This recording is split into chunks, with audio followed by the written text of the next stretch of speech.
On the first day of the 5th month in the 7th year of Xinjin, the Northern Star King was to marry the Prime Minister's daughter, Fu Shui.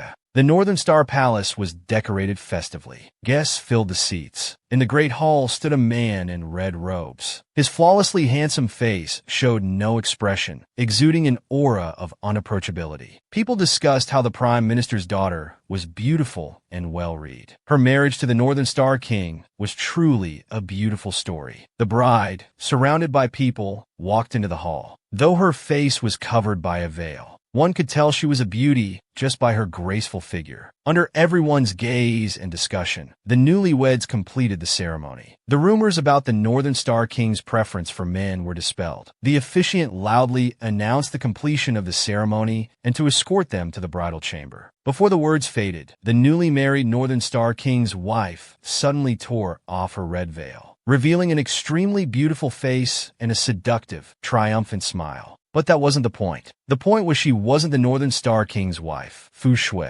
Chu Mei looked at the Northern Star King with a smile brimming with meaning. Northern Star King, you've completed the ceremony with me. From now on, you're my man. Tuoba Jun's brows furrowed slightly. Expressionlessly, he asked, "Who are you? Where is my queen?" Chu Mei flipped a strand of her hair. With a curled lip, she said, "My name is Chu Mei." Chu as in charming, Mei as in bewitching the Northern Star King. Chu Mei stepped closer to Tuoba Jun, her finger lightly tapping his chest. "Your Highness's memory is quite poor. You've forgotten me. Poor me, with my devoted heart, had to come and snatch the bride." Tuoba Jun swatted away Chu Mei's hand. Still expressionless, he coldly said, "Hand over Fu Shui." Chu Mei pouted, telling Tuoba Jun that Fu Shui was safe at the Prime Minister's residence, and she only wanted to complete the ceremony and marry Tuoba Jun. Tuoba Jun's lips curled coldly. This Chu Mei had actually helped him solve the problem of Fu Shui.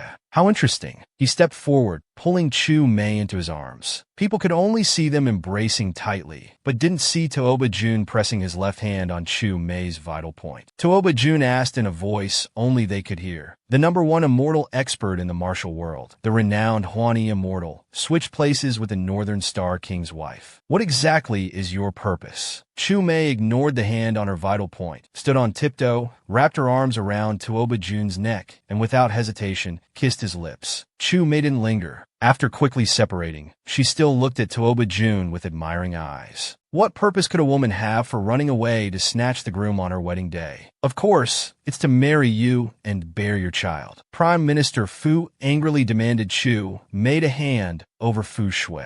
Looking at the still embracing couple, he became even more furious, telling Tuoba Jun to arrest this vixen Chu Mei. Coming to cause trouble at the Northern Star King's palace, she must not be let off lightly. Tuoba Jun smiled, wiped the woman's lip rouge from his mouth, and looked at everyone. "Who dares to give orders in my Northern Star Palace and make decisions for me?" Everyone immediately dared not make a sound. Tuoba Jun tilted Chu Mei's chin up. "Do you mean what you said?" Chu Mei's eyes curved in a smile. "I do." Tuoba Jun lifted Chu Mei in his arms. "If that's the case, then you shall be my queen." Tuoba Jun carried Chu Mei through the crowd towards the back courtyard. He informed Prime Minister Fu to tell the emperor that he already had a queen. The engagement with the Prime Minister's daughter was hereby annulled. The Prime Minister was in disbelief. He shouted angrily at Tuoba Jun's back, demanding an explanation, but received no response. Passing through the complex buildings, Chu Mei caressed Tuoba Jun's face, leaning close to his neck, her breath fragrant. "Your Highness, this isn't the way to the bridal chamber. On such a beautiful night, wouldn't your Highness be wasting this precious time by not spending it with me?" The warm breath tickled Tuoba Jun's neck. He remained unmoved. "In front of me, my queen, you can drop your illusions." Chu Mei was startled. Indeed, her illusions had no effect on him. Chu Mei, unfazed, lowered her head and smiled, telling Tuoba Jun that she wouldn't dare use such trivial tricks in front of the Northern Star King. She'd go wherever he took her. Tuoba Jun kicked open a room's door. Behind a gauze curtain lay a man in his undergarments. The man hurriedly arranged his clothes, asking Tuoba Jun in surprise why he was here on what should be his wedding day. Seeing Chu Mei's puzzled examination of the man, He explained his identity. Your Highness's servant, Luo Jui. Luo Jui was said to be the most beautiful man in the world. Could he be Tuoba Jun's male favorite? Tuoba Jun set Chu Mei down, telling her Luo Jui had injured his foot and asking her to take a look. His casual tone made Chu Mei instantly bristle. You're asking me, your new bride, to treat your male favorite? Are you kidding? Tuoba Jun, still expressionless, told Chu Mei that if she wanted to be his queen, she should learn the first rule of his palace. In his palace, his word was law. If she couldn't comply, she was free to leave. Chu Mei gritted her teeth, suppressing her anger. Forcing a smile, she said, Fine, it's just treating a foot injury, right? Tuoba Jun turned and left. As soon as he was gone, Chu Mei turned to Luo Jui with a seemingly kind face. I am the Huani immortal. A mere foot injury. Let's treat it well. Soon after, Luo Jui's screams echoed throughout the palace. One day later, the maid Qing Lian worriedly asked Chu Mei if she was concerned about being thrown out of the palace if Luo Jui complained about yesterday's treatment. Chu Mei yawned carelessly, reminding Qing Lian to address her as Your Highness now. Then she proudly told Qing Lian that she was simply focused on treating Luo Jui's injury, not slacking at all. She wanted him to tell Tuoba Jun that the first rule of the Huani Immortal is to never be taken advantage of. Suddenly, the door was kicked open with a bang.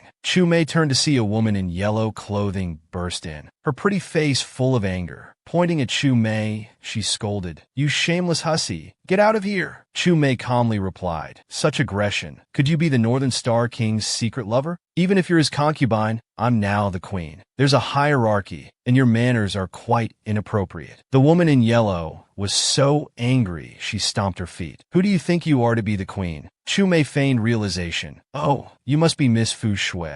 But wait, Fu Shui doesn't look like this. Is this how you look without makeup? The woman in yellow, enraged, raised her whip to attack Chu Mei. I am Brother Shin's sister, Princess Jingen. Keep talking nonsense, and I'll tear your mouth apart. Chu Mei grabbed a nearby feather duster, wrapping it around the incoming whip. Oh, it's the princess. But even a princess doesn't have the right to hit the queen, does she? Princess Jingen retorted, saying the royal family would never recognize Chu Mei. Chu Mei released the feather duster, feeling completely unfazed. Recognition doesn't matter. I don't really want to be the queen anyway. As long as I can complete my mission, everything else is irrelevant. The long-abused feather duster broke into two pieces. Princess Jingen said triumphantly, Now where will you hide? Chu Mei pointed a dressing mirror at Princess Jingen, letting her see her feather-covered appearance. She laughed. The princess is indeed a phoenix fallen from heaven, just unfortunately molting at the moment. Princess Jingen burst into tears. How dare you insult me? She ran out crying. Wait till I tell my brother to divorce you. Chu Mei waved, saying, Take care on your way out. In an exquisitely carved pavilion, a guard was holding Luo Jui's foot, reporting to Tuoba Sheng. Though Luo Jui's injury had improved since yesterday, it still looked frightening. Yesterday, standing guard outside, he heard Luo Jui's screams. She could have easily healed him, but deliberately tormented him. With such a vicious heart, the guard suggested that Your Highness should expel Chu Mei as soon as possible. Luo Jui chuckled, telling the guard his injury was trivial. His apparent suffering was just to fool Chu Mei. The king surely had his reasons for keeping her around. Tuoba Jun asked Mo Yin to fetch the ice jade snow cream, but Luo Jui stopped him, saying such a minor injury didn't require royal medicine. As Mo Yin was about to get the medicine, they heard a commotion at the door. Princess Jingen burst in angrily. With teary eyes, she complained to Tuoba Jun, saying that vile woman Chu Mei had hit and insulted her, demanding Tuoba Jun to expel her. Luo Jui interrupted, saying Chu Mei was still the queen and should be respected. Princess Jingen snapped at Luo Jui. What right does she have to be queen? As my brother's male favorite, aren't you tired of pretending? Tuoba Jun's face darkened. He rebuked Jingen. Who gave you the audacity to spout such nonsense here? Luo Jui intervened, saying the princess spoke out of anger. However, Chu Mei was properly married to the king and wouldn't be divorced on a whim. Princess Jingen retorted angrily, denying it was a proper marriage, calling it shameless instead. Before she could finish, Tuoba Tao interrupted. Who instructed you to kick down the queen's door early this morning? Princess Jingen shouted, It was my own idea. That position should have been Fu Shui's, but that vile woman stole it. Tuoba Tao sighed in relief. At least she wasn't instigated by others. He patted Princess Jingen's head, telling her not to be disrespectful to the queen in the future. Then he asked Mo Yin to escort Jingen out.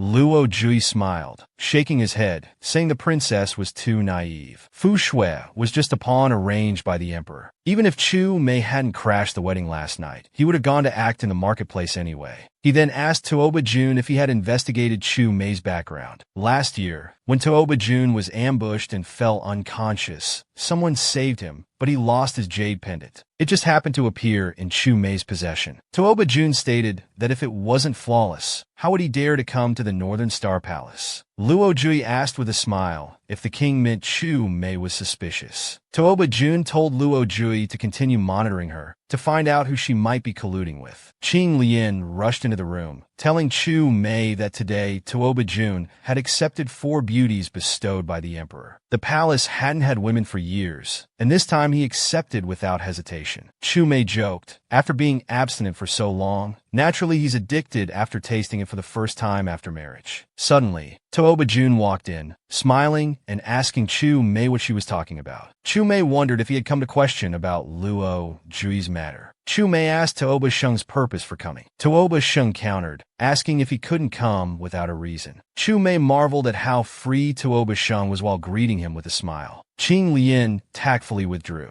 Chu Mei took the opportunity to mention the 4 beauties Tuoba Sheng had accepted today. Tuoba Sheng teased if she was jealous. Chu Mei, while pouring tea, pretended to understand, saying it was to give an explanation to the emperor and wealthy families. Accepting 4 beauties would secure her position as the queen. Tuoba Sheng denied after a moment of silence. Chu Mei was overthinking. Having more concubines would also prevent Chu Mei from getting bored. Chu Mei knew well that Tuoba Sheng wouldn't make such a disadvantageous deal. He must have another purpose. Chu Mei feigned confusion and asked Tuoba Tao what he meant. Tuoba Tao didn't answer, only asking if she still had the jade pendant. Chu Mei answered affirmatively, inwardly marveling at how quickly the topic had changed. Tuoba Jun instructed Chu Mei to keep the jade pendant safe. Except for Luoyua Pavilion and Taohua Cottage, she could manage the rest of the palace as she saw fit. Chu Mei's smile remained unchanged, saying she would manage the household fairly and get along peacefully with the other concubines. Both harbored ulterior motives, ready to face whatever came their way, but maintained a harmonious facade. Chu Mei asked Tuoba Sheng where he would rest tonight, having just accepted 4 new beauties. Tuoba Sheng only said, "Turn off the lights." Chu Mei's expression changed dramatically, realizing he intended to stay here. Then Tuoba Sheng added, "I'll sleep on the bed. You sleep on the couch." Chu Mei sighed in relief, then smiled and probed, saying married couples shouldn't sleep separately. Tuoba Sheng coldly responded, asking if he needed to repeat the first rule of the palace. Chu Mei very consciously grabbed a new set of bedding, assuring she wouldn't go near his bed even if sleepwalking. One day, Chu Mei, still asleep, was awakened by Qing Lian. She was then informed that the master had issued a new urgent task. It was to investigate within a month whether Tuoba Shun had any special marks on his body. The crucial point was that it didn't specify where the mark was. Did this mean Chu Mei had to see Tuoba Jun's entire body? But Tuoba Jun never let women get close to him. Judging from yesterday, he might flee if she dared to remove even one piece of clothing. Chu Mei asked Qing Lian with a dejected face if someone else could do this task, but was mercilessly refused. Chu Mei put on her outer garments, deciding to go all out. She inquired about Tuoba Shun's whereabouts for the day. Learning he had gone to Changwa Gong's mansion and the young lord had an appointment at Chunjiang Pavilion, she asked Qing Lian to prepare as they would be going out soon. Qing Lian asked where they were going. Chu Mei turned back with a determined look. She smiled and said, "The brothel." Chu Mei had Qing Lian wait outside while she entered the brothel alone. The old madam directed a group of girls into a room. She muttered, telling them to serve the king well, saying it would be their fortune if he liked them. Chu Mei understood and mixed in with the girls to find Tuoba Shun. Entering the room, she saw the young lord showcasing a line of new beauties to Tuoba Tao. He also mocked Chu Mei,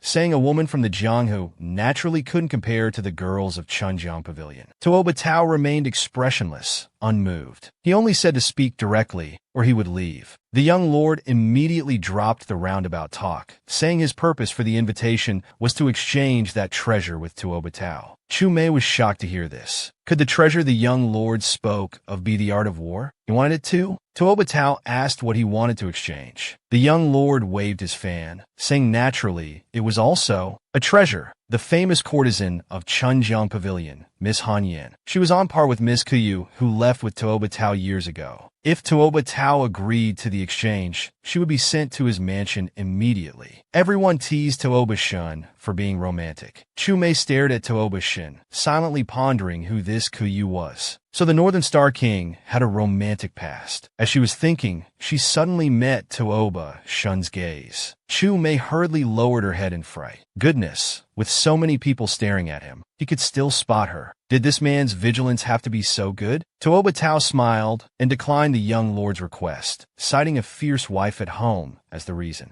Everyone laughed, saying even the king was afraid of a formidable woman. But Chu Mei sensed that Tuoba Tao seemed to want to use her to escape this place of entertainment. The young lord joked that a Jianghu woman couldn't compare to the top courtesan, suggesting he divorce that shrew. If she didn't comply with Tuoba Tao's wishes, she might incur his dislike, which would be unfavorable for future plans. So Chu Mei cooperated with Tuoba Shun, stepping out from the crowd and asking sternly if the Chongnan Marquis wanted to divorce her. When did outsiders get to decide the affairs of the Northern Star King's mansion? Married yesterday, and today the Marquis is already talking about divorce and sending concubines. As long as I'm here, you can forget about pushing people into the Northern Star King's mansion. The Chongnan Marquis exclaimed in surprise, asking if she was the woman who crashed the wedding and why she was here. Chu Mei retorted that she had heard of the young lord's profligacy, inviting the king to this place of entertainment. So naturally she came along out of concern. Sure enough, he was trying to force the king to take a concubine, which was outrageous. Tuoba Jun secretly approved of her ability to counter each move. Not bad. The young lord was left speechless, only able to glare at Chu Mei. Chu Mei continued her tirade, saying he'd never seen such a beautiful woman as her. Put away that devouring gaze. I only like the Northern Star King. The king said last night he only loved me, and he can't go back on his word. Tuoba Jun secretly held his forehead, thinking she was going overboard. He doubted if asking Chu Mei to clean up the mess was a mistake. Seeing the two about to leave, the young lord hurriedly called out to stop Tuoba Shun, asking what it would take for him to agree to the exchange. Chu Mei answered for Tuoba Shun, saying nothing would make him exchange. Tuoba Shun pulled his arm from Chu Mei's grasp, saying that while the Qi Shao sword was priceless, it was just a piece of scrap iron. If something truly valuable was offered, an exchange might be possible. Chu Mei was startled, asking if he meant the sword. Tuoba Jun smirked, asking what she thought it was. Chu Mei quickly covered, saying she thought it was some rare treasure. Back at the palace, a maid reported. Chu Mei said Consort Fu had been kneeling outside her chambers all morning and had now fainted. Chu Mei thought to herself that the fainting was quite timely. She wondered what trick was being played. Chu Mei went to Fu Shue's quarters. Sitting by Fu Shue's bedside, she kindly inquired about Fu Shue's condition. Fu Shue said pitifully, "If the princess doesn't want to see me, she can just say so. Why make me kneel outside the palace all morning to humiliate me?" Chu Mei thought to herself, "You knew I wasn't in the mansion, yet you came to pay respects. Using fainting to gain sympathy? This is too easy to see through." Chu Mei kindly apologized and said that as the laundry fairy, she would personally examine Fu Shue's condition. After casually taking her pulse, she said it was a deficiency of qi and blood. 3 acupuncture needles would cure it instantly. As they pushed and pulled each other, Chu Mei quickly stuck a needle into Fu Shue's hand. Then she asked Fu Shue how she felt. Fu Shue hurriedly said she suddenly felt better. Leaving Fu Shue's quarters, Chu Mei's smile faded. She was determined to secure her position as princess. Before her mission was complete, she wouldn't allow anyone to interfere. Qing Lian called Chu Mei, saying she had something to report. Could it be news from Tuoba Jun? Inside the Peach Blossom Lodge was a pool. The water flowed from a waterfall behind the mountain. Tuoba Jun was sitting under the waterfall, practicing martial arts. Chu Mei learned from Qing Lian that Tuoba Jun usually practiced in the pool. She thought this was a good opportunity to see his mark. However, the mist by the waterfall was too thick. She would have to get close to see clearly. But Tuoba Jun was too vigilant. The chance was rare, so Chu Mei entered the pool fully clothed. She didn't expect Tuoba Jun to be so fully dressed while practicing. He had quite a good figure. Suddenly, Tuoba Jun appeared in front of Chu Mei. Looking down at her, he grabbed her neck. "How dare you?" I warned you not to come near Peach Blossom Lodge. The hand on her neck tightened. Chu Mei explained, I came from the back mountain. Is it wrong to want to see my husband? Tuoba Jun released his hand and asked how she came here. Chu Mei coughed lightly and said she had just disciplined his new concubine, and now everyone in the mansion was calling her arrogant and domineering. The king took a concubine right after marriage and visited brothels. Was she just for show? She wanted an explanation. Tuoba Jun asked if she would leave now if he told her to. Chu Mei replied that of course not. She would cling to his leg and cry without letting go. Tuoba Jun pinched Chu Mei's chin. That settles it then. If you're bullied to tears and can't handle it, don't come to me. As my princess, you can be arrogant and domineering. But if you're found to be unfaithful, there's only one outcome: death. Chu Mei agreed, feeling cold inside. Playing mind games with Tuoba Sheng was like dancing on a knife's edge, but she had to complete her mission. Tuoba Sheng watched Chu Mei's retreating figure, pondering. Under his questioning, Chu Mei remained calm. Cleverly, Chu Mei suddenly got a leg cramp and fell into the pool, calling for his help. What a peculiar woman, making a fool of herself right after being praised. Tuoba Jun carried Chu Mei out of the pool. Chu Mei looked embarrassed and hesitantly asked if she had just drunk Tuoba Jun's bathwater. He practiced for hours at a time.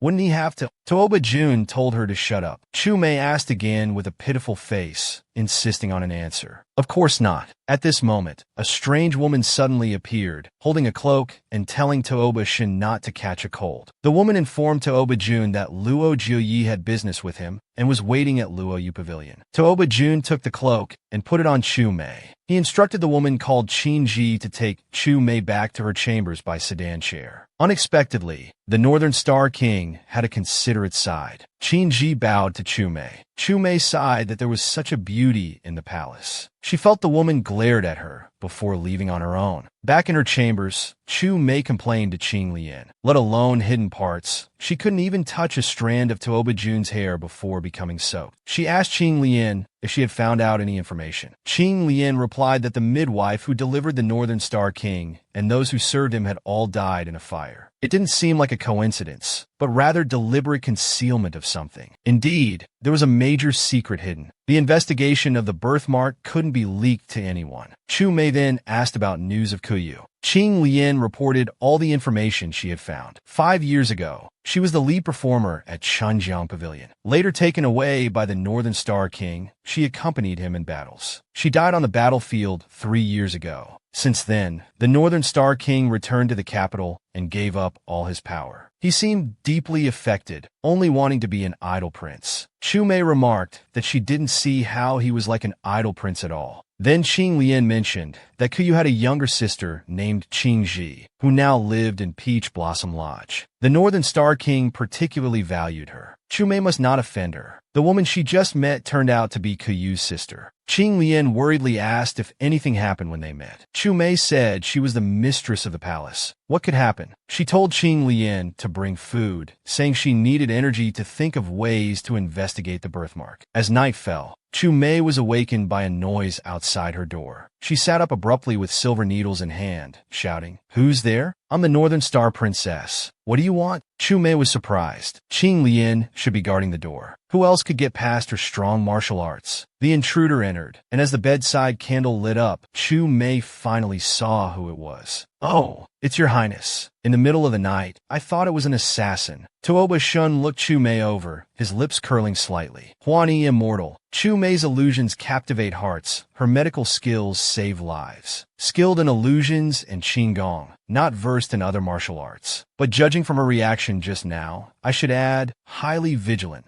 and skilled with hidden weapons. Chu Mei was startled at first, then smiled ingratiatingly. "Didn't your highness already know all this on the night of clarification? Why bring it up now?" Tuoba Jun said seriously, "Use your illusions to help me ask about something." Chu Mei hesitated and asked who he wanted to question. If it was to deal with the young master's people, preparations had to be made in advance. Tiansha Brotherhood wasn't part of the young master's forces. Helping him was fine and could earn some goodwill. Chu Mei smiled and said no problem, then asked if she could get a reward for helping his highness. Tuoba Jun asked as expected what she wanted. Chu Mei smiled and said she didn't want gold or silver, just a portrait of his highness. Without clothes, a full-body one. Not too abstract, but clear at first glance. Acting infatuated. She said looking at this portrait in the future would be like His Highness sleeping beside her, no longer lonely. For the sake of the mission, she was really going all out. Even the usually calm and indifferent Tooba June's expression changed drastically. This woman was really something, always thinking about such nonsense. Tooba June turned to leave. Chu Mei chased after him, asking if he would give it or not. Tooba June gave her a threatening look, as if she wouldn't go if he didn't give it to her. Of course she would go. The first rule of the prince's mansion was that the prince's word was law. Chu Mei gazed at Tooba June with resentful eyes. Even Tooba June couldn't quite handle this look. He could only turn away and order her to get dressed and set out. On the way, she learned that the imperial power wasn't in Tooba June's hands, but had gone to Prince Su's mansion. Entering the dungeon, Luo Jiuyi was already inside. Huang Quan had already fallen unconscious. Tooba June gestured for Chu Mei to come forward and check his condition. This person had fainted due to excessive blood loss. It was perfect for using the dream entering technique directly. He asked Tooba June what he wanted to know. Tooba June told him to ask, who issued the assassination order for Kuyu 3 years ago. The expression when saying this was one of nervousness Chu Mei had never seen before. Chu Mei stared into Huang Chuan's eyes and activated her soul-capturing technique. Chu Mei asked him who ordered him to assassinate Kuyu 3 years ago. Huang Chuan's face contorted in pain. He only managed to say Tooba before passing out again. Chu Mei was also affected by the backlash, being thrown to the ground. Luo Jiuyi asked if she had gotten any information. Chu Mei wiped the blood from the corner of her mouth. She said she tried her best. There were only the words Tooba in his mind. He was already mentally unstable. They couldn't interrogate him anymore. Tooba June immediately picked up the injured Chu Mei and instructed Luo Jiuyi to send some tonics to Yunzi Palace. Chu Mei looked at Tooba June's profile, feeling somewhat touched. She hadn't found out who was behind it, but he wasn't angry and even cared about her. She didn't expect Tooba June to have such a considerate side. Tooba June carried Chu Mei back to Yunzi Palace. For the first time ever, he said, "You've worked hard," before turning to leave. Luo Jiuyi brought tonics to Yunzi Palace. Chu Mei questioned Luo Jiuyi. Why wasn't Huang Quan in the mansion, but in Prince Su's dungeon instead? Luo Jiuyi explained. Huang Quan was captured by Prince Su.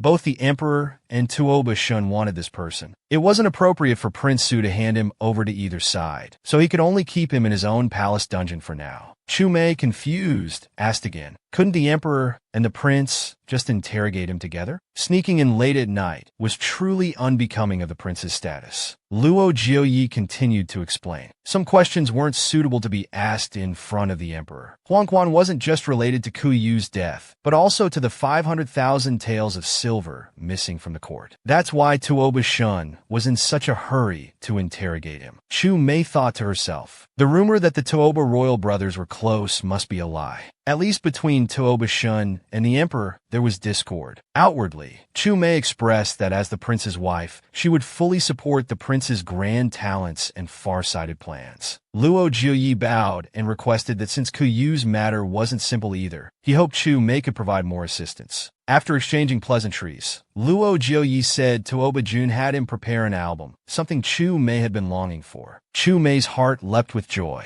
Could it be Tooba June's portrait? But why did it feel so thick when she touched it? Chu Mei opened the cover and took just one look before throwing the book away. Her face turned ashen. Tooba June, you're ruthless. Suddenly, a voice came from above. Marquis Changnan Pei Xiaonan was sitting on the wall, holding the book Chu Mei had just thrown away. He teased, I didn't expect the princess to have a hobby of looking at erotic pictures. Chu Mei glared at him. Why are you climbing over my courtyard wall? Young Marquis Pei Xiaonan flipped down and landed in front of Chu Mei. He held a pile of gold and silver in his hands. He said he came today to apologize to Chu Mei and had also picked up the thing she dropped. He then sighed, saying the queen's taste was indeed different from that of noble ladies. Chu Mei blushed and refused his approach. She said, I know you want the Qi Shao sword, but it's useless to ask him. Pei Xiaonan quickly added that something else would do too. Whatever he could get, he'd bring it to Chu Mei right away. Chu Mei thought it over. It would be difficult for her to see Tooba June's mark, but with his help, it might be much easier. He turned back to look at Pei Xiaonan with a smile. Pei Xiaonan broke out in a cold sweat, feeling like he'd been sold out. Chu Mei said, I do have one request. If you can agree, I'll give you the Qi Shao sword. Pei Xiaonan quickly asked what the request was. Chu Mei grinned mischievously, saying she wanted him to create an opportunity for her to see the Northern Star King naked. Pei Xiaonan gasped, "Are you joking? That's too difficult. Aren't you afraid I'll tell the Northern Star King? Will you do it for the Qi Shao sword or not?" Pei Xiaonan gritted his teeth and agreed. He then said that although he agreed, he had no good ideas. He asked Chu Mei if she had any thoughts. Chu Mei told him to use the Qi Shao sword as a pretext. To spar with Tooba Jun, Pei Xiaonan didn't need to win, just to wound Tooba Jun. This way, she could persuade Tooba Jun to take off his clothes to treat the wound. Pei Xiaonan was almost in tears. Let alone wounding him, not getting beaten to a pulp would be good enough. Chu Mei chuckled, saying she had a clever plan. The next day, Pei Xiaonan came to the Northern Star Palace early, demanding Tooba Jun to duel with him, using the Qi Shao sword. Chu Mei joined their conversation, greeting them. The two exchanged glances. Pei Xiaonan shouted that he was about to duel with Tooba Jun for the Qi Shao sword. Pei Xiaonan taunted, saying a great sword befits a hero. If he dared not duel, how could he be called a hero? He wouldn't deserve to own the Qi Shao sword. Tooba Jun pondered silently. Although Pei Xiaonan was a playboy, he wasn't stupid. Knowing he would lose but still challenging, he must have some backing. Chu Mei pretended to defend Tooba Jun, saying, "If His Majesty doesn't want to, you can't force him, can you?" Pei Xiaonan inwardly marveled at how masterfully this woman could act. Tooba Jun asked Pei Xiaonan what he planned to lose to him. Pei Xiaonan was momentarily speechless.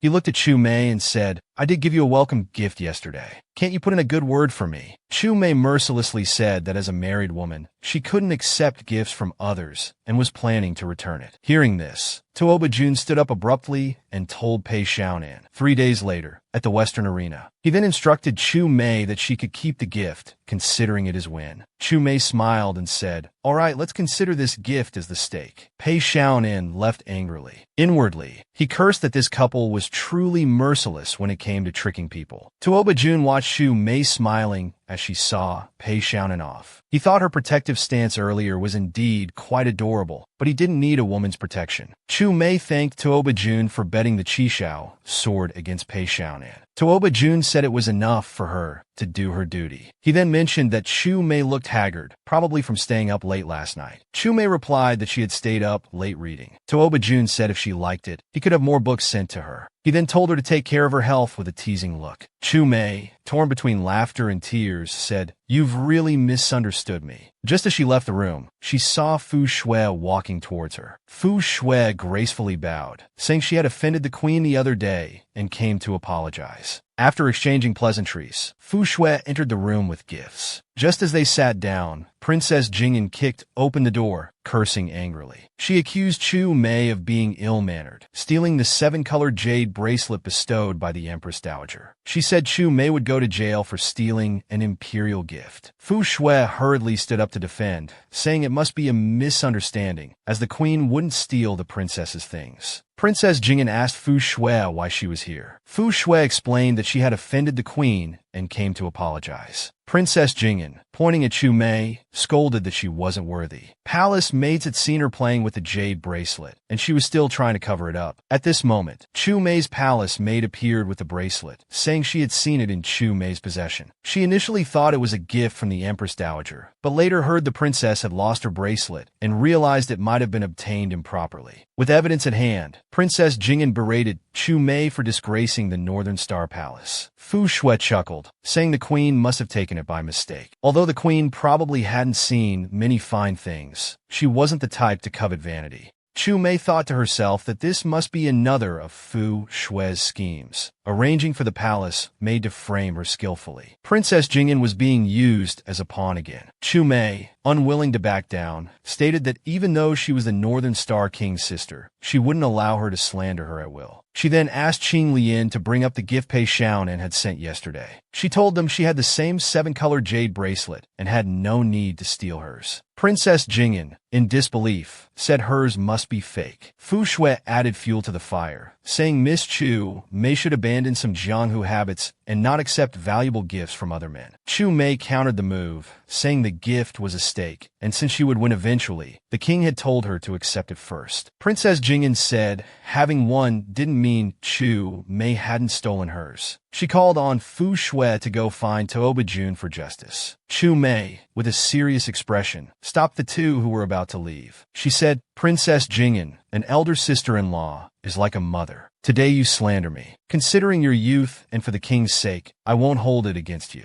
As for Consort Fu, you seem to have directly called my name earlier. I am the wife. You are a concubine. Calling the primary wife by name could warrant sending you to the clan court. However, family shame shouldn't be aired publicly. Lest the king learns of it and becomes displeased, I'll just punish you to copy the women's virtues 10 times. Fu Shui held back Princess Jingyan, who was about to lose her temper. Chu Mei warned, saying some people should cause less trouble, or it wouldn't be as simple as copying books. Princess Jingyan still wanted to find Tuoba Tao for an explanation. Fu Shui said there might be a misunderstanding about the bracelet, and it was her own fault for losing the position of primary wife, now having to watch her words. Princess Jingyan was indeed provoked to fury, vowing to make Chu Mei pay. Night fell. Chu Mei instructed Qing Lian to change to a new one. The manager had some unclean maids. Qing Lian handed over Tuoba Jun's letter at the right moment. Chu Mei was overjoyed after reading it. Tuoba Jun must have taken the wrong medicine, actually inviting her to bathe. It was truly a heaven-sent opportunity. Arriving at Qiushui Villa, the maid in the villa led Chu Mei towards the cold pool, mentioning that the king was a frequent visitor here. It was the first time he had brought a woman here. Chu Mei entered the water, but didn't see Tuoba Tao. As she was puzzled, she heard noisy male voices mentioning Princess Jingyan, calling others to come see a beauty bathing. Chu Mei quickly hid behind a fake mountain in the pool. As the people drew closer, Chu Mei was considering whether to take the initiative and knock out a few of them first. Suddenly, someone pulled her into an embrace. Chu Mei was startled and about to act when she was stopped. She turned to see it was Tuoba Tao. Tuoba Jun held Chu Mei's waist, teasing, "What's wrong? Does the queen not recognize me?" Tuoba Jun, looking at the approaching drunks, told them to get lost. The leader said he was a regular here and asked who Tuoba Jun thought he was to be so rude. Before he could finish, Tuoba Jun kicked him flying. He told them to either leave or die. The man cursed as he fled, shouting that he'd call for backup and they should wait. Tuoba Sheng turned back to ask Chu Mei if she was cold. Chu Mei looked at Tuoba Sheng pitifully, clutching her clothes, saying she wasn't afraid of the cold, only of embarrassing the king. She had protected herself well and asked if the king was satisfied. Tuoba Jun's expression changed slightly. He took off his cloak and put it on Chu Mei. A commotion was heard. Princess Jingyan arrived with a large group. Seeing Tuoba Jun, she was shocked. "Brother, why didn't you say you were coming? You didn't even mention it." Tuoba Jun, holding Chu Mei, scolded, "Jingyan, stay. Everyone else, get lost." The others, realizing it was the Northern Star King, said they hadn't recognized him and quickly left. Tuoba Jun told Princess Jingyan to apologize to Chu Mei. Princess Jingyan refused, saying, "What kind of queen is she? It's her own fault for being stupid, coming just because she heard it was the Northern Star King. She's shameless." Tuoba Jun repeated his demand for an apology to the queen. Jingyan said Chu Mei stole from her and bullied sister Fu Shui.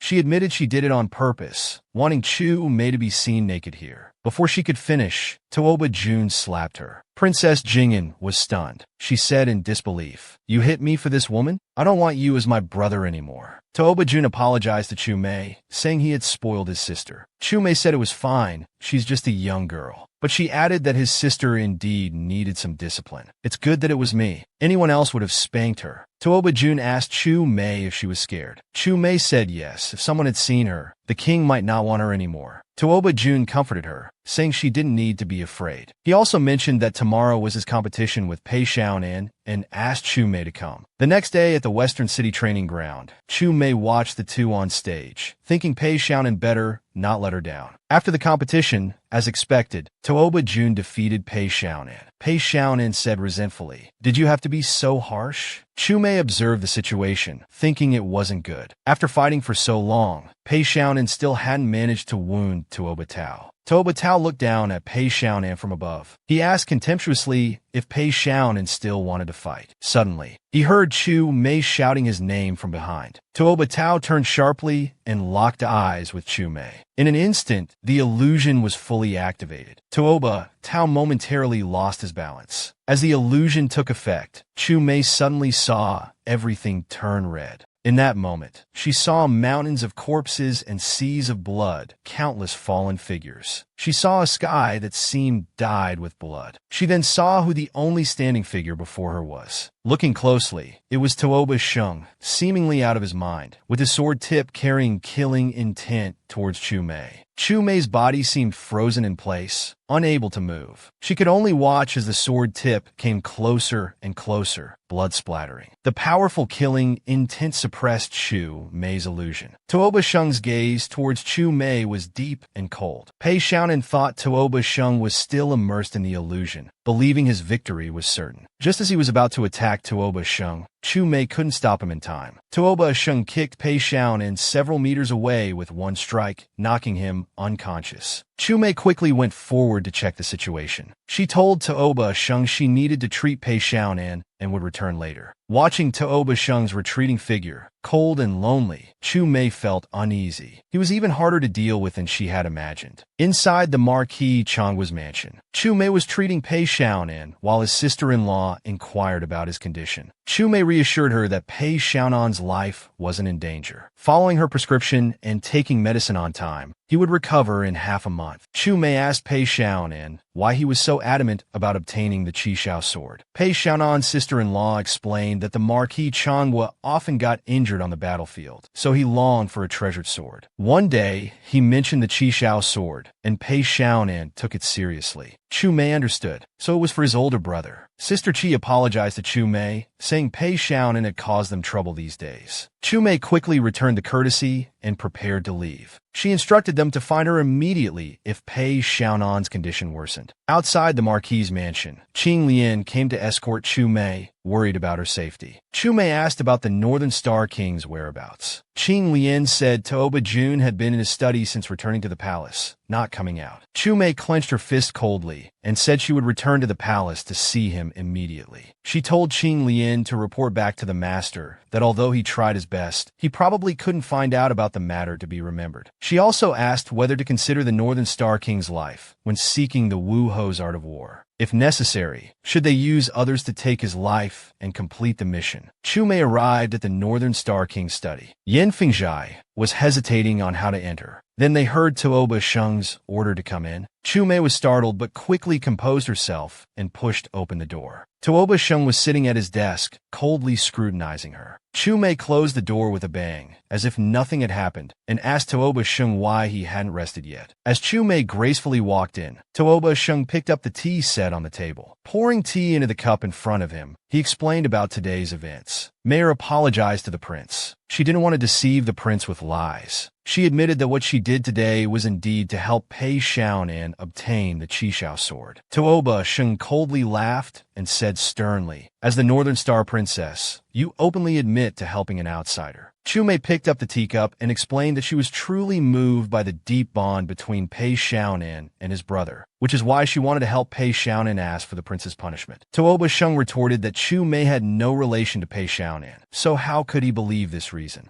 Chu Mei showed a cautious expression and admitted that she indeed had selfish motives. If she helped Pei Xiaonan this time, he would surely lend a hand if she needed help in the future. In the prince's mansion, she had no one to rely on, no one to put her mind at ease. If she could form a good relationship with Pei Xiaonan, it would be like having an ally. Toba Jun grabbed Chu Mei's chin, saying, "You are my princess. I am your greatest support. Offending me for the sake of others is abandoning the essential for the trivial." Chu Mei continued to play the victim, saying she understood, but the prince didn't need an unstable princess. To secure her position, she needed to find allies. She emphasized word by word that she did this because she wanted to stay by the prince's side. Toba Jun released his grip on Chu Mei's chin, saying, "Indeed, you're a little fox. I'll let you off this time, but there won't be a second chance." Suddenly, Toba Jun paused while drinking tea. Noticing the taste was different from usual, Chu Mei explained it was Snow Mountain white tea, best for calming the mind and spirit. It wasn't very appealing in appearance, so the prince probably didn't drink it often. Tuoba Jun asked if she knew about tea ceremony. Chu Mei proudly said she was the Huani immortal after all. Health cultivation and medical skills complemented each other, more effective than medicine in regulating the body. Chu Mei then took out a bottle of incense from her sleeve, saying that since the prince's internal energy burst out today, partly due to her influence, she specially prepared this incense to help regulate his qi. Tuoba Sheng said he would entrust all his daily needs to her from now on. Chu Mei was surprised, wondering if he wasn't afraid she might take the chance to poison him. Then Chu Mei smiled and agreed, saying it was her honor. Watching Chu Mei's retreating figure, Tuoba Sheng smiled, thinking, I'm giving you a chance. Let's see what tricks you'll play. After Chu Mei closed the door and left, Luo Jui emerged from behind the screen next to Tuoba Sheng. Clearly, Luo Jui had heard the entire conversation between Chu Mei and Tuoba Sheng. Luo Jui asked Tuoba Sheng puzzledly why he did this, since they still hadn't figured out Mei's purpose for coming to the prince's mansion. If Chu Mei really intended to harm Tuoba Sheng, wouldn't this move play right in her hands? Tuoba Sheng remained silent, holding his teacup. Then Luo Jui approached the desk. Leaning in, he whispered to Tuoba Sheng that based on current information, Chu Mei probably wasn't associated with those few individuals. Tuoba Sheng slammed his teacup on the table with a bang. He ordered Luo Jui in a deep voice. The deeper the concealment, the greater the ambition. Continue investigating. A few days later, Chu Mei was busy in Yanfeng Lodge. Suddenly, Tuoba Sheng walked in. Chu Mei smiled at Tuoba Sheng, saying she had calculated that he would return soon, so she had already prepared tea and incense. Tuoba Jun casually acknowledged this, then asked if Chu Mei had been managing everything alone these days, without any maids assisting her. Chu Mei laughed, patting her chest, saying she knew the study was an important place. Without the prince's orders, how could she dare to bring anyone in? Tuoba Sheng nodded and let Chu Mei go out to rest. Seeing Chu Mei close the door of the study, Tuoba Sheng pulled out the poison-detecting hairpin from his hair. He thought to himself, Chu Mei had been managing daily affairs for about 10 days now. If she wanted to poison him, she should have made her move by now. The hairpin swirled in the tea, but nothing unusual happened.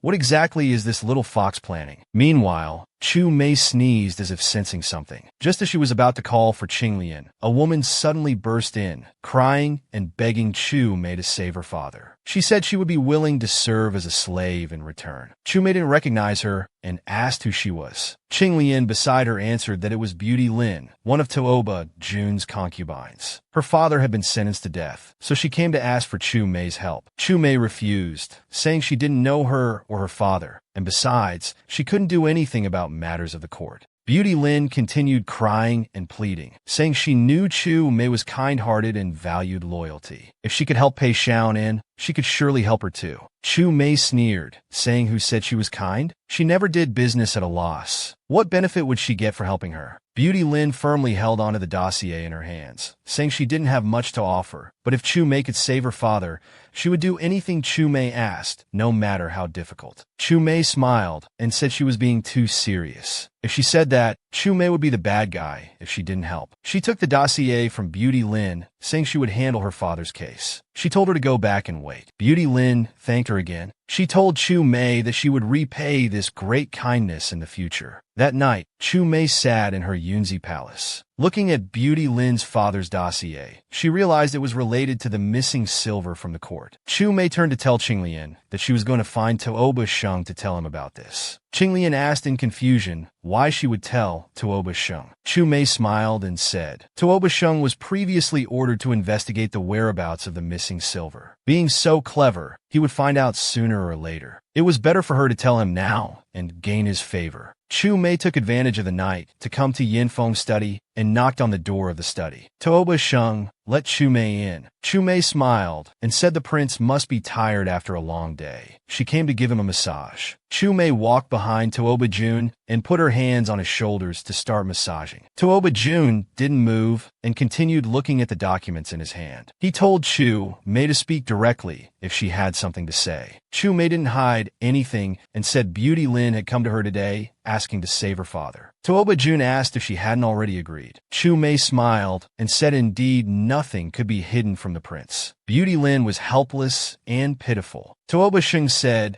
there were only about 20 days left before Beauty Lin's father would be executed. He asked Chu Mei what she thought. Chu Mei leaned close to Tuoba Sheng and whispered that she heard Lord Su was implicated because of the tax silver robbery in his jurisdiction. She had heard Luo Jui mention that the prince was also investigating the missing tax silver from the court. She asked Tuoba Sheng if these two incidents, both involving silver, might be the work of the same group of people. Tuoba Sheng grabbed Chu Mei's hand and said coldly that she should handle what she had agreed to herself and not waste effort trying to manipulate him. Chu Mei obediently said she understood. How could she dare to trouble the prince? Tuoba Sheng sneered and said, "Don't tell me you came here just to give me a massage." Chu Mei said the prince had once told her that he was her greatest support, so no matter what she did, she needed his approval to feel at ease. Tuoba Sheng said it was good that she understood. She could investigate Beauty Lin's father Su Chi's case, but what she could find out depended on her own abilities. Chu Mei thought to herself, if she really found out something, she would come to the prince to claim a reward. Then she reminded Tuoba Sheng to rest early and prepared to say goodbye. Tuoba Sheng glanced at Chu Mei and said, "Did I say you could leave?" Chu Mei felt nervous. "What did you want to do?"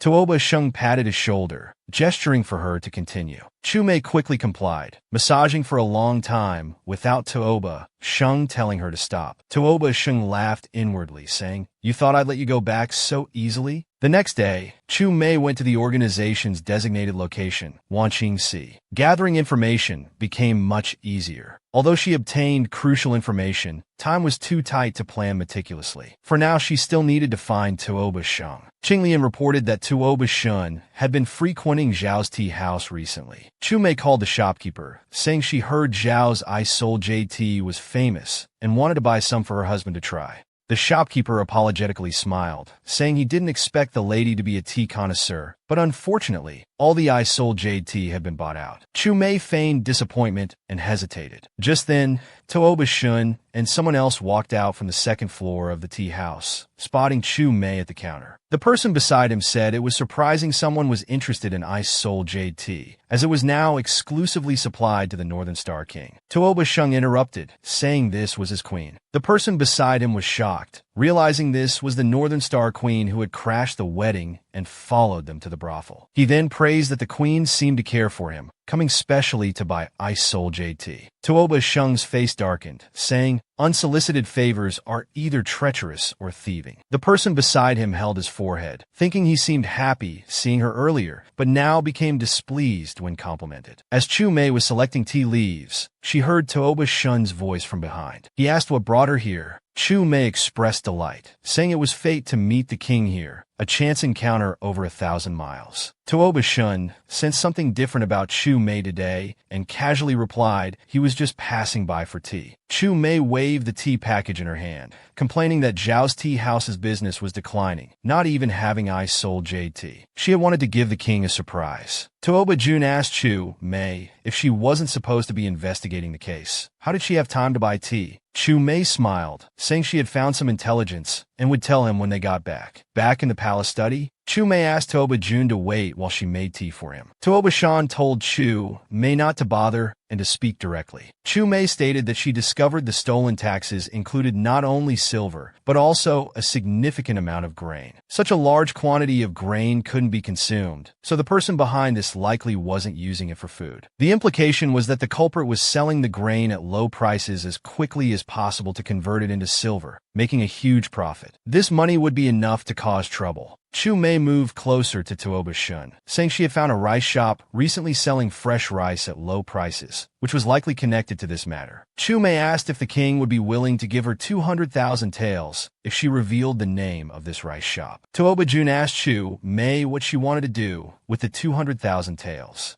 Chu Mei said Su Chi wasn't the only one who lost silver this time, but others had used their own money to cover it up, avoiding investigation. However, Su Chi hadn't continued to fill the gap. Tuoba Jun placed his finger on Chu Mei's lips, stopping her from continuing. He leaned close to her face, smiling and saying, "So you want to help Su Chi gather silver to save her life? How rare, Queen, that you want to help a woman with no value to us." Chu Mei covered her chest with her hand and said pitifully, "In your highness's heart, am I really such a cold-hearted person?" Su Chi is an honest and frugal person. He really can't afford it. Then Chu Mei hugged Toba Jun's arm coyly, saying she knew His Highness could certainly afford it, so she came to him. Toba Jun said he had 200,000, but asked why he should give it to her. Chu Mei played with her hair, smiling and asking Toba Jun if she was worth 200,000. What if she served him in bed? Toba Jun suddenly grabbed Chu Mei's chin, saying serving him was what a queen should do. Sleeping with him, as his wife, was free. His hand around Chu Mei's waist, squeezing gently, he asked when she planned to serve him in bed. Chu Mei shyly called out, "Your Highness," but heard Toba Jun return to the previous topic. He said the missing tax rice was in Zhu's company, which was selling it at low prices in Ezhou. Meanwhile, the legitimate Xiao company was struggling. Chu Mei sighed, saying there was nothing he didn't know, and asked again about the 200,000. Toba Jun said if Chu Mei could resist the low prices, he'd give her the 200,000. Hearing this, Chu Mei lightly kissed Toba Jun's cheek, thanking him for the opportunity and promising to do well. Toba Jun turned his head in confusion, saying they'd go together in a week, then left with complex feelings. 2 days later, Toba Jun took Chu Mei to meet Xiao Yu from Zhao's company in Ezhou. Xiao Yu bowed and said Zhu's company was selling rice cheaply, their stock wasn't moving, and they could barely pay wages. As Chu Mei was about to tell Xiao Yu not to be formal, people from Zhu's company came to provoke, saying Zhao's hadn't made a sale in a month, suggesting they lower prices too. If Zhao's knelt and begged, they'd let them survive. Otherwise, Zhao's would never open again. Chu Mei asked who this person was. Xiao Yu introduced him as Zhu Yuchong, head of Zhu's rice company, telling them to ignore him. Zhu Yuchong, seeing Chu Mei, started touching her, asking which brothel she was from, and offering money for her company. Toba Tao's face darkened, and his guards were ready to act. Chu Mei grabbed Zhu Yuchong's wrist, warning him to watch his words. Chu Mei warned Zhu Yuchong that if her husband heard, it wouldn't be good. She pushed Zhu Yuchong away several meters. Zhu Yuchong angrily cursed, saying she dared to hurt him, calling her just a bed warmer. He was about to attack Chu Mei. The guards behind drew their swords and quickly dealt with Zhu Yuchong. Chu Mei stepped on Zhu Yuchong. Zhu Yuchong called for his followers to grab Chu Mei. Chu Mei said kindly, "Anyone who wants to end up like him, come forward." Frightened, Zhu Yuchong and his followers fled in panic. Xiao Yu was shocked by Chu Mei's skills. Chu Mei proudly said she taught him a lesson on behalf of the prince, so he wouldn't dare act up again. Toba Jun looked at her with approval, smiling. Xiao Yu arranged for the Northern Star Prince couple to stay. Toba Jun told Chu Mei to go in first, saying he needed to instruct Mo Yin on some matters. Chu Mei turned and left. He ordered Mo Yin, saying Zhu Yuchong intended to harm the queen. After resolving matters here, this person need not be kept alive. Toba Jun entered the room to find Chu Mei confidently, saying she had thought about his matter the whole way and had come up with a plan, but needed the prince's help. Toba Jun looked at her mischievous expression suspiciously, asking what help she needed. Chu Mei coyly asked Toba Sheng to agree first. Toba Sheng remained unmoved, stating he wouldn't agree without an explanation. Chu Mei, with a sincere face, pledged her loyalty. She said Toba Tao was her closest and most trusted person. She trusted no one but Toba Tao. Moreover, only Toba Tao in the whole world had this ability. If he didn't help, no one else could help her. Chu Mei continued to act coquettishly, saying if the prince didn't help, the missing issue couldn't be resolved. Her losing face was a small matter, but as the Northern City princess, it would be a big deal. Even Toba Shin couldn't resist the beauty's sugar-coated offensive. Toba Shin nervously agreed to help and asked Chu Mei to let go. Chu Mei took out prepared night clothes and explained her plan. After listening, Toba Shun held his forehead and asked if he could back out now. Chu Mei pushed Toba Shin out, refusing, saying she was waiting for his good news. Whether there would be a good show at Zhu's house tomorrow depended entirely on Toba Shin. 3 days later, Zhu Yuchong ordered his servants to open the warehouse and move rice. However, they found the rice in the granary emitting a sour smell. The servants also said that Zhao's new Falu rice was selling extremely well. It must be their trick.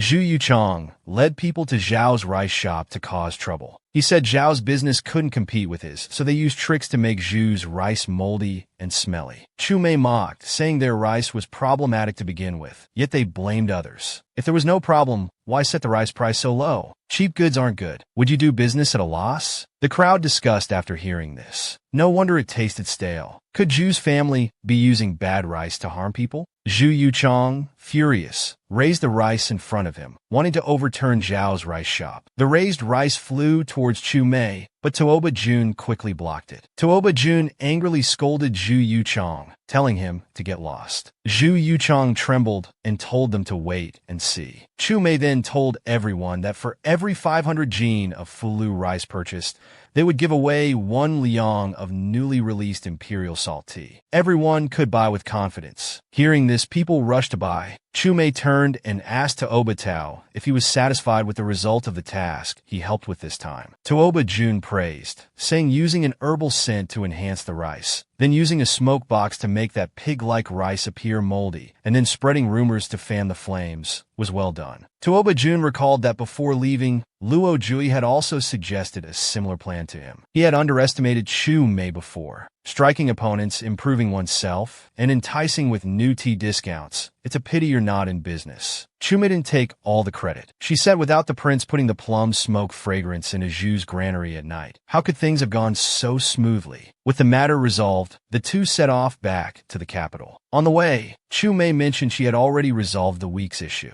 As the saying goes, take people's money, solve their troubles. Tuoba Jun smiled casually and said, it seems the princess has taken quite a few jobs before. Chu Mei laughed it off, saying, after all, one lives in the Jianghu. Even a casual jargon could catch his attention. This guy's alertness was too strong. Chu Mei lifted the curtain and saw a village not far away. She suggested to Tuoba Jun that they go to the village to make him some appetizers. Tuoba Jun agreed. A short while later, Chu Mei brought a bowl, saying she made it herself. Tuoba Jun joked, you won't poison this prince to death, will you? Chu Mei, bristling, retorted, eat it or not, it's up to you. Tuoba Sheng hesitated no more. He took 2 sips. Just as Chu Mei was about to ask how it was, Tuoba Sheng smashed the bowl on the ground, clutching his abdomen. He recalled what Luo Jui had once told him. If Chu Mei wanted to make a move, wouldn't this be perfect for him? Chu Mei, somewhat frightened, asked the trembling Tuoba Sheng what was wrong. Tuoba Sheng, enduring the pain, entered the carriage and told Chu Mei to leave. Chu Mei refused to leave, insisting on checking his pulse. She was shocked to find his pulse extremely turbulent. Tuoba Sheng suddenly rose and threw Chu Mei out. Oh no, he's having another? Tuoba Sheng suddenly coughed up blood. It seems he's experiencing qi deviation. Chu Mei boldly approached again to support Tuoba Sheng, asking how he was. Suddenly remembering something, she took out a bottle of medicine from her sleeve. She urged Tuoba Sheng to take it quickly, saying it could control qi deviation. Tuoba Sheng, as if he had lost his senses, grabbed Chu Mei's wrist and pinned her down. Chu Mei, somewhat terrified, called out to Tuoba Sheng, telling him to wake up. She begged him to loosen his grip. Tuoba Sheng's eyes remained unfocused, desire taking over. In an instant, Chu Mei's clothes above her chest were torn to shreds. Who knows if he remembered his aversion to women in this frenzied state. Tuoba Sheng suddenly opened his mouth and bit hard on Chu Mei's shoulder. Chu Mei, in pain, broke out in a cold sweat, shouting for Tuoba Sheng to wake up. Seeing no signs of him regaining consciousness, she had no choice but to offend the prince. Chu Mei flipped over, looking directly into Tuoba Sheng's eyes, and activated her illusion. In her mind, it was that scene again. This place, with red everywhere.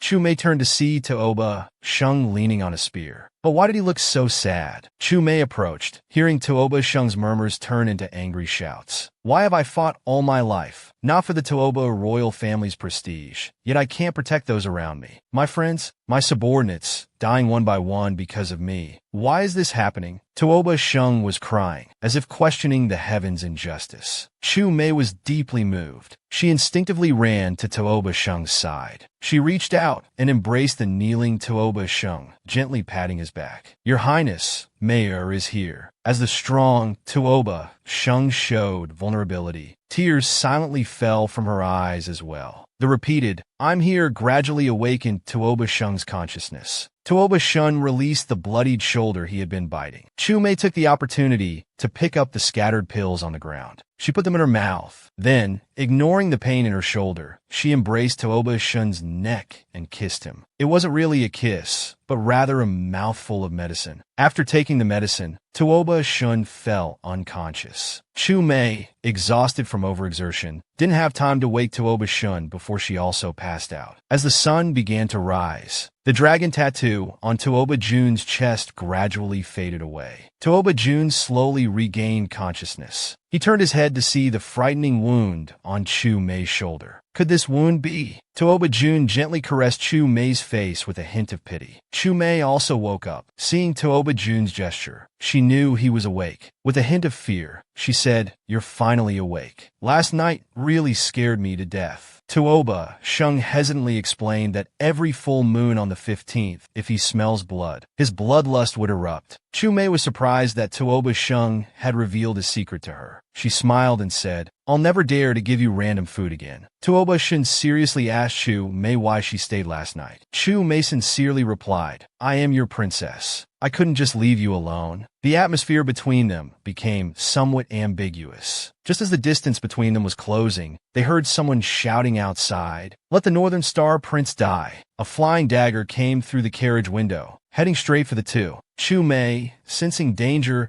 shouted, "Watch out," and quickly pushed Tooba Shung away, telling him to jump out of the carriage. Tooba Shung jumped out of the carriage. After landing, Chu Mei followed closely behind. The assassin pursued, saying, "Don't think you can escape." Chu Mei, while dodging the assassin's attacks, shouted for Tooba Shung to run. Tooba Shung said the assassin's target was himself and told Chu Mei to leave first, saying he would follow soon. Before Chu Mei could finish refusing, the assassin had already blocked their escape route. "Neither of you can run. Prepare to die." Chu Mei stood in front of Tooba Shun, loudly asking the assassin who he was and why he wanted to kill them. The assassin replied that someone had paid for the Northern Star Prince's life. Chu Mei bargained, saying since it was just a job for money, she would pay double to buy the prince's life. The assassin ignored Chu Mei's negotiation, annoyed by her interference. He pointed his sword at Chu Mei, intending to kill her first. Chu Mei quickly engaged in combat with him. During the fight, she realized this assassin was truly very strong. Without Mo Yin, she couldn't match him. Tooba Shung watched Chu Mei's stubborn resistance, wondering why she didn't just escape herself. This fool. After fighting for a while, the assassin, annoyed by Chu Mei's persistence, pulled out a hidden weapon from his leg. He flung it at Chu Mei. Unable to dodge in time, Chu Mei thought, "This is it," and could only close her eyes tightly, preparing to take the hit head-on. After waiting for a while and feeling no pain, she opened her eyes in confusion. She discovered that Tooba Shung was standing in front of her, using his arm to block the fatal blow for her.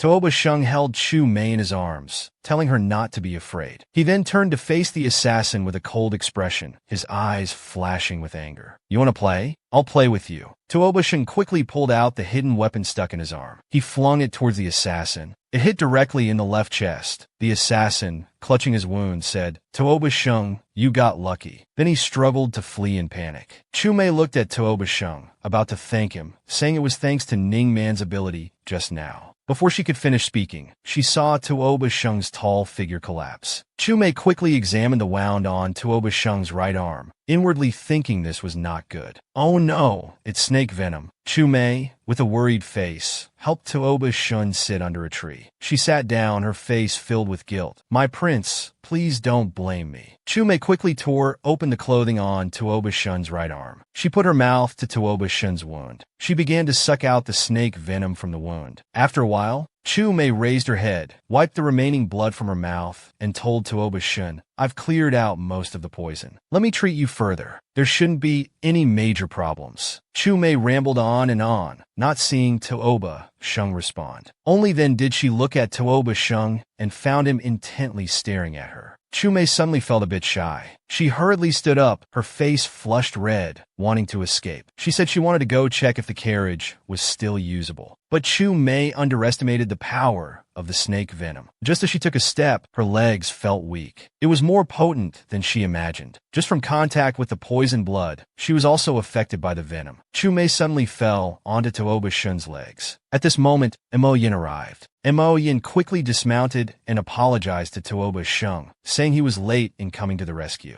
Tooba Shung, holding Chu Mei, said it was all right. He said the princess needed rest. The White Cloud County was just ahead. He told Mo Yin to make preparations, as they would stay there for a few days. After arriving at a safe place, that night, Chu Mei thanked Tuoba Sheng for taking care of her. Tuoba Jun told her not to be so formal, saying husband and wife are one. Then Tuoba Jun lifted a corner of the blanket and got into the bed where Chu Mei was lying. Chu Mei nervously asked Tuoba Jun what he was doing. Tuoba Jun smiled and answered, sleeping. Husband and wife should share a bed. Chu Mei shyly pressed the blanket tightly against herself, saying her body was really weak right now. Tuoba Sheng cupped Chu Mei's face. He lowered his head and kissed Chu Mei on the lips. Chu Mei was completely shocked, reacting with 3 startled movements. She shrank into the blanket, watching Tuoba Sheng smile gently at her, thinking to herself, wasn't he supposed to be indifferent to women? Tuoba Jun leaned down and said, during the blood frenzy, the princess risked her life to save me. This kiss is your reward. Chu Mei secretly felt flattered. She had thought Tuoba Jun couldn't resist because she was too beautiful. Tuoba Jun gently stroked Chu Mei's head and said, be good. We were interrupted by the assassin earlier. Now we've made up for it. Sleep. Chu Mei closed her eyes peacefully. When she woke up again, it was already bright outside. The person beside her was already gone. Where is he? Chu Mei quickly got out of bed. She wanted to run outside. How reckless. Not resting properly. Does he think he's made of iron? The couple arrived at the bustling streets of White Cloud County. Chu Mei was a bit excited. Her radiant face attracted many glances. She saw a stall selling candied haws. She asked Tuoba Sheng if she could buy some. Tuoba Jun cast a displeased look at the passers-by, eyeing Chu Mei, then turned to tell her to buy if she wanted. Chu Mei picked a few sweet ones. Then she handed them to Tuoba Jun. Tuoba Jun declined, saying he didn't like sweets. Chu Mei still urged Tuoba Jun to try. Seeing he really wouldn't, she offered the candied haw she had already bitten. She said she understood. You're of noble status and can't eat random food outside. But I've already eaten this one, so it should be fine. Can you eat it now? Tuoba Jun was silent for a moment. He said, you're getting bolder and more casual in front of me. Chu Mei laughed and said, that's being overly formal. What kind of couple would we be? Isn't this how we should live our life together? Tuoba Jun was touched by the phrase, live our life together. He grasped Chu Mei's wrist holding the candied haw. Chu Mei said with some disappointment, if you don't want to eat it, then don't. Tuoba Jun held Chu Mei's hand. He took a bite of the candied haw in her hand. He commented, sweet and sour, and it tastes like your saliva. Chu Mei laughed and retorted, if you dislike it, why are you eating it? Then Tuoba Jun bought all the candied haws. He then discussed with Chu Mei about returning to the capital tomorrow. Chu Mei agreed. The next afternoon, the couple returned to the Northern Star Palace. The palace maid saw them return and hurriedly reported that the Empress Dowager had an edict.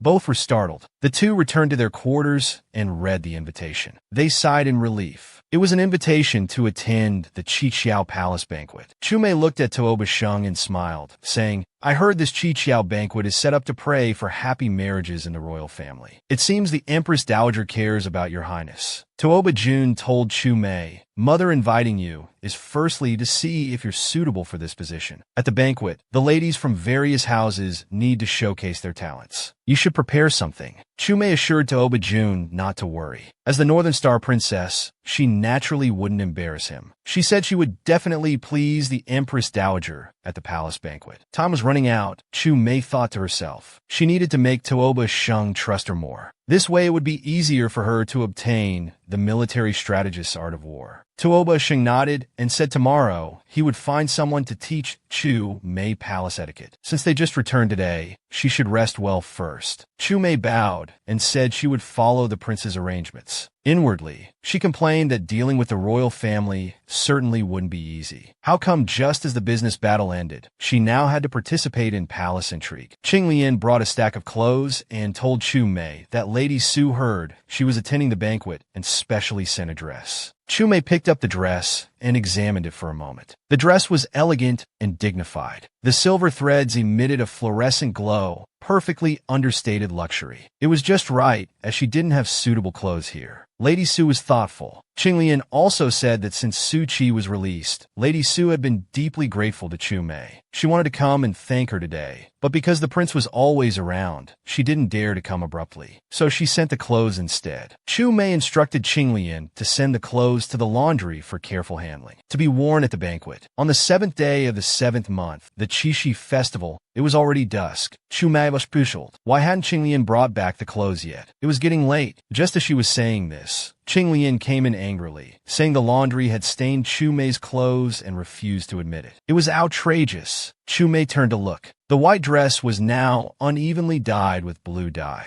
and the dye couldn't be washed off. As she was worrying, Deputy Princess Fu Shui arrived at Chu Mei's palace with some female attendants, saying she heard Chu Mei was going to the palace banquet and came specially to serve her. Seeing it was Fu Shui, Chu Mei thought her offer to serve was probably a trap. She smiled and refused, telling Fu Shui to leave the female attendants and go, as she didn't need serving. As Fu Shui was about to leave, she saw Chu Mei's dyed dress. Feigning surprise, she asked if this was the princess's dress for entering the palace. She said Chu Mei probably couldn't wear it like this. If Chu Mei didn't mind, she had some unworn dresses that she could send over. Chu Mei refused her false kindness, thinking Fu Shui must be delighted. She said she was just about to change clothes. Fu Shui smiled and took her leave. She was just waiting to see Chu Mei embarrass herself this time. As soon as Fu Shui left, Chu Mei immediately ordered Qing Lian to find brush, ink, and inkstone. She spread the dress on the table. She picked up the brush and began to modify it. You can't mess with me, she thought. Tuoba Jun came to Chu Mei's residence to hurry her. He saw Chu Mei had already put on the blue ceremonial dress. He rarely praised, saying her skirt was uniquely clever. The banquet was set in the palace's imperial garden. Tuoba Sheng and Chu Mei entered the banquet. Tuoba Sheng introduced Chu Mei to the Rue prince couple. It turned out that when they went to question the imperial power before, they went to Prince Rue Tuoba Rue's palace. Chu Mei observed the scene. She thought that what Luo Jiuyi said before about the rumors of discord between the Tuoba brothers was indeed true. The other princes all had smiles on their faces. Only Tuoba Sheng was cold. Then the emperor, empress, and empress dowager took their seats. The empress dowager looked at Chu Mei. She said to Tuoba Sheng that this was the first time she had seen Chu Mei. She was indeed a beauty. Princess Jingyan provoked, saying it was this sister-in-law who made the prince give up a noble lady to marry her. She was quite something. Why not let her take the lead now and let everyone see what she can do? Chu Mei stood up and said her talents were ordinary. It was her good fortune to be favored by the prince. The only thing she could do decently was brewing tea. The Empress Dowager smiled with hidden daggers, saying she also wanted to know what kind of tea could make Tuoba Tao so fond of. If the tea wasn't fragrant, she would have to reconsider whether the princess could manage the household. Tuoba Tao would have to rethink this matter. Chu Mei lowered her head and agreed, thinking this old woman wanted to mess with her. After Chu Mei opened the tea box, her expression changed slightly. How could this be possible? There was clearly fresh tea prepared inside, but now the tea cakes in the box were somewhat moldy. Chu Mei felt helpless. It seemed some people really cared about her. Princess Jingyan urged smugly, "Princess, why have you stopped moving?" Tuoba Jun explained for Chu Mei, saying that before brewing tea, the princess must hold her breath and calm her mind for a quarter of an hour to brew tea in the best state. He told Princess Jingyan to be patient. Hearing this, Chu Mei felt warmth in her heart. So considerate, he must really be falling for her. Tuoba Jun looked at Chu Mei again and said, "I'm troubling you, princess. Don't embarrass me." Chu Mei smiled and said, "All right, I won't embarrass you." Tuoba Jun suggested that Chu Mei prepare first, and everyone could eat some fruits while waiting. Chu Mei was suddenly inspired. "Right, fruits?" She ordered people to bring up a low table. The Empress Dowager said she was very much looking forward to it. "Let's begin." Chu Mei smiled and told everyone that since it was the Qixi festival, she would use fruits and fresh flowers as auxiliary ingredients to give the ordinary palace jade tea a different flavor. Chu Mei tossed an empty teacup and used her inner force to grab a handful of fresh flowers, scattering them like a heavenly maiden. But those petals all fell precisely into the teacup in Chu Mei's hand. After the flowers were in place, it was time for the fruits. Finally, Chu Mei served the tea to the emperor, empress, and empress dowager. After tasting it, the empress dowager praised, "This is the first time I've had this kind of tea. Not bad. Does this tea have a name?" Chu Mei bowed respectfully and said, "It hasn't been named yet. I request the Empress Dowager to name it." The Empress Dowager said, "Since it was made for the Qixi festival, let's call it Qiqiao tea." She then asked Chu Mei if the method of making this tea could be shared. Chu Mei smiled and replied, "Of course it can. However, the taste depends on the types and amounts of fruits and fresh flowers used, so each time the taste is unique." The Empress Dowager distributed the Qiqiao tea. The Qixi festival was originally for praying for good marriages, and now with this Qiqiao tea, she let all the couples present drink a cup. As the night was perfect, Chu Mei took the last cup of Qiqiao tea and came alone to Tuoba Sheng. She smiled and asked him if the current prince was satisfied. Tooba Shung just smiled at her without speaking. Chu Mei handed him the teacup. Tooba Shung took it and had a sip. Then he looked at Chu Mei, grabbed her wrist, and forcefully pulled her into his arms. Chu Mei was startled but then thought, oh well. She gave up resisting. She allowed Tooba Tao to kiss her on the lips. Everyone was shocked to see the North City Prince couple unable to control themselves in public. Tooba Tao could only release the somewhat embarrassed Chu Mei. Seeing this, the Empress Dowager smiled and said,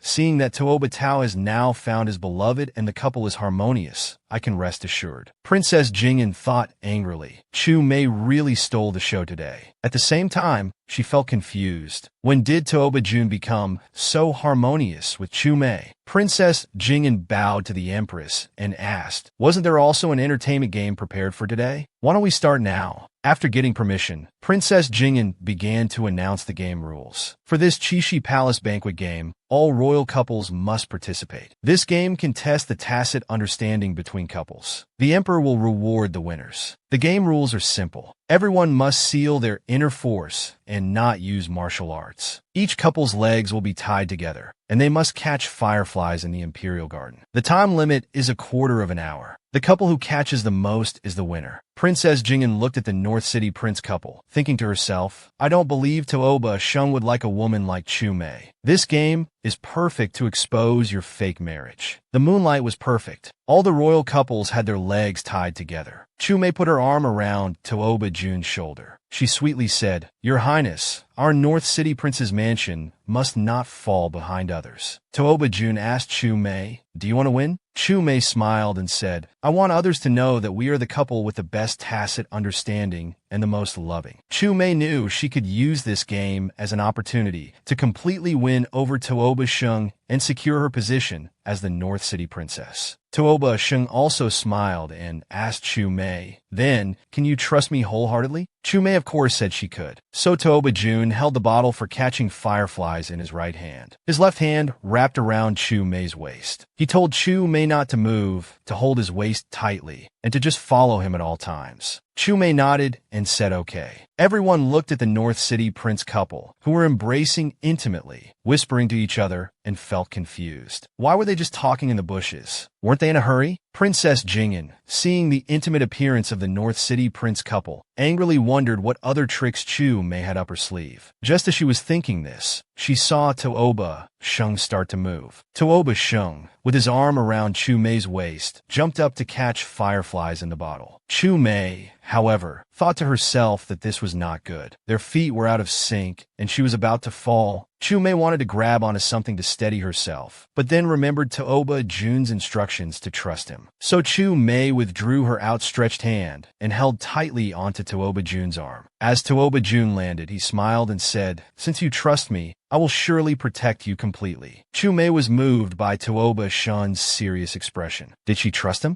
She immediately cooled her heart and warned herself, Chu Mei, oh Chu Mei, you're a spy. The word trust shouldn't exist in your world. The competition time was up. Tooba Shun looked at the bottle full of fireflies and told Chu Mei, we've definitely won. Chu Mei took the bottle and sweetly said, thank you, husband. Princess Jingyan thought incredulously from the side. Tooba Jun actually helped Chu Mei catch so many. They're going to be first again. I won't let you win. Princess Jingyan quickly ran over and said, wow, brother caught so many. Let me see. Chu Mei instinctively wanted to dodge, but forgot that her leg was still tied to Tooba Jun's. She lost her balance for a moment, and the bottle in her hand slipped out. Oh no, don't. Chu Mei lunged forward desperately. Tooba Shun grabbed Chu Mei's arm in one swift motion, telling her not to be afraid. Tooba Shun kicked the glass bottle that was about to hit the ground, easily catching it with his hand. He was about to hand it to Chu Mei, but she quickly refused, saying, Your Highness should keep it. I almost dropped it. Tooba Shun said, all right, then turned his head and glared at Princess Jingyan. Princess Jingyan thought angrily, why does brother keep protecting her? He helped her again. After tallying the competition results, the Empress Dowager smiled and said, it seems the North City Prince couple has won. She told them to come to her to receive their reward. She also kindly praised Tooba Shun, saying that the couple had truly impressed her. The North City Prince couple bowed and humbly said the Empress Dowager was too kind. The Empress Dowager said again that the North City Prince couple had particularly surprised her, so she would bestow rewards on behalf of the Emperor. She had a maid bring out a tray, Inside were a golden token of immunity from death, an imperial sword, a blank phoenix seal, an imperial jade seal,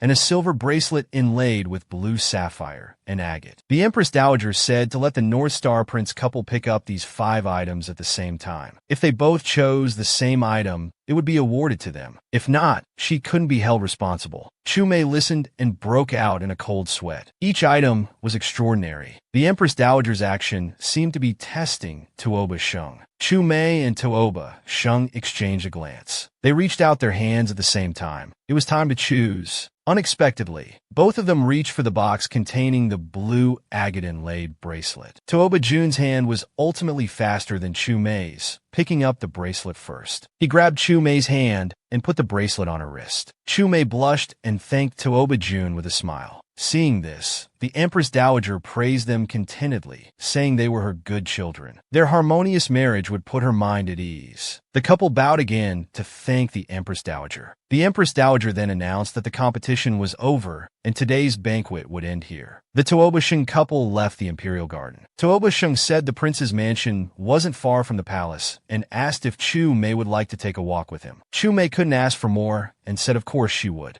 The moonlight was perfect. The two strolled in the beautiful palace scenery. Tuoba Jun held Chu Mei's hand. Looking at the bracelet on Chu Mei's wrist, he asked, saying he didn't expect Chu Mei to choose this bracelet. Any of the other options given by the Empress Dowager would have been supreme honors. Chu Mei played with the bracelet, wisely saying that she knew, but supreme honors and power would only bring endless suspicion and jealousy. The prince had already given up his military power, yet still couldn't put the Empress Dowager and Emperor at ease. If she had really chosen one of the other 4 items, it would surely have caused great trouble for the prince. Tuoba Sheng praised Chu Mei appreciatively, saying she was indeed clever as ice and snow. Chu Mei raised her wrist with the blue agate bracelet, curiously asking Tuoba Sheng about its origin. For this bracelet to be placed alongside the other 4 items, it surely wasn't an ordinary object. Tuoba Sheng looked at Chu Mei and explained that it was a relic of his mother. It was something his mother wanted to leave for her future daughter-in-law. Before her death, his mother had entrusted this bracelet to the Empress Dowager, asking her to keep it and later give it to the North Star Princess. Chu Mei was somewhat surprised. It was actually for her mother-in-law. She must take good care of it then. Tuoba Sheng smiled and said he noted that. If she lost it, she would be punished. Chu Mei bristled, saying she wouldn't lose it. Tuoba Sheng interlocked his fingers with Chu Mei's. Chu Mei asked again, since the bracelet was a relic of Tuoba Sheng's mother. The Empress Dowager must have known that Tuoba Sheng would choose this bracelet. This gesture was probably just a test if she had ulterior motives. Tuoba Sheng lifted Chu Mei's chin. He made Chu Mei look into his eyes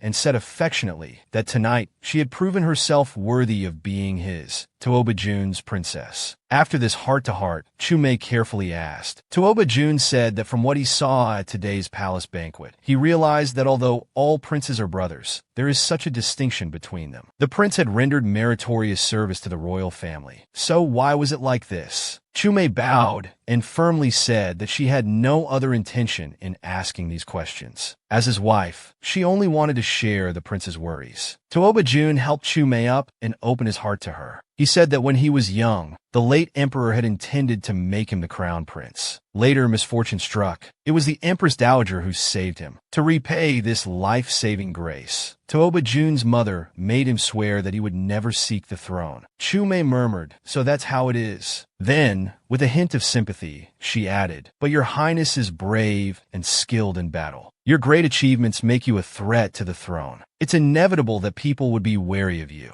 It seems your highness has had a difficult journey all this time." Tuoba Sheng paused, stopping in his tracks. He looked at Chu Mei and asked, "If I'm tired, is the princess willing to share my burdens?" Chu Mei quickly lowered her head, thinking to herself, "I'm only here for the military book." Tuoba Sheng stared at the somewhat flustered Chu Mei, falling into silence. Chu Mei hastily said, "This isn't something I can decide. If one day your highness finds me displeasing, I'll have no choice but to leave." Both fell silent, walking wordlessly towards the prince's mansion. Tuoba Sheng escorted Chu Mei to the entrance of Yunzi Palace. He told Chu Mei that he was also tired today and advised her to rest early. However, Chu Mei refused, saying it wasn't time to sleep yet. The various mishaps that occurred today were clearly intentional. It was obvious someone wanted to humiliate her. If it weren't for the prince's protection and her own quick thinking, it would have been a disgrace to the North Star Princess. This time, she wouldn't let it go easily. Tuoba Shing nodded and said, "You are the princess. Naturally, you have the right to handle these matters. I won't interfere." After saying this, he turned and left. Chu Mei bowed, then entered her chambers and called for Qing Lian. She asked if the task she had assigned before leaving the mansion had been completed. After receiving Qing Lian's affirmative response, Chu Mei ordered the servants to light the lamps and summon all the palace maids. Chu Mei sat in the princess's seat, looking nonchalantly at the people kneeling before her. She told Qing Lian to bring out the items. Qing Lian brought out the moldy tea cakes and smashed them on the ground. Chu Mei smiled and said, "At today's palace banquet, I was set up twice by people from my own household. It seems I've been too lenient before, so this time, I don't intend to let those who bite the hand that feeds them off easily." Qing Lian pointed at the people on the ground and said, "These are all maids from the laundry. They've all confessed. They were the ones who tampered with the ceremonial robes." Pointing at one of them, she said she was the one who did it. The others were aware, but didn't report it. However, they refused to reveal who's behind this. Chu Mei's mind flashed to Fu Shue's smug face. She sneered, "You think that by not speaking, I won't know who's behind this? This framing tactic is truly amateur." Chu Mei announced that the maids who knew but didn't report, along with their families, would all be expelled from the prince's mansion. The chief steward would be dismissed. As for the maid who tampered with the ceremonial robes, she ordered, "Drag her out, cut off her hands, and hang them at the entrance of Consort Fu's chambers for 3 days. Let her learn her lesson." As the maid was about to beg for mercy, Qing Lian said she would investigate the tea cake incident immediately. Chu Mei stopped her, saying, "No need to investigate. If I'm not mistaken, it's all from the same person. Beat all these people and send them to Consort Fu." Then she warned everyone, "Remember this. Any mistakes in my palace, regardless of who's responsible, will not be tolerated. I want to see who still dares to betray me." The servants were frightened and begged for mercy. Qing Lian asked Chu Mei if they were really going to let Fu Shui off so easily. Chu Mei said sternly that Fu Shui was still Tuoba Jun's consort, bestowed by the emperor. One must consider the owner when beating a dog. She would keep these accounts for now. If Fu Shui still didn't behave, they would settle all accounts at once. Looking at the servants being punished, Chu Mei said harshly, "Let's see who in this North Star Prince's mansion still dares to plot against me." Suddenly, a voice was heard. "The North Star Princess is indeed formidable." Chu Mei angrily rebuked, "Who dares to be so bold?" It turned out to be young Marquis Pei Xiaonan. Chu Mei asked helplessly, "Young Marquis, why are you climbing walls again? Isn't this improper?" Pei Xiaonan leaped down from the wall. He explained, "It's because that prince of yours is too fierce. He won't let me in. I begged the princess to help me." He pleaded, saying his elder brother's birthday was coming soon. He begged Chu Mei to help him with that precious sword, saying he would do anything. Chu Mei said with difficulty, "That belongs to the prince. It's not so easy. If we anger Tuoba, it might not be worth it." Pei Xiaonan quickly asked Chu Mei what she meant. Chu Mei thought to herself, if she helped Pei Xiaonan,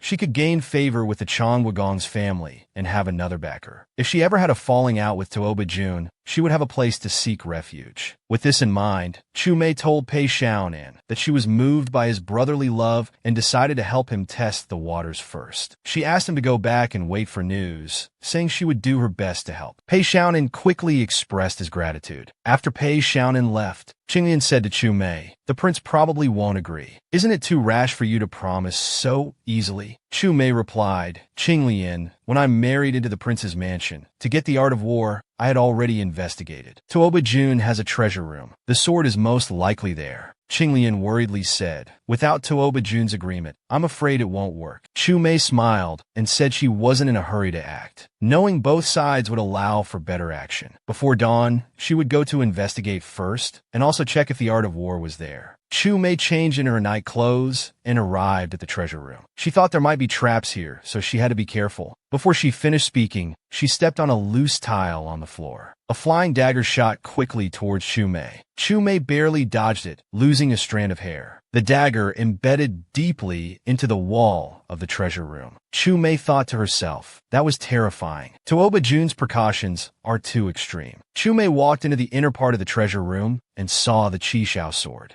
She picked up the sword and examined it, thinking it was indeed a rare treasure. No wonder Tuoba Jun was unwilling to part with it. Chu Mei then thought, if Tuoba Jun found out she took the sword, he might strangle her. The difference in their martial prowess was too great. Chu Mei shook her head, saying she couldn't use force. As she was thinking of a strategy, she saw the words forged by Ouya Zi engraved on the sword hilt. Chu Mei smiled and said, "This one is mine." Chu Mei turned and left the treasure room, not noticing the figure in the corner. The next day, Chu Mei sighed, saying she had been busy all morning. When Pei Xiaonan received the sword, he would surely be grateful and bow down to her. Qing Lian comforted her, saying it must have been difficult for Chu Mei. Before she finished speaking, someone came with ropes, saying the prince had ordered the princess to be arrested. Chu Mei was first shocked, then angrily rebuked. "Who are you people? How dare you arrest me in the prince's mansion? Do you not value your lives?" The person bowed and said he was only following orders and apologized for offending Chu Mei. Chu Mei was brought bound before Tuoba Sheng. She asked him what this meant. Tuoba Sheng grabbed Chu Mei's neck and said, "You dare to steal Xiao Baojian." Chu Mei denied stealing it. She was startled, thinking to herself if Tuoba Sheng had been monitoring her. How did he know Pei Xiaonan had visited? Tuoba Jun only said to lock Chu Mei in the dungeon, hang her over the cold pool, and he would interrogate her personally. Tuoba Jun came before Chu Mei as she hung over the cold pool. He said, "I told you if you dare betray me, there's only death awaiting." Chu Mei retorted, asking Tuoba Jun what proof he had that she stole the sword. Tuoba Sheng said, "Yesterday, Pei Xiaonan asked for your help. Today the sword is gone. When did you two become so close? But stealing the sword without leaving yourself an escape route, that's not like your usual style." Chu Mei murmured, "With you, I've never had an escape route. Besides, I didn't steal the sword." Chu Mei looked up at Tuoba Sheng again, asking if he had never trusted her. She was gambling that Tuoba Sheng hadn't been monitoring her. Tuoba Sheng lifted Chu Mei's chin and said, "Yes, you're good at arguing. Still won't confess? Do you think I really won't kill you?" Chu Mei said she wouldn't dare think that. She knew if she angered Tuoba Sheng, her life and death would be at his whim. "But I really didn't steal the sword. Why wouldn't I dare to come back?" Tuoba Jun looked at Chu Mei, thinking she was indeed a good actress. Even looking into her eyes, he couldn't see any flaw. Tuoba Jun pressed Chu Mei again, saying, "Who sent you? They've trained you so well, not showing any flaws." Chu Mei argued, "No one sent me. I'm just myself." She had to protect the organization. Tuoba Jun released Chu Mei, saying, "Since you won't speak the truth, you'll hang in the water prison for 3 days without food or water. Let's see if your mouth is still so tough then. As for those around you, they'll be punished too." Chu Mei continued to argue, "I didn't do it. I won't admit it even if you kill me. Involving innocent people, you're just a tyrant." Tuoba Sheng smirked, "A tyrant? Maybe." After Tuoba Jun left the dungeon, Chu Mei sighed, thinking indeed, with Tuoba Jun, she couldn't be tough, only submissive. Ko Qingji smiled as she secretly watched Chu Mei from the dungeon shadows, saying, "Now it's your turn. Just one Qishao sword can make you turn against each other. Seems your relationship isn't much after all." It turned out the figure in the treasure room yesterday was Ko Qingji. "Chu Mei, why don't I do you a favor and send this to the Changwagong mansion? The young lord will be very grateful to you. I'd like to see how the prince will deal with you." Ko Qingji told the guards at the dungeon door that she had come to bring some food for the princess, but seeing her hands bound, she wouldn't tell the prince she had been there. At night, wind and rain raged. Tuoba Sheng was playing chess with Luo Jui. Tuoba Sheng was distracted, and Luo Jui easily won. Tuoba Sheng said, "Let's end today's game here." Luo Jui said, "Your Highness's mind wasn't on the game today. Are you still angry at the princess?" Tuoba Tao gritted his teeth, saying, "She's tough indeed," still refusing to admit her mistake. Tuoba Tao told Luo Jui, "Within a month at all costs, we must find out Chu Mei's true identity." Luo Jui stood up and said, "I dare to ask, is your Highness angry about the princess stealing the sword, or about her giving it to Pei Xiaonan?" Tuoba Jun asked, "Are you trying to plead for Chu Mei?" Luo Jui laughed and said he wouldn't dare. He had just never seen the prince so impulsive before. He wondered if the prince was angry or heartbroken. Tooba Jun was stunned. He clenched his fist. The Qishao sword was just a sword. He seemed to be even more intolerant of Chu Mei doing things for others and going against him. Seeing Tooba Jun lost in thought, Luo Jui was about to take his leave, saying that since the prince had given orders, he would go investigate immediately. However, some things would be better to ask the princess directly. Tooba Jun stopped Luo Jui and went with him to the water prison. He was still worried after all. At the water prison, they found Chu Mei had already fallen unconscious. Tooba Jun quickly ran over, drew his sword to cut the ropes, and lowered Chu Mei down. He called Chu Mei's name, but she didn't wake up. Tooba Jun picked up Chu Mei horizontally and told someone to call for a doctor. Then he heard Chu Mei murmuring in her sleep, "Aging, you must wait. Our plan hasn't been accomplished yet." Tooba Tao froze in place. He said to the unconscious Chu Mei, "What did you say? What plan? Say it again if you dare." Hearing Chu Mei repeatedly calling out, he angrily said, "Even while unconscious, she's still calling someone else's name. My concern was indeed unnecessary." Luo Jui quickly tried to smooth things over, saying that words spoken while unconscious shouldn't be taken seriously. At this moment, Qing Lian suddenly arrived, saying she had something to give to Tooba Sheng. Tooba Sheng thought to himself, wondering what trick Chu Mei's people were up to now. Qing Lian knelt on the ground and presented the sword in her hands. Luo Jui took it and saw it was the dragon scale sword. Qing Lian cried and said, "The princess couldn't bear to give away your treasure, so she went to the master swordsmith Old O and asked for another precious sword, intending to give it to the young marquis. Moreover, the princess also had a sword specially crafted for you, your highness. The princess knows that although you have relinquished military power, you still care deeply about the great cause, so you're always frowning with worry. So she had the sword made to nurture through the sword. The princess wanted to express her determination through the sword, to accompany you through hardships, buy time, and regain power when the opportunity arises." Tooba Sheng understood. No wonder Chu Mei wouldn't give in. He had indeed wronged her. Tooba Sheng carried Chu Mei back to Yunzi Palace and told Qing Lian to find a doctor. He would take care of her personally. Qing Lian wanted to change Chu Mei into clean clothes, but Tooba Sheng took over, saying he would do it himself. Just as Tooba Sheng was about to start, he heard Chu Mei still cursing him as a tyrant in her sleep. This little fox was still being stubborn. Tooba Sheng took off Chu Mei's soaking wet clothes and changed her into clean ones. He caressed Chu Mei's face and said to her, "Mei, you've suffered." Suddenly, Chu Mei reached out and hugged Tooba Sheng's waist, trembling and murmuring, "Cold." Tooba Sheng quickly wrapped his arm around Chu Mei's shoulders and held her in his arms. He asked if she was still cold. Chu Mei stopped shivering and said, "Warm." Tooba Jun couldn't help but kiss Chu Mei's lips. He pressed Chu Mei down onto the bed. He murmured apologies to Chu Mei, saying it was his fault. Suddenly, the dragon-shaped mark on Tooba Jun's chest appeared again. Tooba Jun suddenly came to his senses. What was he doing? Although he liked her, it couldn't be now. At least he should wait until she wakes up. At least then it would be consensual. Chu Mei was about to wake up. She was murmuring and calling for Qing Lian. Tooba Sheng stood up, thinking she was finally waking up. He would come back to check on her later. He went out and instructed Qing Lian that the princess was about to wake up, telling her to take good care of her. Tooba Sheng went to Luoyua Pavilion. Luo Jui asked about Chu Mei's condition. Tooba Sheng replied that he had hurt her too deeply, but now she was no longer in serious danger. Luo Jui hesitantly asked Tooba Sheng if he had developed true feelings for Chu Mei. Tooba Sheng said he would find out Chu Mei's true identity within a month. No matter what her purpose was, he only wanted her to stay by his side forever. Regardless of who she was, there was no woman in this world that the North City prince couldn't marry. He wanted to negotiate with the forces behind Chu Mei. He would keep her no matter the cost. From now on, Chu Mei would only be his princess. In Yunzi Palace, Chu Mei was shocked to learn that Tooba Jun had carried her back and even changed her clothes himself. Hadn't he seen everything then? Qing Lian said the prince saw the sword and realized he had misunderstood. He looked even more upset. Chu Mei complained, saying the person who put her in this state was also him. If it weren't for Qing Lian asking the organization's people to get the sword back from Old O in time, she might have lost her life. However, it wasn't bad that he felt guilty this time. It would be much easier to get the military book in the future. Speaking of this precious sword, she didn't know who was framing her behind her back. She told Qinglian to call Pei Xiaonan over, as she had something to ask him. Pei Xiaonan came to Yunzi Palace. He asked Chu Mei what she needed him for, and if the prince knew he was here. Chu Mei said irritably not to mention him. She asked if he had received the Qi Xiao sword, and who gave it to him.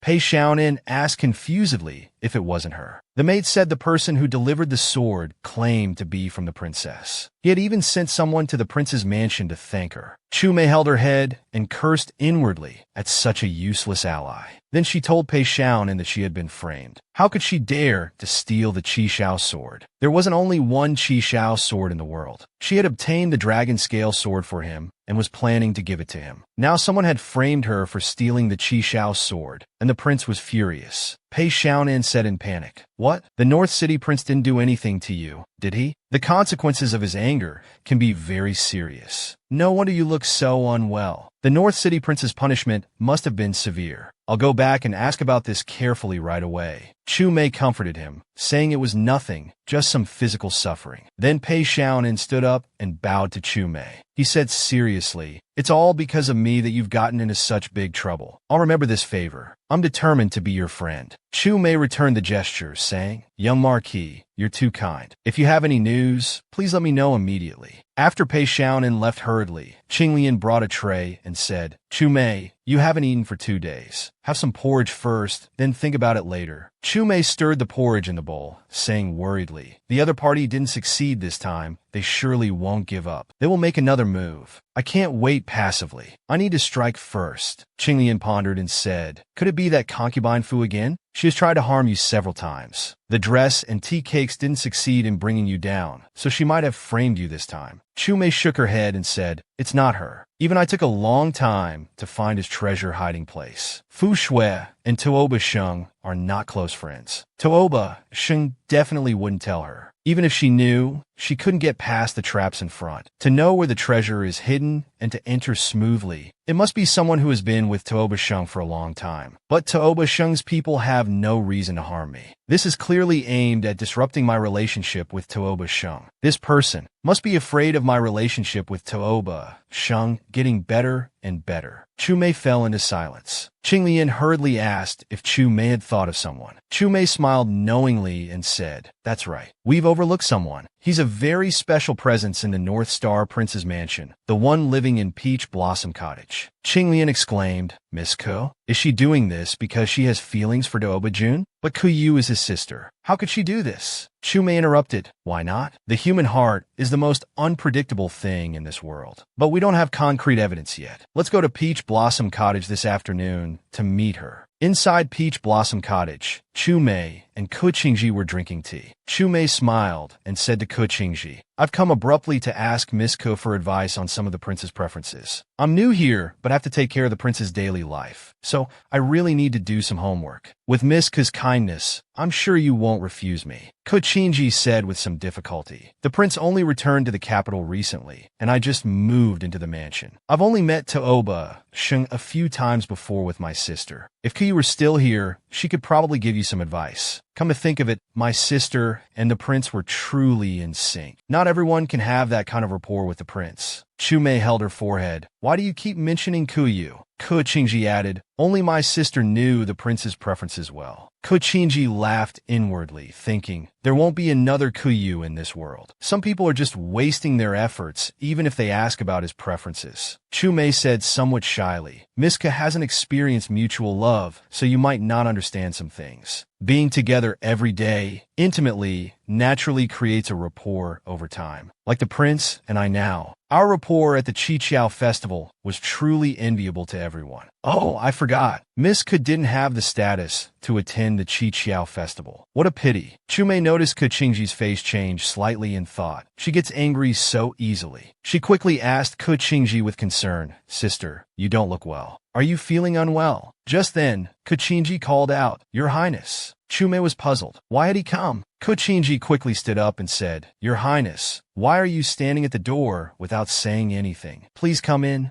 Chu Mei bowed and said, "Since your highness is here, I won't disturb you. I'll take my leave." Chu Mei was still resentful towards Tuoba Sheng. He hadn't apologized after punishing her, and she really didn't want to stay with him. Just as she was about to leave, Tuoba Sheng called her over. Chu Mei asked if he had any other instructions. Tuoba Sheng said, "I heard you were inquiring about my preferences." Chu Mei retorted defiantly, "Is that not allowed? Have I offended you again?" Chu Mei thought to herself, "Has he discovered my plan?" Tuoba Sheng changed the subject, saying it was the Mid-Autumn Festival today. He wanted to go to Chanda Garden to see the latest play. He kept looking at Chu Mei as he spoke. Chu Mei was puzzled by Tuoba Jun's gaze. Kochinji quickly replied that she would accompany him. Kochinji laughed inwardly, thinking the prince was deliberately saying this for Chu Mei to hear. But she couldn't understand the deeper meaning, "So I'll accept on your behalf." Tuoba Sheng said okay. Chu Mei was a bit surprised, so he came specifically to watch the play with Kochinji. "I don't care to go with him anyway." Chu Mei quickly excused herself. Tuoba Sheng asked Chu Mei if she wasn't coming along. Chu Mei snorted coldly and said, "You two go watch the play. Why should I tag along? It's rare for your highness to be in such a good mood. Enjoy watching with Miss Ke." Tuoba Sheng was helpless, usually quite clever, but at this moment she dropped the ball. Of course, the true fragrance might be late, but it will never be absent. Chu Mei still went. As soon as she entered, she heard the Rue princess consort's greeting. "On this Mid-Autumn Festival, why are you wandering Chanda Garden alone? The North Star Prince isn't accompanying you?" "I knew it. How could the North Star Prince like a woman from the Jianghu?" Chu Mei said she wouldn't argue with fools and ignored her as she walked away. The Rue princess consort blocked Chu Mei's path, angrily shouting, "Stop! You really think you're a princess consort? You're not worthy.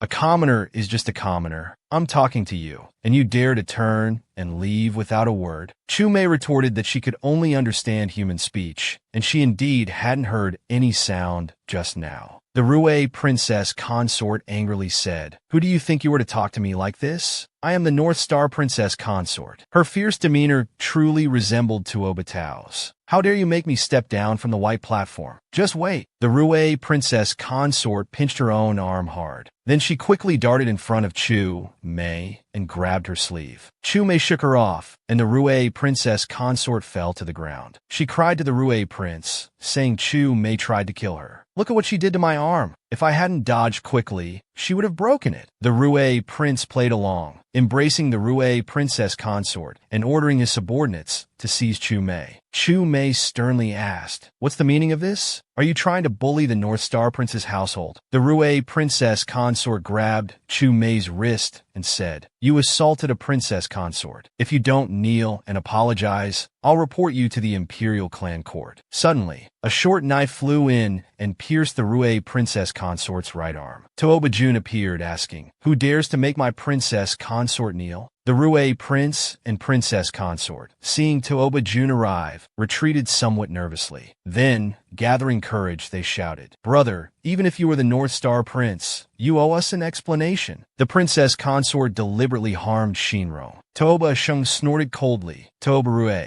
I clearly saw you provoking Chu Mei first. Now you're trying to twist the facts. Considering you bear the Tuoba name, I don't want to cause trouble for you now. But if you insist on seeking attention, I don't mind dealing with you too." Tuoba Rue angrily shouted, "North Star Prince, you've gone too far." Tuoba Jun brandished the dagger in his hand. Pointing at the Rue Princess Consort, he said, "For publicly humiliating the North Star Princess Consort, you can either apologize publicly or I'll carve words on your face. Choose one." The Rue Princess Consort trembled and said, "North Star Prince, you're not a man. How dare you bully a woman?" Tuoba Jun smiled coldly and said, "In my eyes, there are only the living and the dead. There's no distinction between men and women." The Rue Princess Consort, frightened, fell to her knees. I was wrong. Isn't that enough?" Chu Mei clung to Tuoba Jun's arm and said, "Since that's the case, this princess is magnanimous. I won't bother with people like you. Prince, let's go." The Rue Prince asked Tuoba Jun if he was satisfied. Tuoba Jun smiled and said, "Since my princess has forgiven him, you may leave." The Rue Prince left with his princess, gritting his teeth and cursing under his breath. "Go ahead and be arrogant. One day, I will avenge today's humiliation. Just you wait." Tuoba Jun took Chu Mei's hand and told her to come along.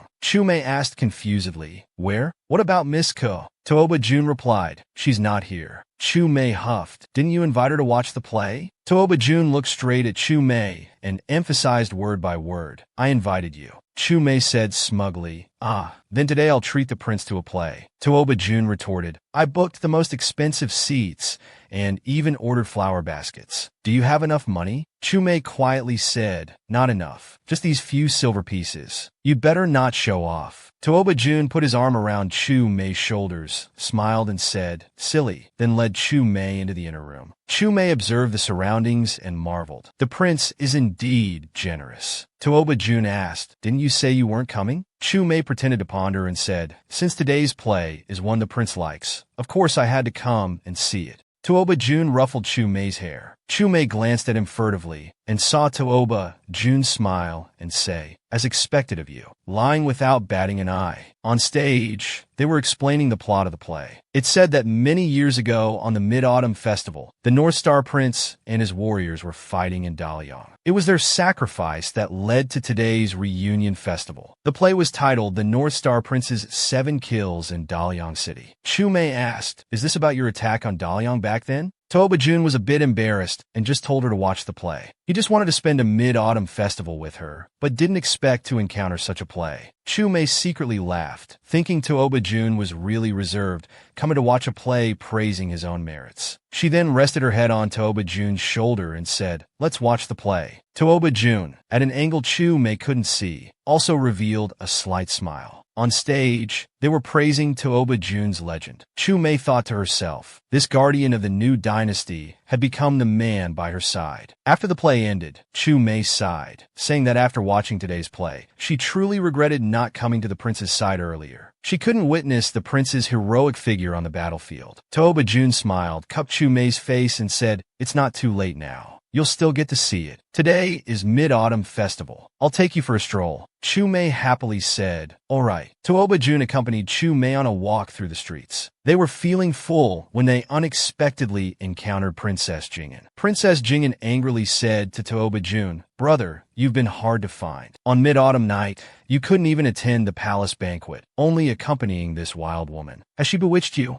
Tooba Jun reprimanded. Jing'an, you're being disrespectful to the princess consort again. Princess Jing'an turned and left. She would never acknowledge this shameless woman as the princess consort. Chu Mei comforted him, saying, it's all right. She is your sister after all. Since the prince and I are one, she is my sister too. Tooba Jun asked, you don't mind? Chu Mei proudly said, of course not. I have the magnanimity of an adult. Tooba Sheng praised admiringly. This princess indeed knows what's important. The two stopped in front of a tall building. Chu Mei sighed. I never noticed such a tall place in Chang'an when shopping before. It's perfect for moon viewing. Tooba Tao asked Chu Mei if she wanted to go up. Just as Chu Mei was about to say yes, Tooba Tao picked her up by the waist and carried her to the roof. Looking at the bright lanterns and full moon, Chu Mei said to Tooba Tao, this was the first Mid-Autumn Festival she had enjoyed so much. Tooba Tao asked Chu Mei how she spent previous Mid-Autumn Festivals. Chu Mei smiled bitterly, saying Mid-Autumn Festival was for family reunions, but she had no family left, so how could she celebrate it? Chu Mei was lost in memories. Back then, her brother Aging was still by her side. Fire surrounded the siblings. Seeing the fire growing, Aging pushed Chu Mei out. Tooba Sheng called out to Chu Mei, who was immersed in memories, asking if she was all right. Chu Mei replied she was just remembering her departed family and felt a bit sad. Tooba Tao comfortingly stroked Chu Mei's head, saying, from now on, I'll be your family. I'll spend every Mid-Autumn Festival with you in the future. Chu Mei smiled and said okay, but inside she felt bitter. I'm just a pawn for others to get close to you. How can a pawn have a future?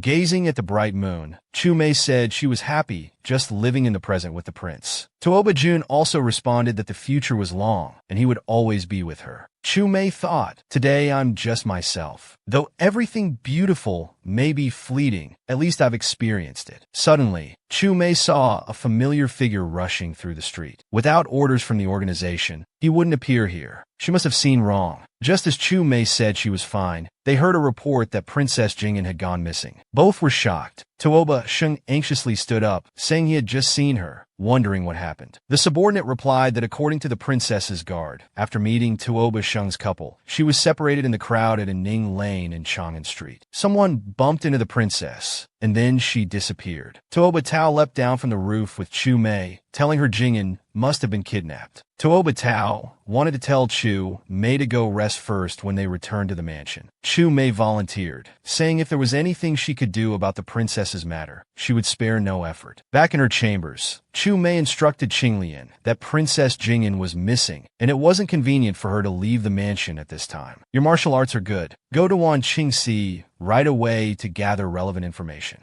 Chu Mei paced in her room, anxiously waiting for news from Qinglian. Finally, Qinglian returned with news. It was indeed Mingjue. It seemed she hadn't seen wrong earlier. Could the organization have plans for Jing'an? Was it because she hadn't obtained the military book, so the young master sent people? Qinglian denied this, saying Mingjue came to Chang'an on another mission. Without orders, he didn't acknowledge Chu Mei. He only saw Princess Jing'an scolding you on the street, felt upset, and kidnapped her. Chu Mei sighed, saying she once saved this child's life, and he still remembered, wholeheartedly protecting her. She needed to quickly have him return Princess Jing'an. Qinglian anxiously said, "It's too late now. Mingjue has sold the princess to the White Lotus sect, 8 provinces branch. They're going to auction her off tomorrow." Chu Mei was shocked. The White Lotus sect was a sworn enemy of the new dynasty. Tuoba Tao had led troops to exterminate them many times. The princess's life was in great danger in their hands. Chu Mei told Qinglian that she had to go to Bazhou immediately. Qinglian said they should at least report to Tuoba Sheng. Chu Mei said they couldn't tell him. Tuoba Sheng would eventually find out the truth. With his temper, he would never spare Mingjue. Chu Mei continued to instruct Qinglian that she couldn't come along. If both mistress and servant were gone, Tuoba Sheng would definitely become suspicious. "I'm doing this not just for Mingjue, nor for Tuoba Sheng. By saving the princess, we'll remove the biggest opponent to this marriage. It will be easier to find the military book." Chu Mei changed into night clothes and left. She put on a mask and infiltrated the White Lotus sex auction. The first item to be auctioned was Princess Jing'an. When people heard she was Tuoba Jun's sister, they became excited, saying they wanted to buy Jing'an to get revenge. Chu Mei sneered. Instead of taking revenge on Tuoba Jun directly, they were taking advantage of a woman. What a bunch of shameless scoundrels. Chu Mei activated her illusion technique. Everyone lost their senses. Chu Mei jumped onto the stage and rescued Princess Jing'an. Just as she was about to leave, her mask was torn off. The man introduced himself, saying, "I am Zi Sangmu. I came here specifically for Princess Jing'an today. You snatching her like this, wouldn't it make my trip pointless?" Zi Sangmu said with interest. "To be able to enter and exit this water moon cave using illusions, miss, you interest me more than the princess. Why don't we get to know each other?" Chu Mei was worried. This Zi Sangmu was a notorious playboy, definitely not a good person. She couldn't get entangled with him. Chu Mei threw out her silver needles, but Zi Sangmu easily dodged them. He praised, "Not bad. Your technique is clean and efficient. Looks like you've killed quite a few people before." Zi Sangmu took off his mask and smirked. "Do you think you can escape?" Chu Mei thought to herself. "Not good. I've fallen into an illusion." Chu Mei instructed Jing'an to hide first and not to come out unless called. Zi Sangmu smiled and said, "Since you're skilled in illusions, miss, let's see who's stronger. This is a special romantic illusion I've set up for you. You can see your lifelong love, or the person you most want to be intimate with. I wonder who you're thinking of, miss?" Chu Mei felt her body grow hot. She cursed shameless lecher, using such despicable methods. Suddenly, she saw Tuoba Tao's figure appear before her. How was this possible? When Tuoba Tao actually embraced Chu Mei, she realized it was the real Tuoba Tao. Tuoba Sheng hurled the darts in his hand fiercely at Zi Sangmu. Zi Sangmu, hit in the right arm, asked, "Could it be that this woman is related to you?" Zi Sangmu pulled out the dart and swung his fly whisk as he leapt up. He activated his illusion again, saying, "Since you dare come to Bazhou, don't think about leaving." Tuoba Sheng channeled his internal energy and mocked. "Is this all you can do? These lowly tricks?" Zi Sangmu threw the dagger back, but Tuoba Sheng deflected it, changing its direction. This time it pierced Zi Sangmu's left chest. Zi Sangmu spat blood and said, "Prince Beichun, you're skilled. I'll come to Chang'an and return this favor in full." Then he escaped using his lightness skill. Chu Mei looked at Tuoba Sheng again to confirm. "Your Highness, is it really you? I thought I was still in the illusion." Chu Mei hesitated for a moment. Just now, in the illusion,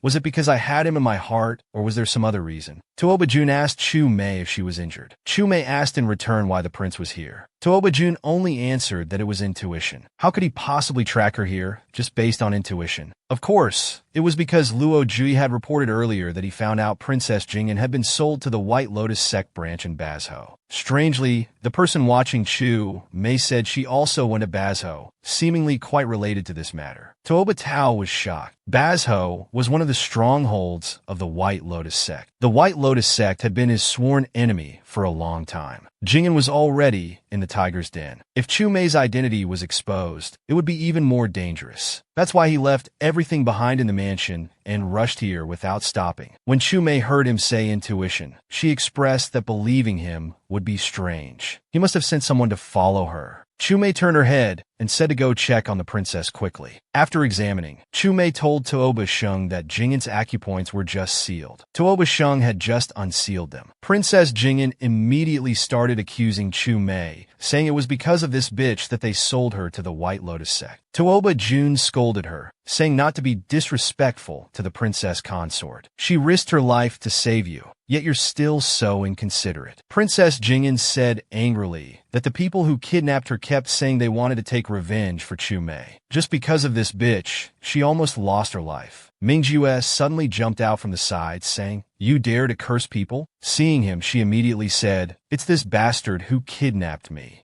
Just as Tuoba Sheng was about to strike, Chu Mei shouted for him to show mercy. Ming Jue was thrown out. Chu Mei quickly went to check on his condition. Ming Jue complained, saying, "This dead girl has insulted you repeatedly. You don't need to plead for her. I just want to teach her a lesson. Kill me or chop me up, whatever." Chu Mei quickly stopped him and told him to kneel down. Tuoba Sheng noticed that Ming Jue called Chu Mei Sister Chu. Mei quickly explained that Ming Jue is Qinglian's brother. They grew up together and depended on each other for survival. Tuoba Jun asked alertly, "Is this person your childhood sweetheart?" Chu Mei quickly pleaded, saying Ming Jue has a quick temper. He couldn't bear to see her insulted, so he impulsively kidnapped the princess. She was willing to take the punishment for him in this matter. Tuoba Jun asked Chu Mei, "You're afraid I'll deal with him, so you came here alone regardless of your safety?" Chu Mei quickly denied it, saying, "Of course not. You only have one sister, Your Highness. You must have been extremely worried when something happened to her." She didn't dare to inform him, but wanted to share his worries. If she couldn't bring the princess back safely, she really wouldn't know how to face him. "Your Highness, you also know I don't have any noble ladies. We've supported each other to survive until today. We're not family, but we've encouraged each other in life and death situations. Otherwise, I wouldn't have lived to meet Your Highness." Tuoba Sheng was silent for a moment, then hugged Chu Mei and told her there was no need to hide anything from him. "You said you wouldn't hold a grudge against Jingyan. I believe you." Chu Mei then asked what to do about Ming Jue. Tuoba Jun said not to mention this person to him again. There was a commotion behind them. The White Lotus sect people had caught up. Ming Jue stood in front of them, telling them to leave first. Chu Mei said okay, let him stay behind to clean up, which would also serve as atonement. Chu Mei told Tuoba Sheng that the princess's acupoints were sealed. She needed care, and they couldn't linger in battle. Chu Mei instructed Ming Ju not to push himself too hard and then left. No one chased after her. It seems Ming Ju had already dealt with that group of people. Ming Ju had practiced martial arts since childhood. His skills were superb. Tuoba Tao really didn't want to hear that name again. Suddenly, a hidden weapon came flying. Tuoba Tao pushed Chu Mei away. An assassin jumped out, telling the North Star Prince to mind his own business. He was after Chu Mei's life. After hearing this, Tuoba Tao furiously threw the dart in his hand. Anyone who dared to touch his people must die. The two became entangled in a fight. Princess Jingyan watched Chu Mei standing still and angrily said that person came to kill her. "You just stand there watching while my brother fights for your life?" Chu Mei warned Jinan, "You stay put. My martial arts aren't good. If I go over, I'll just be a burden to him." Tuoba Sheng fought with the assassin for a while, but eventually lost and was knocked to the ground. Chu Mei went forward worriedly and asked Tuoba Sheng if he was alright. Tuoba Tao looked down and asked about the assassin's identity. The man only said his name was Han Yi. He admitted he was outmatched and wouldn't say anything else. "Kill me or torture me as you wish." Chu Mei was somewhat surprised. Han Yi was that world-class fool. Tuoba Tao mockingly said, "So this is the top assassin of the Tiansha Pavilion. Not much after all." Chu Mei laughed. To be able to hire the world's top assassin, that must cost quite a lot. I didn't realize my life was worth so much. Tuoba Jun raised his short knife again, saying, keeping him alive will only be trouble. Better to kill him. Chu Mei revealed the silver needle in her hand, interrupting. He came to kill me after all. Let me do it. Just as Chu Mei was about to act, she suddenly saw the pendant on Han Yi's neck. She immediately became very excited. Chu Mei yanked off the mask on Han Yi's face, demanding to know who he really was. How did you get this ivory carving? Did you pick it up, or did someone sell it to you? Han Yi covered the pendant, telling Chu Mei it was his own. He'd had it since he could remember. Chu Mei continued anxiously asking, then what about your family? Where are they? Han Yi turned his head and said he had no parents, no family. And don't involve my family. If you want to kill, just kill me. Tuoba Sheng, seeing Chu Mei suddenly in tears, asked, what's wrong? Should I do it instead? Chu Mei trembled and quickly stepped forward to stop him, saying, Your Highness, please don't. This pendant, I have one too. All the children in our family have one. This ivory carving might be my brother's. Chu Mei trembled, covering her face as she cried, Your Highness, I beg you. Our family has no one left, so he might be related to my family. Please don't kill him. I beg you. Chu Mei looked at the familiar ivory carving and fell into deep thought. A Jing's ivory carving. Shouldn't it have been destroyed in that big fire? Who exactly is he? Could there be other survivors from the clan? Tuoba Sheng looked at Han Yi and Chu Mei, also pondering. The quality of this ivory carving doesn't seem to be from an ordinary family. So Chu Mei might have been born into a wealthy family. If what Chu Mei says is true, then the possibility of Han Yi being Chu Mei's family member is even greater. Thinking of this, Tuoba Sheng helped Chu Mei up and said, Let's go. I won't kill your family. I won't kill even uncertain family members. Chu Mei gratefully thanked Tuoba Sheng. Tuoba Jun called for Princess Jingyan, about to leave. Han Yi shouted from behind at Chu Mei, I don't know what relationship I have with you, and I don't care. But since you've spared me this time, I won't take on missions to assassinate you in the future. Chu Mei smiled and said, All right, you'll be missing out on some good business in the future. Chu Mei turned to leave, determined to find out who you are. The three of them arrived at the post station in Bazhou, planning to renovate a bit first. Chu Mei sat worriedly on the bed's edge, pondering, unsure if Tuoba Sheng had calmed down about Jingyan being kidnapped, wondering if he would privately cause trouble for Ming Ju. What if he eventually found traces of the organization? As she was fretting, she heard Tuoba Jun enter her room. Chu Mei turned and asked Tuoba Jun if the princess had gone to sleep. Tuoba Jun nodded, saying he hoped this lesson would make her wiser. Chu Mei rested her head on Tuoba Jun's chest, asking how he knew she was in Bazhou. Tuoba Jun answered honestly. He knew as soon as she left the prince's mansion. Chu Mei sighed, saying there truly was nothing in this world he didn't know. Regarding the princess's matter, if punishment was necessary, she should be the only one punished. Tuoba Jun only said it was late, time to bathe and sleep. They had to return to Chang'an tomorrow. Chu Mei was surprised, quickly thanking the prince for not pursuing the matter further, saying she'd draw his bath. She asked if he wanted a flower petal bath, an ice bath, or... Chu Mei paused, her finger tapping Tuoba Jun's chest. She continued asking about a passionate lover's bath. Tuoba Jun froze, flustered, turning away and telling Chu Mei to leave. Chu Mei secretly laughed, teasing Tuoba Tao, saying, Your Highness, what are you thinking? I didn't say I'd take a lover's bath with you. Tuoba Tao gritted his teeth, saying, Get out. The next day, the three returned to the North Star Prince's mansion. Luo Jui was already waiting at the mansion gate. Tuoba Sheng instructed Chu Mei and Princess Jingyan to rest first. He had matters to discuss with Luo Jui. After Chu Mei and the princess left, Luo Jui approached Tuoba Sheng. He whispered that upon receiving Tuoba Sheng's pigeon message, he immediately began investigating and informed him of the identity of those who ordered Han Yi to assassinate Chu Mei. Tuoba Sheng nodded, saying he understood. Then he took out a piece of paper, instructing Luo Jui to investigate this object. The ivory carving material was mountain jade, with 8-knife carving technique. He wanted to know which country it came from, or who else might have such an item. Luo Jui opened the drawing, asking if this was related to Chu Mei. Who else could make Tuoba Sheng so concerned? Tuoba Sheng replied that Chu Mei said it belonged to her family. Luo Jui sighed, saying it seemed the prince cared more about the princess consort's background than he had imagined. Tuoba Jun turned to leave, telling him to investigate while he went out for a while. Returning to the bedchamber, Qinglian handed over intelligence from Wan Yang, saying they knew the identity of the person who hired the world's top assassin to kill Chu Mei. Chu Mei was surprised. It was actually him? She angrily said, "They're truly audacious. Today they dare to move against me. Wouldn't they want the prince's life in the future?" Qingyan asked Chu Mei how she planned to handle it. Chu Mei felt a headache coming on. "I can't intervene in this matter, but the prince will investigate it. We'll see what he decides. This trip has truly exhausted me." In the Rue prince's mansion, the Rue prince couple were enjoying tea when a servant hurriedly reported that the North Star prince had arrived. The Rue princess consort Meng Xinrong felt somewhat guilty. Tuoba Rue asked Tuoba Sheng what brought him here. Tuoba Jun replied that Meng Xinrong had hired assassins to kill the North Star princess consort. He came to arrest her. Tuoba Rue arrogantly said, "What do you think my Rue prince's mansion is? You think you can just arrest someone on your word alone?" Tuoba Jun sneered, "You still dare to deny it? Your servant has already confessed. The Tiansha Pavilion assassin's price was quite high. Ordinary families couldn't afford such a fee." Tuoba Jun took a bracelet from his sleeve, saying to Meng Xinrong, "This was part of your dowry bestowed by the Empress Dowager. You had your servant take it to a pawn shop to exchange for money, but you didn't expect him to greedily keep one jade bracelet. It has your name on it, and the pawn shop has relevant records."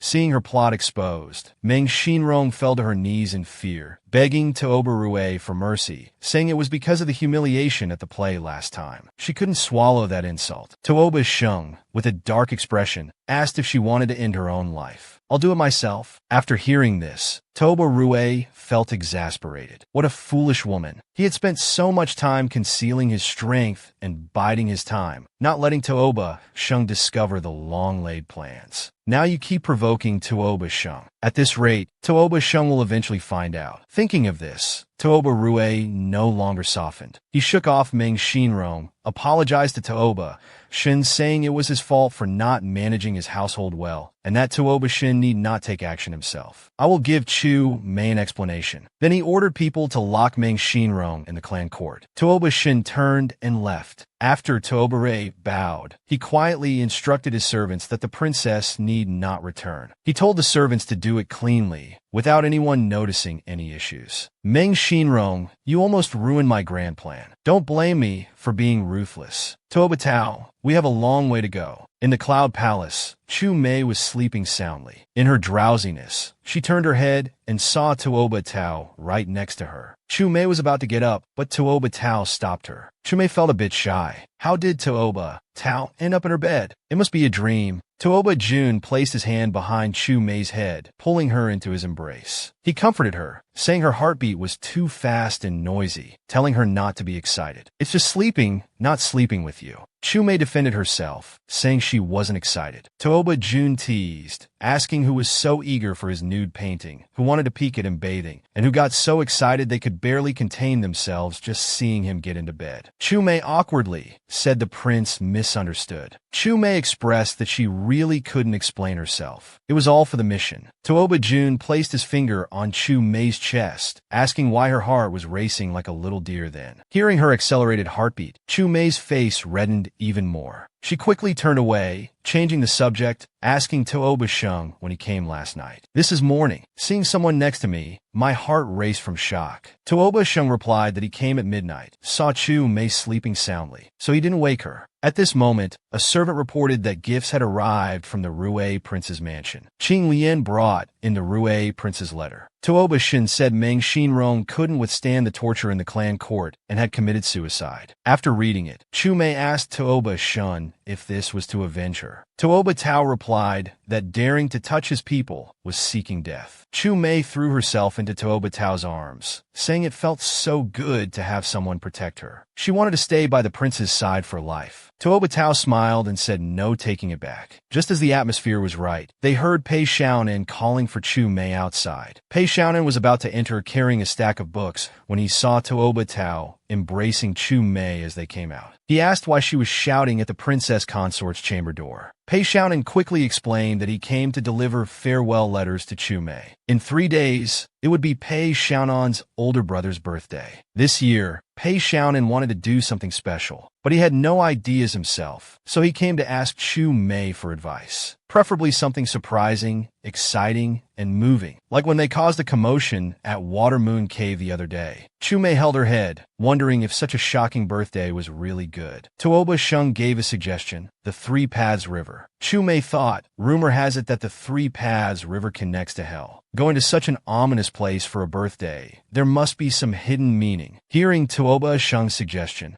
Chu Mei and Xiaonan were both surprised. North of the mountains outside Chang'an City, there's a river called Three Paths. Legend says it connects to hell. With Wanchuan Gorge as the boundary, going north means no return, while going south is normal. It's said that once you enter Wanchuan Gorge, you can never come out. But beyond Wanchuan Gorge grows a flower called Permitha. In mythology, those who can see the Permitha flower can reach their desired other shore. Tuoba Jun suggested, why don't we rent a pleasure boat? Let's explore the Sunda River and see the spider lilies. Pei Xiaonan thought the other shore was a good omen. This place was also exciting, so they decided on this. Pei Xiaonan invited Tuoba Sheng to join them. Tuoba Sheng readily agreed. Chu Mei became even more confused. Tuoba Jun usually disliked such crowded social gatherings. Today he actually agreed. This was even stranger. 3 days later, Tuoba Jun took Chu Mei on the pleasure boat for the banquet. Chu Mei hesitated. It was said to be an adventure, but Tuoba Jun brought Luo Jui and Kuqingji. Moreover, Tuoba Jun and Pei Yaoding were alone at the front of the boat. She didn't know what they were discussing. This definitely wasn't just a simple birthday party. Qinglian said with a serious expression. Wan Yang said the Sunda River is a place without intelligence. No intelligence means there's a problem. As for whose forces they are, it's unclear. It could be a branch of the White Lotus sect, or it could be related to the Tiansha Pavilion. At this moment, Luo Jui called out to Chu Mei, asking what she was looking at. Chu Mei said dejectedly that she was looking at the prince. She had thought she'd have a chance to tour the pleasure boat with Tuoba Sheng today, but unexpectedly, she was left aside by Tuoba Sheng again. Luo Jui explained that Chu Mei misunderstood Tuoba Sheng. He and the mighty Marquis were clearing the way for everyone. After all, the legendary headquarters of the world-famous Tiansha Pavilion was said to be hidden nearby.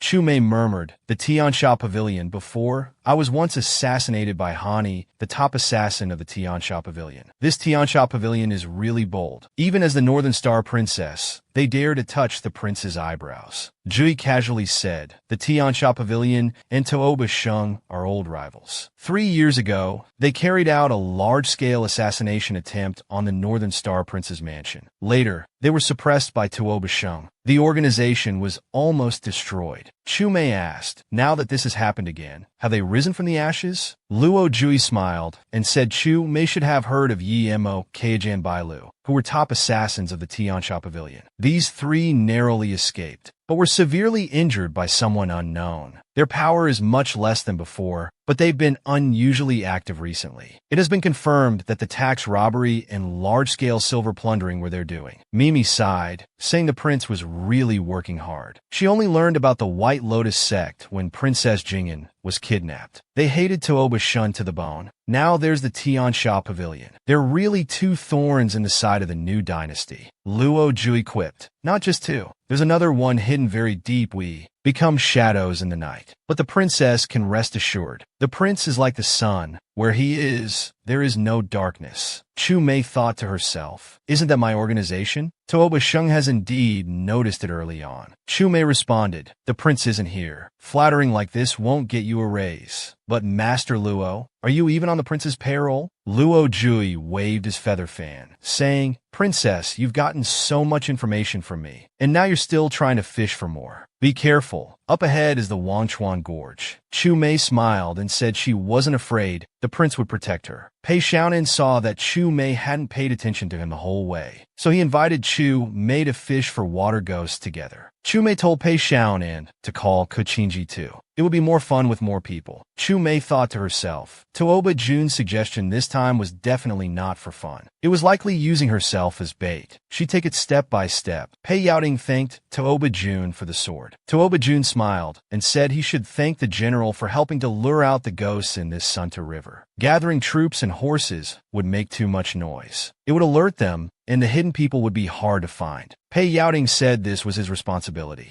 Just as he finished speaking, a scream came from the pleasure boat behind. Kuchinji was muttering about ghosts. Tooba Jun and Pei Yaoting leapt onto the boat behind. Seeing the white bones hanging from the fishing rod, Pei Xiaonan quickly explained, "Don't worry, it's fake. Want to play at the Sunta River?" He had someone make it from cow bones in advance. Seeing everyone fishing for a long time without catching anything, he threw one in. Unexpectedly, Kuchinji caught it. Seeing everyone's resentful looks, Pei Xiaonan quickly apologized and begged for forgiveness. Suddenly, Pei Xiaonan's eyes lit up. He said, "Look, there are real spider lilies. The riverbank is full of red spider lilies." Tooba Jun put his arm around Chu Mei's shoulder, and they admired the beautiful scenery together. Kuchinji looked at their silhouettes with resentment. She didn't notice the water stirring beside her. Suddenly, a pair of hands reached out from the water and grabbed Kuchinji. Tooba Jun couldn't react in time. Kuchinji had already been pulled into the water. Tooba Jun jumped into the water without hesitation and brought Kuchinji back up. Suddenly, a long whip extended from the water, wrapped around Chu Mei's arm, and pulled her down. Tooba Jun was still holding Kuchinji, unable to move. Pei Xiaonan jumped into the water. Tooba Jun looked at the water surface with concern. At this moment, several assassins jumped from the water onto the boat. Luo Jui defended Weil, telling Tooba Jun that the ones who took Chu Mei were from the Tiansha Pavilion. He saw the heartless whip. Tooba Sheng hurriedly said Chu Mei was no match for Zhao Ge. They must find her quickly. He told Luo Jui to guard the boat and take care of Kuchinji.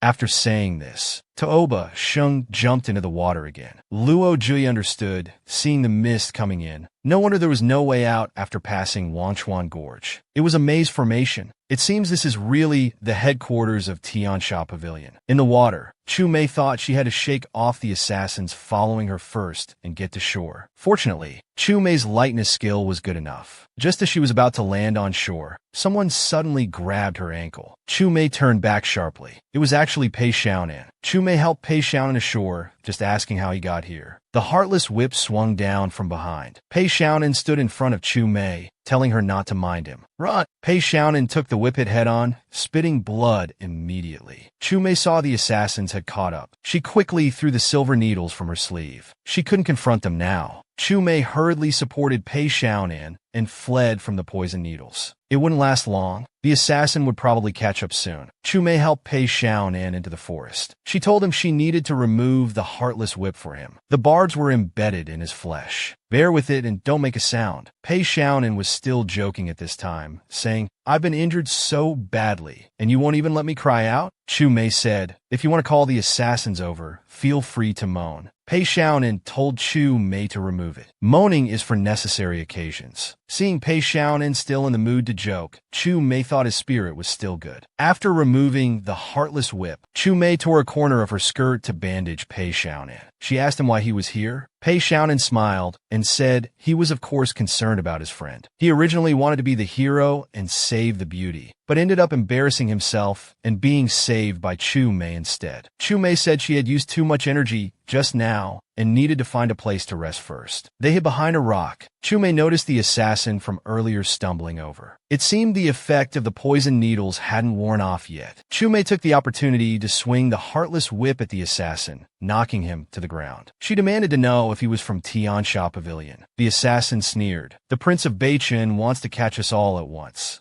Unexpectedly, we've fallen into a maze. Even if we find the headquarters, what can we do? We can't get out anyway. Soon his companions will come too. None of you will survive." Exorcism Heart Sutra. Tooba Tao was trapped. He interrogated the assassin about the location of their headquarters. Before the assassin could answer, footsteps were heard from behind. The assassin said smugly that his companions had arrived. "You're all going to die." A flying dagger came from behind, hitting the assassin. He died instantly. Chu Mei looked at the approaching figure nervously. "Who was it?" It was Tooba Sheng. Chu Mei couldn't help feeling a bit happy. She called out, "Your Highness," then came to her senses. She thought, what about Kuchinji? Are we leaving him behind? Tooba Jun asked if Chu Mei was injured. She said she was fine. What about the others? She felt a bit disappointed inside. Why pretend to care about me? Tooba Jun replied, "The others should all be on the boat." Chu Mei said to Tooba Jun, It's good you arrived in time. The young Marquis is injured. Let's take him back. Before she finished speaking, Chu-mei suddenly felt dizzy. Everything spun around her, and she fainted into Tooba Jun's arms. Pei Xiaonin anxiously asked what happened to Chu-mei. Tooba Jun said her body was weak. She needed rest. Pei Xiaonin immediately wanted to go back. Tooba Jun asked if he could walk now. Pei Xiaonin, covering his wound, weakly insisted he was fine. In her unconscious state, Chu-mei was still calling out, "Your Highness." Tooba Sheng held Chu-mei's hand. Chu-mei fell into a dream. In the dream, Chu-mei fell into the water. Tooba Tao reached out to grab Chu-mei but missed. Chu-mei hoped in her heart that Tooba Tao would jump in to save her. But she saw Ke Qingji's hand on Tooba Tao's shoulder. That was the last image Chu-mei saw before falling into the water. "Tooba Tao, you still won't choose me in the end?" Chu-mei called out for Tooba Sheng again in her sleep. Tooba Sheng quickly responded to her. Chu-mei woke up startled and said, "Your Highness can still remember me. I'm truly honored." She felt a mix of emotions. Chu-mei asked about Ke Qingji's situation. She sarcastically said she didn't see Tooba Sheng when she fell into the water, but unexpectedly saw him here. Tooba Jun put Chu-mei down and asked her, "Are you angry because I didn't save you first?" He explained, "I saw you being dragged underwater. I wanted to save you but missed. I've been looking for you all this time." Tooba Jun stroked Chu-mei's head and told her, "You are the only princess consort I've chosen. I won't abandon you."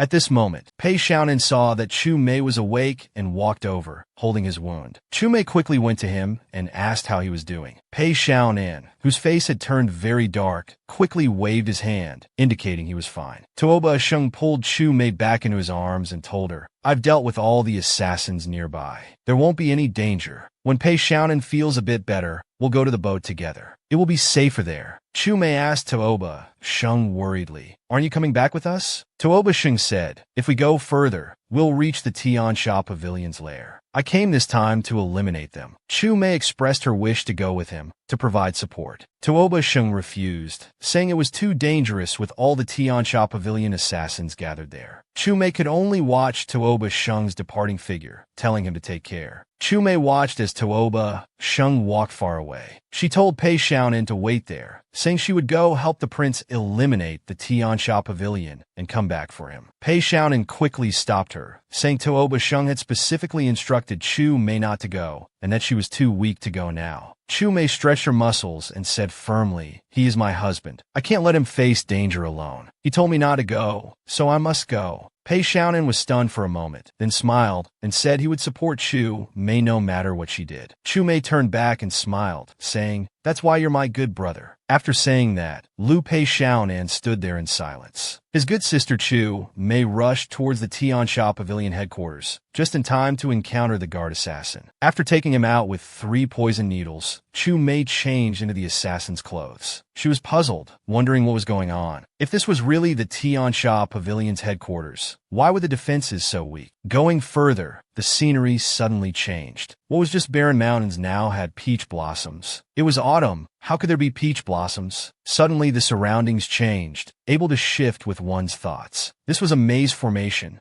A figure rushed at Chu-mei. Chu-mei dodged, and the figure disappeared. Chu-mei murmured, deducing that assassins were hidden in the maze. This was the Tiansha formation. Not good. This must be set up specifically to deal with the prince. Tooba Sheng is in danger. I must find him quickly. Chu-mei used her lightness skill to search around. She saw Tooba Sheng's figure ahead and happily called out to him. Tooba Sheng sighed. I didn't expect the illusions in this Tiansha formation to be so real. Even the voice is exactly like Chu-mei's. Tooba Tao threw a short knife at Chu-mei. Chu-mei dodged and quickly told Tooba Tao it was her. Tooba Tao not only didn't believe her, but quickly flashed to Chu-mei's front. The knife tip was inches from Chu-mei's neck. Tooba Tao demanded to know who she really was. Chu-mei grabbed Tooba Tao's wrist holding the knife, quickly removed her mask, revealing her face, and asked, "Your Highness, can't you even recognize my voice?" Tooba Sheng said he couldn't believe it at all, frowning. "You're just an illusion. Don't try to fool me." This kind of illusion can make others appear as the person you most want to see. Who are you really? Hearing this, Chu Mei became a bit shy. Tuoba Sheng had just said she was the person he most wanted to see. Chu Mei showed her most sincere smile and said, "So I'm the person your highness most wants to see? I'm truly honored." Tuoba Sheng looked at the familiar smile before him. It really was her. Tuoba Sheng anxiously asked why she had followed. Chu Mei smiled and said, "If they want to use illusions against you, your highness, then you need me." Suddenly, assassins appeared from all directions. Tuoba Sheng wanted to protect Chu Mei behind him. Chu Mei smiled and reminded Tuoba Sheng, "The middle one is real. The ones on the left and right are illusions." Hearing this, Tuoba Sheng killed the assassin in the middle with one strike. Tuoba Sheng asked Chu Mei if she could really distinguish between real and fake. Chu Mei explained to Tuoba Sheng, saying that what she practiced was illusion techniques. Although this Tiansha formation was dangerous, and she couldn't completely break it, she could still distinguish whether the assassins in the formation were real or fake. Unexpectedly, an assassin suddenly appeared behind them, trying to ambush Chu Mei. Tuoba Jun pulled Chu Mei away just in time, killing that assassin. Tuoba Jun himself was also injured. Chu Mei was a bit worried. Tuoba Sheng comforted her, saying it was just a minor wound, nothing serious. However, Chu Mei told Tuoba Sheng that this couldn't go on. The black-clothed men kept coming, intending to wear them down here. Tuoba Sheng continued, saying that if they could find the person controlling the formation, they could break it. Chu Mei closed her eyes and began to use her powers. The person holding the formation must be at the center of Sha Town. Chu Mei tried to locate his position. After searching for a moment, Chu Mei suddenly opened her eyes. 10 miles southeast. Tuoba Sheng immediately took Chu Mei there. Upon arrival, they saw a woman in green clothes waiting there. As if greeting them normally, she said, "We meet again, North Star Prince Tuoba Sheng." Chu Mei told Tuoba Sheng it was her. Tuoba Sheng,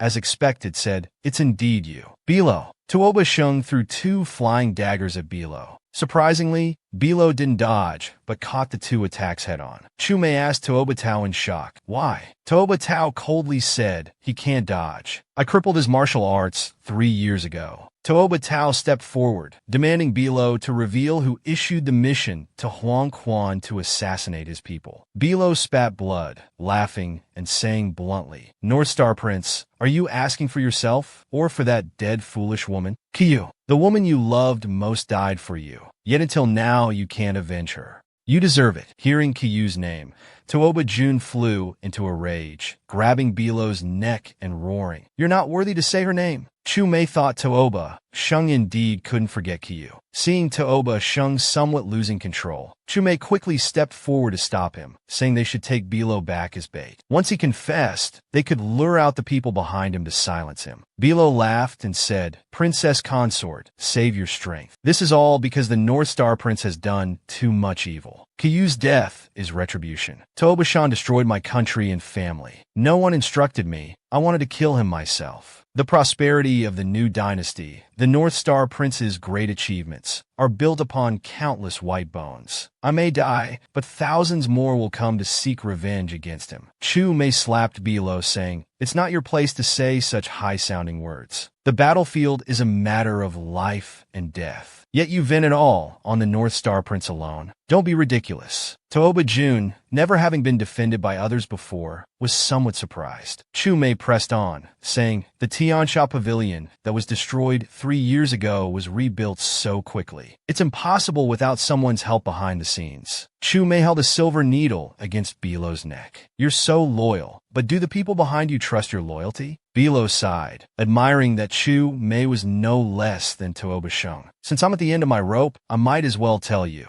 The master of the Tiansha Pavilion is from the Tuoba royal family. The master of the Tiansha Pavilion is none other than Tuoba Rue. They are all controlling the Tiansha Pavilion under the Rue Prince's orders, including the large-scale assassination attempt 3 years ago. It's a pity Tuoba Shun didn't die." Tuoba Shun asked why you suddenly said so much. Bilo laughed and said you found out. "I was just stalling for time. It's useless even if you know. You can't get out now. I'm here to eliminate you as a future threat for Prince Rue." A large fire ignited around them. The illusion was gradually disappearing. Chu Mei observed the real environment around her. A sealed palace with no doors or windows. This should be the top floor of Tiansha Pavilion. Bilo intended to perish together with them. They could only hear Bilo's remaining words saying they couldn't escape. Chumei covered her nose and said there must be a mechanism in this room. But at the current rate the fire was spreading, there wasn't enough time. Tooba Shun threw his short knife. The knife bounced back from the wall. Tooba Shun said the wall wasn't built with bricks, but was specially made from a whole piece of marble. An ordinary wall would have been pierced by the flying knife. The palace beams were burned and collapsed. Tooba Tao took Chumei and dodged the falling wooden beams. Looking at the hole in the roof, Tooba Tao took Chumei and escaped. Bilo watched the two escape. She regretfully said she still couldn't complete the task for the pavilion master. Tooba Tao, who had just escaped, heard a noise and was about to be alert to who it was. Then he saw Pei Yaoting and Pei Xiaonan appear before him. Pei Yaoting reported to Tooba Shun, saying all the assassins from Tiansha Pavilion had been killed. Tooba Shun thanked Pei Yaoting and asked how they found this place. Pei Yaoting replied that he found Pei Xiaonan, who told Pei Yaoting that Tooba Shun and Chu Mei had gone to Tiansha Pavilion's lair, so they rushed over. Pei Xiaonan looked at the weakened Chu Mei in Tooba Shun's arms and stepped forward to ask what happened. He said he told her not to come. Tooba Shun held Chu Mei tightly, not letting him look, and replied that she was fine. Pei Xiaonan sighed in resignation, saying it's good if she's all right. Everyone looked at the blazing headquarters of Tiansha Pavilion. Since it had been eliminated, they could go back now. Tooba Shun said, "Let's return to the ship and regroup with everyone, then go back to the capital together." Back on the pleasure boat, Tooba Shun took care of the exhausted Chumei. Listening to Luo Jui's report, all the recent events could finally be connected. It seemed they were all related to Prince Rue. Tooba Tao smiled and said, Tooba Rue was previously in charge of government affairs. Embezzling silver from the Ministry of Revenue wasn't difficult. Knowing the tax situations in various places was even easier. Luo Jui recalled that controlling the embezzlement of silver from the Ministry of Revenue, it seems this wasn't his first time. It's just that this time he was caught. After catching the Vice Minister of Revenue, he sent Huang Quan to silence him. Tooba Shun fell into deep thought. These things were done by Tooba Rue, no doubt. But what about 3 years ago? Was it him too? Tooba Shun told Luo Jui not to let this information leak. They would discuss it further after returning to the capital. Luo Jui smiled and said Prince Rui must be restless now. They just needed to wait for him to come to them. In her sleep, Chumei called out for Tooba Shun to run quickly. Tooba Shun was about to comfort Chumei when he heard Chumei call out another name, aging. Tooba Shun was startled. This name again. It seems he needs to have Jui investigate this person thoroughly. Chumei's dream was still about that big fire. The difference was at the end of this dream, Tooba Shun appeared. Chumei woke up and found herself no longer in the Tiansha Pavilion. Tooba Jun told Chumei that they had already escaped. Chumei quickly asked if anyone had gone to find Pei Xiaonan. Hearing that Pei Xiaonan had already been taken back by Pei Yaoting, Chumei breathed a sigh of relief. Tooba Jun couldn't help but say, "You're my princess, yet you care so much about Pei Xiaonan." Chumei was stunned. She smiled and asked Tooba Jun if he was jealous. Tooba Jun stubbornly denied it, saying how could he possibly be jealous of Pei Xiaonan. Chumei countered, asking what the prince was angry about then. That day when she fell into the water and no one rescued her, she met Pei Xiaonan in the chaos. He was poisoned while trying to save her, which is why she cared about him more. Chumei sighed, thinking he was still angry. She said, "Now I only consider Pei Xiaonan as a good friend who has been through life and death together. Just like how you have things you want to protect. How you treat Kuyu, I've never had any complaints about it." Tooba Jun turned his head, wanted to say something, but was interrupted by Chumei. She said, "I should see my position clearly. The prince likes Kuyu, cherishes Ku.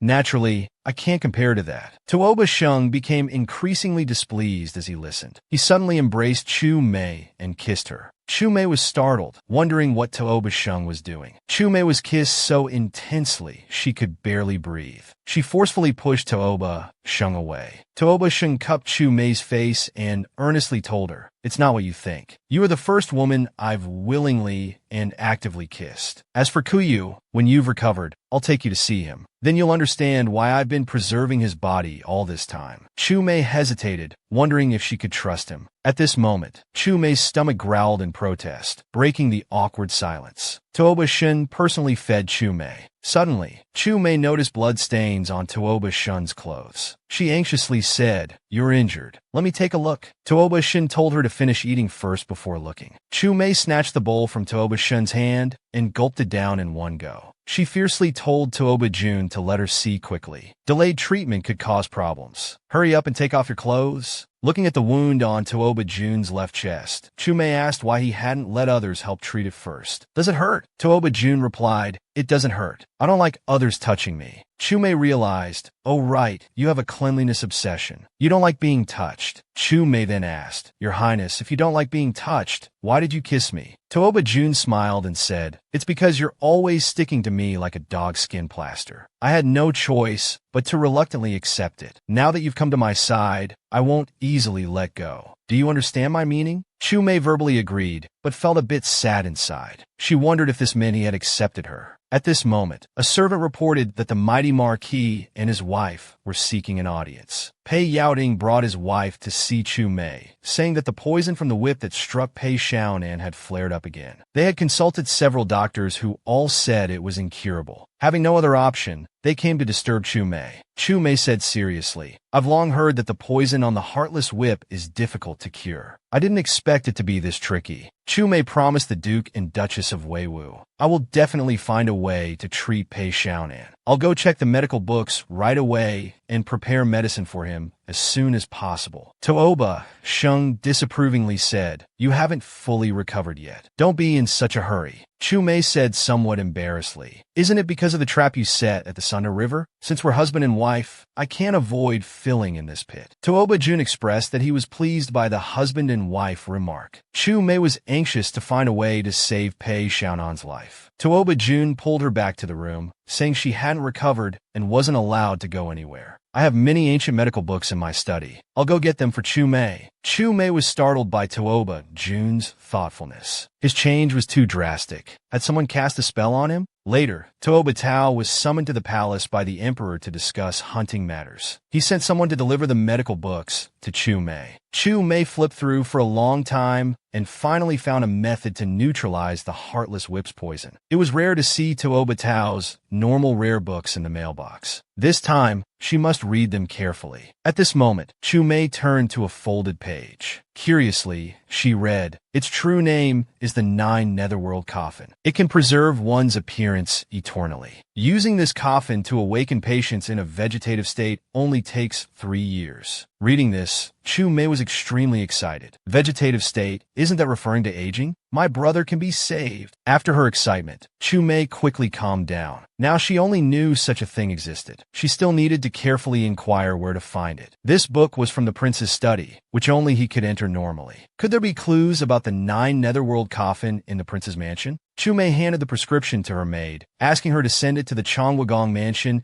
and remind Pei Xiaonan to take the medicine on time. "I'll go back in the afternoon to give him some acupuncture." Back in her room, Chu Mei instructed Qinglian to find Wanyang and help investigate news about the Nine Netherworld Coffin. She also told Qinglian that this item could save Aging's life and must be found. Chu Mei was anxious inside. She waited for a long time, but didn't see Qinglian return. She wanted to go look for her personally. Just as she went out, she saw Ku Qinji and Fu Shui walking together. Chu Mei was a bit confused. Fu Shui greeted Chu Mei and said, "Ku Qinji wants to invite us to have tea at the Peach Blossom Pavilion. We came specially to invite you." Ku Qinji also said, "Actually, I've wanted to get closer to you all for a long time." Tooba Jun also said I should interact more with everyone, so I invited everyone for tea. Side consort Fu agreed. "Can you come, Chu Mei?" Chu Mei thought, "What's going on? The sun is rising from the west? How come she's inviting me for tea?" Chu Mei said, "As the principal wife, of course I agree. But I need to leave a note for my maid first, in case she comes back and can't find me." Chu Mei put the note on the table, thinking, "Let's see what tricks you have up your sleeve." While drinking tea, Chu Mei sighed. This Peach Blossom Pavilion indeed has excellent scenery. No wonder the prince likes to stay here. Ku Qinji said, "The prince does value this place. He rarely lets anyone disturb it." Fu Shui asked, "Why is that?" Ku Qinji smiled and said, "Because Ku Yu is buried under this peach grove. She will accompany the prince forever." Chumei was also surprised. She didn't expect Kuyu's final resting place to be under this peach blossom forest. Kuchinji, as if wanting to deliberately provoke, Chumei continued, "My sister didn't want to leave the prince. Being buried in the northern Qin prince's mansion is the best destination for her. The prince often comes to the Peach Blossom Pavilion not to see me, but to see my sister. I'm explaining this so the princess won't misunderstand." Chumei smiled and said, "Miss Kuyu doesn't even have a grave. How can the prince pay respects to her?" Kuchinji explained that although this was a secret, everyone here was not an outsider. Although sister is gone, she hasn't turned to bones. The prince found a way to preserve sister's appearance, exactly as when she was alive. Chumei was shocked. To keep a dead person's appearance unchanged, there was only one thing that could do it: the 9 Netherworld coffin. Could it be that the 9 Netherworld coffin I'm looking for is in Kuyu's tomb? How come, just as I'm searching for it, he seems to deliberately leak this information to me? Is this a coincidence or a plot?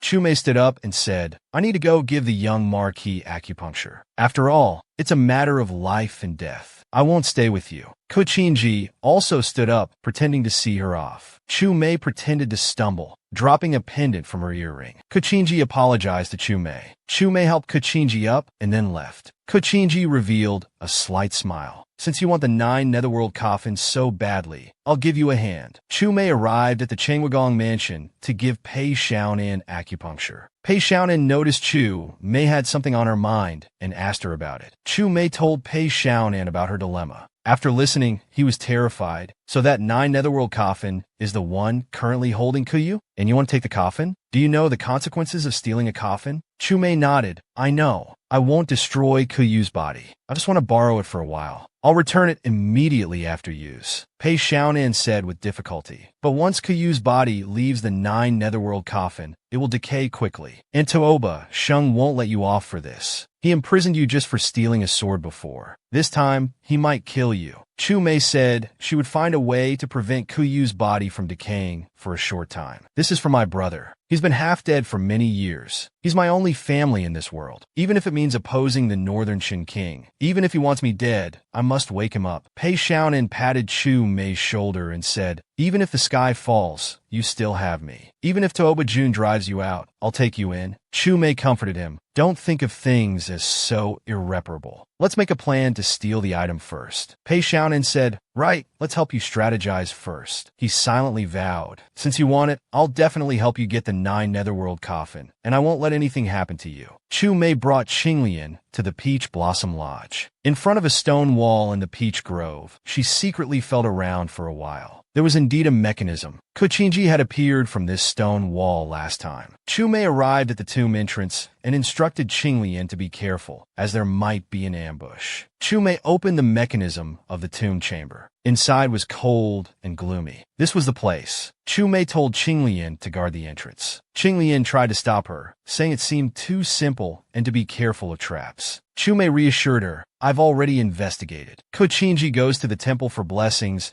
and stays overnight on this day every month. He won't return in the afternoon. Today is the 9th night. Tooba Sheng, who escorts him, is also preparing for the hunting event. He's not here during the day. "I don't have time." Chu Mei looked at the reliefs on the tomb chamber walls. Clearly, Tooba Sheng had put his heart into it. If he knew she was stealing the coffin, he probably would never forgive her. The passage came to an end. Inside, Kuyu's tomb was exactly as described in Tooba Jun's notes. Indeed, Tooba Jun cared deeply for Kuyu. The body was preserved so carefully. Chu Mei bowed to Kuyu's body. "Excuse me." Chu Mei opened the coffin lid. She sprinkled her specially made medicine on Kuyu's body. "This is all I can do for you." Suddenly, Chu Mei noticed a lotus mark on Kuyu's hand. It looked familiar. Chu Mei swore in front of Kuyu's body she would borrow the 9 Netherworld coffin and return it within 10 years. If there were problems and she couldn't return it by then, she would spend her entire life preserving the lady's body. Returning to her chambers, Qinglian reported that Pei Xiaonan had come to give gifts again, saying he wanted to thank Chu Mei for saving his life. She told him Chu Mei doesn't accept gifts, but Pei Xiaonan wouldn't listen and waited for a long time before finally leaving. Chu Mei said she understood. If it weren't for Pei Xiaonan using gift-giving as an excuse, she wouldn't have been able to legitimately send out the 9 Netherworld coffin.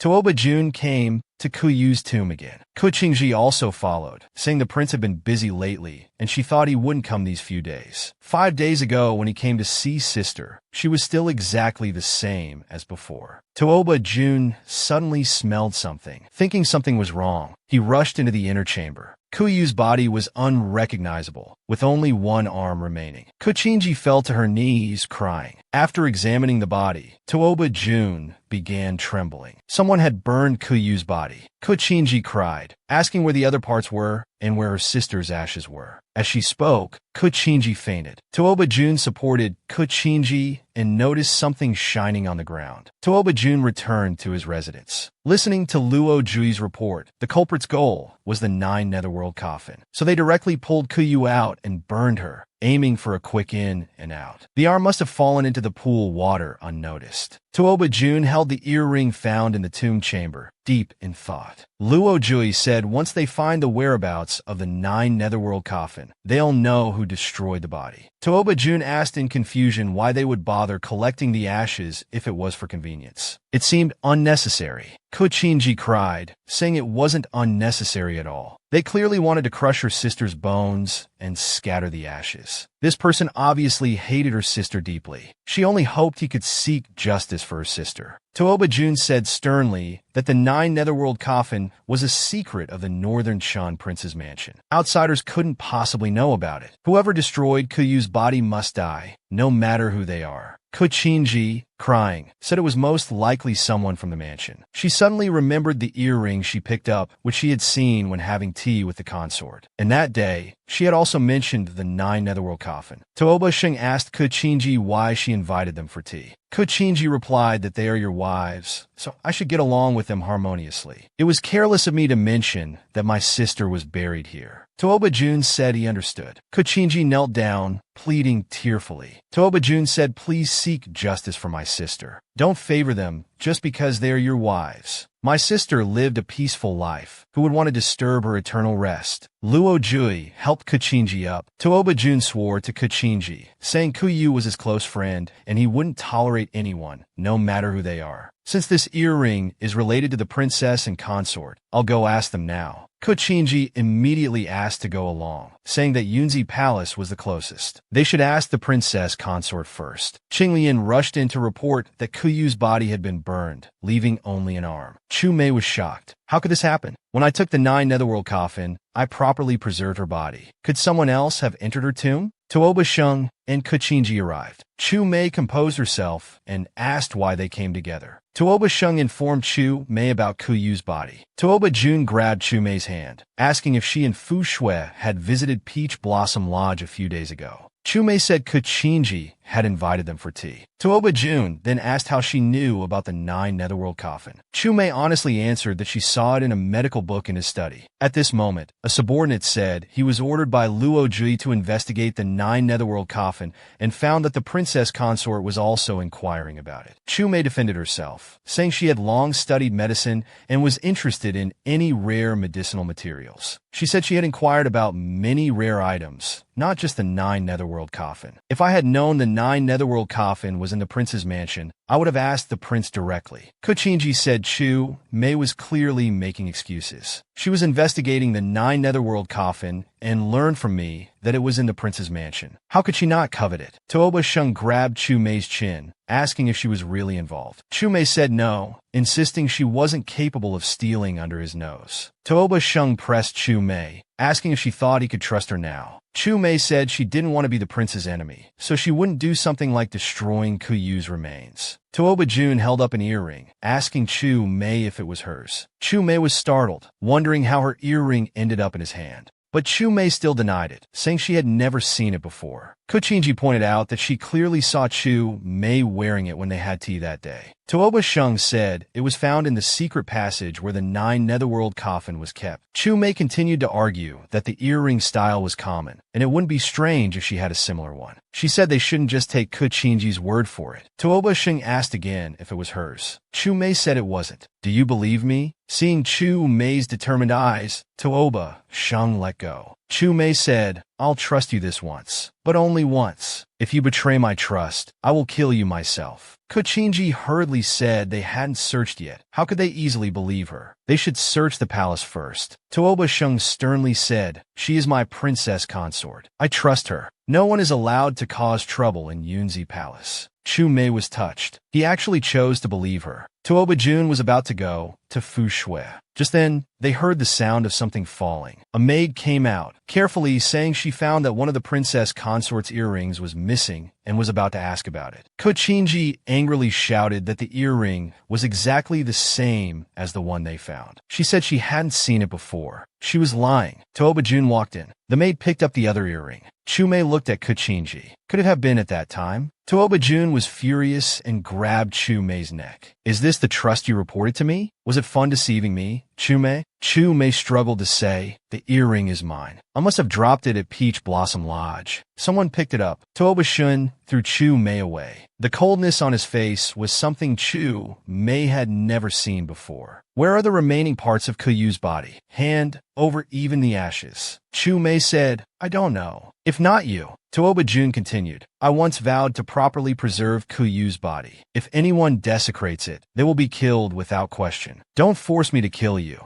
Chu Mei still said she didn't know. At this moment, Luo Jui walked in and said, I know, I shouldn't interrupt you at this time, but the investigation you asked me to do earlier about Chu Mei's true identity, the results are out. He whispered to Tooba Shun for a while. Pinching Chu Mei's chin, he said, it was you, right? Burning Kuyu's body was for revenge, wasn't it, fairy princess? Chu Mei couldn't hide her shock. Wasn't my identity erased by the young master? The North Chin Prince's mansion is more powerful than I expected. Tooba Shun gritted his teeth. Jinling was destroyed by me. For revenge, you married your enemy. I admire your patience. Chu Mei said seriously, not every royal descendant wants revenge. I didn't want to kill you, let alone desecrate a corpse for vengeance. Now I just want to live. Tooba Tao looked at Chu Mei's expression. Even your lies seem sincere. How many truths are there in your words? Tooba Tao grabbed Chu Mei's wrist. Then why did you appear by my side? Chu Mei admitted, I did come with a purpose, but it wasn't to kill or harm you.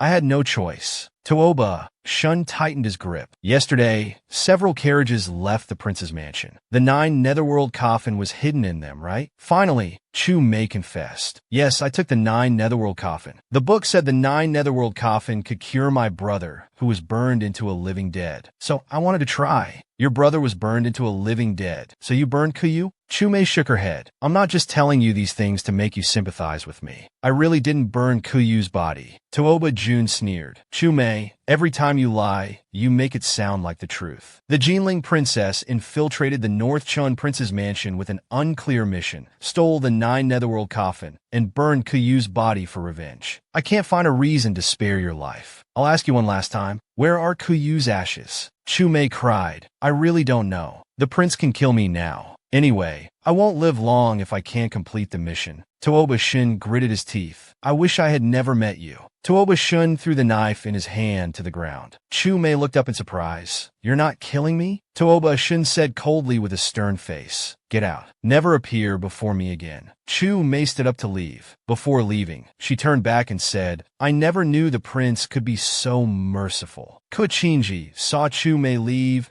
and hurriedly pulled Tooba Jun's sleeve, saying, How could you let her go? My sister's ashes haven't been found yet. If you can't bear to kill her, let Luo Gongzi handle it. Tooba Shun's eyes showed fatigue. Letting her go is my order. No one in the entire mansion is allowed to touch her. Chu Mei glanced at the prince's mansion and said, Take care. She was about to leave with Qinglian. Then they heard Kochinji's mockery. Just leaving like that? Why are you crying? Hoping the prince will keep you. Dream on. Chu Mei retorted to Kochinji. Can you face your sister? Kochinji felt a bit guilty. Chu Mei moved closer and said, In the entire prince's mansion, besides the prince, you're the only one who can freely enter Kuyu's tomb. That day you deliberately knocked off my earring while drinking tea. You planned it all along. Kochinji angrily said, You're just randomly accusing people now. That was my own sister. Chu Mei slapped Kachinji. This slap is on behalf of your sister. Whether you've wronged her or not, you know best in your heart. Kachinji, covering her face, said, the prince has already decided. You're the one who desecrated my sister's body. What's the use of saying anything now? You don't even know who's been planted by your side. I'll kindly tell you that Yunk has been placed by your side by Fu Shui for a long time. Chu Mei slapped her again. This slap is for myself. I didn't do it. I will prove it, and you won't be so arrogant for long. Kachinji said resentfully. You can't turn this situation around. Chu Mei reflected on the past days. Indeed, for people like us, the word like is still too luxurious. Knowing I don't deserve his affection, I still can't let go. Tears fell unconsciously. Qinglian looked worried. Chu Mei wiped her tears and said, it's nothing. I'm just thinking about how I couldn't get the military book and got kicked out. How will I explain this to the young master? Chu Mei took one last look at the North Qin Prince's mansion. Toba Tao, I'll let you know I'm not the culprit. Suddenly, someone called Chu Mei's name. Chu Mei turned. Why are you here? The person who came was Pei Xiaonan. Pei Xiaonan said, the servants brought news that the North Qin Prince discovered the 9 Netherworld coffin was stolen. I was worried about you, so I stole my brother's token and borrowed some men from the 5 cities military affairs department. Looks like I came late. Are you all right? Are you hurt? Chu Mei shook her head with red eyes. I'm not really hurt, but he kicked me out. Pei Xiaonan asked Qinglian, do you have a place to stay? Qinglian replied, we left without bringing anything. How could we have a place to stay? Pei Xiaonan said, come rest at my place for now. Chu Mei followed Pei Xiaonan to the Chongwagong mansion. Pei Xiaonan comforted her endlessly. You can stay at my place for now. My mansion is big. There'll be plenty of room for you.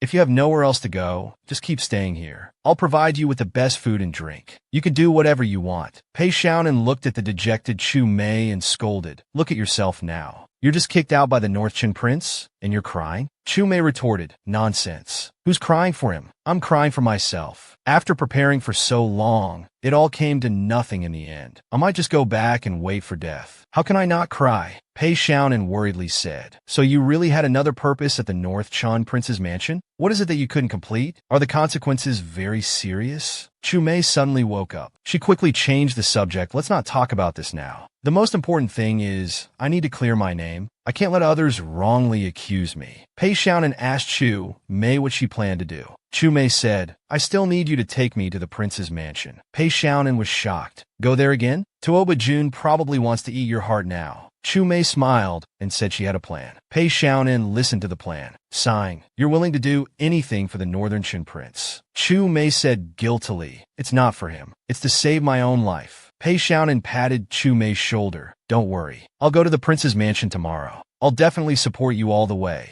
At the Northern Qin Prince's mansion, Luo Jui comforted, saying he had already sent people to investigate the whereabouts of the 9 Netherworld coffin. He also asked if Tuoba Sheng was worried about Chu Mei, saying he already knew Chu Mei's current whereabouts. Tuoba Sheng asked where. Luo Jui said Chu Mei met Pei Xiaonan after leaving the mansion. Learning that Chu Mei had nowhere to go, Pei Xiaonan took her back with him. Tuoba Sheng sighed and said fine. At least the Marquis's mansion is safer than here. He then asked Luo Jui, do you think Chu Mei is the one who burned the body with the inscription? Luo Jui replied, Chu Mei did enter the mansion with a purpose. But based on our interactions during this time, she doesn't seem like someone who wouldn't leave herself a way out. If she really burned the body, she would have left the prince's mansion directly. She wouldn't have waited for the prince to come looking for her. Tuoba Sheng said, from the moment that Mei dropped the earring, I understood. This was a trap set for her to fall into. The timing, motive, witnesses, and evidence were all arranged perfectly, making it impossible for her to escape no matter what. But it's precisely because nothing was missing that it seemed strange. Luo Jui asked, so that's why you turned the tables and drove Chu Mei out? To protect her?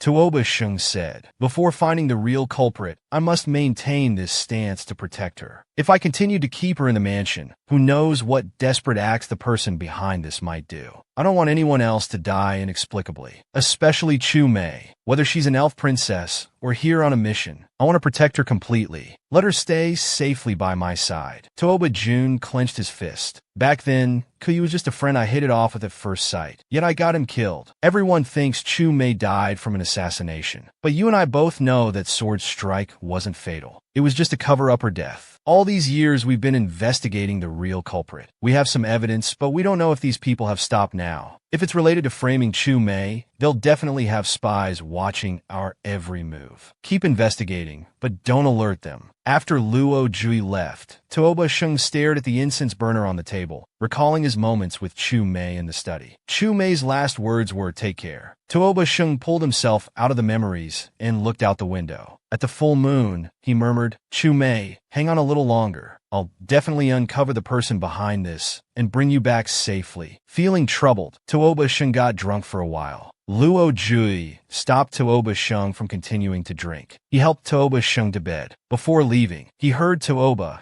Sheng repeatedly calling Chu Mei's name. Luo Jui felt sad. He had never seen Tuoba Sheng in such a heartbreaking state. "I'll investigate further. We must be able to find something." Luo Jui went to Ku Qingji's residence. Ku Qingji asked why he came at this hour. Luo Jui said, "The prince is troubled by the burning of Ku Yu's body. I came to see if there are any clues to ease the prince's worries." Luo Jui entered Ku Yu's tomb chamber again. This time he really made a discovery. The next day, Pei Xiaonan came to visit. Tuoba Sheng said he came on someone's behalf to handle a matter. "You all say Chu Mei burned Ku Yu's body. I don't believe it. I want to bring someone to examine it." Tuoba Sheng sneered and said, as requested by someone, "It was Chu Mei, right?" Pei Xiaonan turned his head and said nothing. Tuoba Sheng continued to sneer. "You think the Northern Qin King's mansion is a place you can come and go as you please?" At this moment, Luo Ji walked in and whispered something in Tuoba Sheng's ear. Tuoba Sheng was shocked and asked if it was true.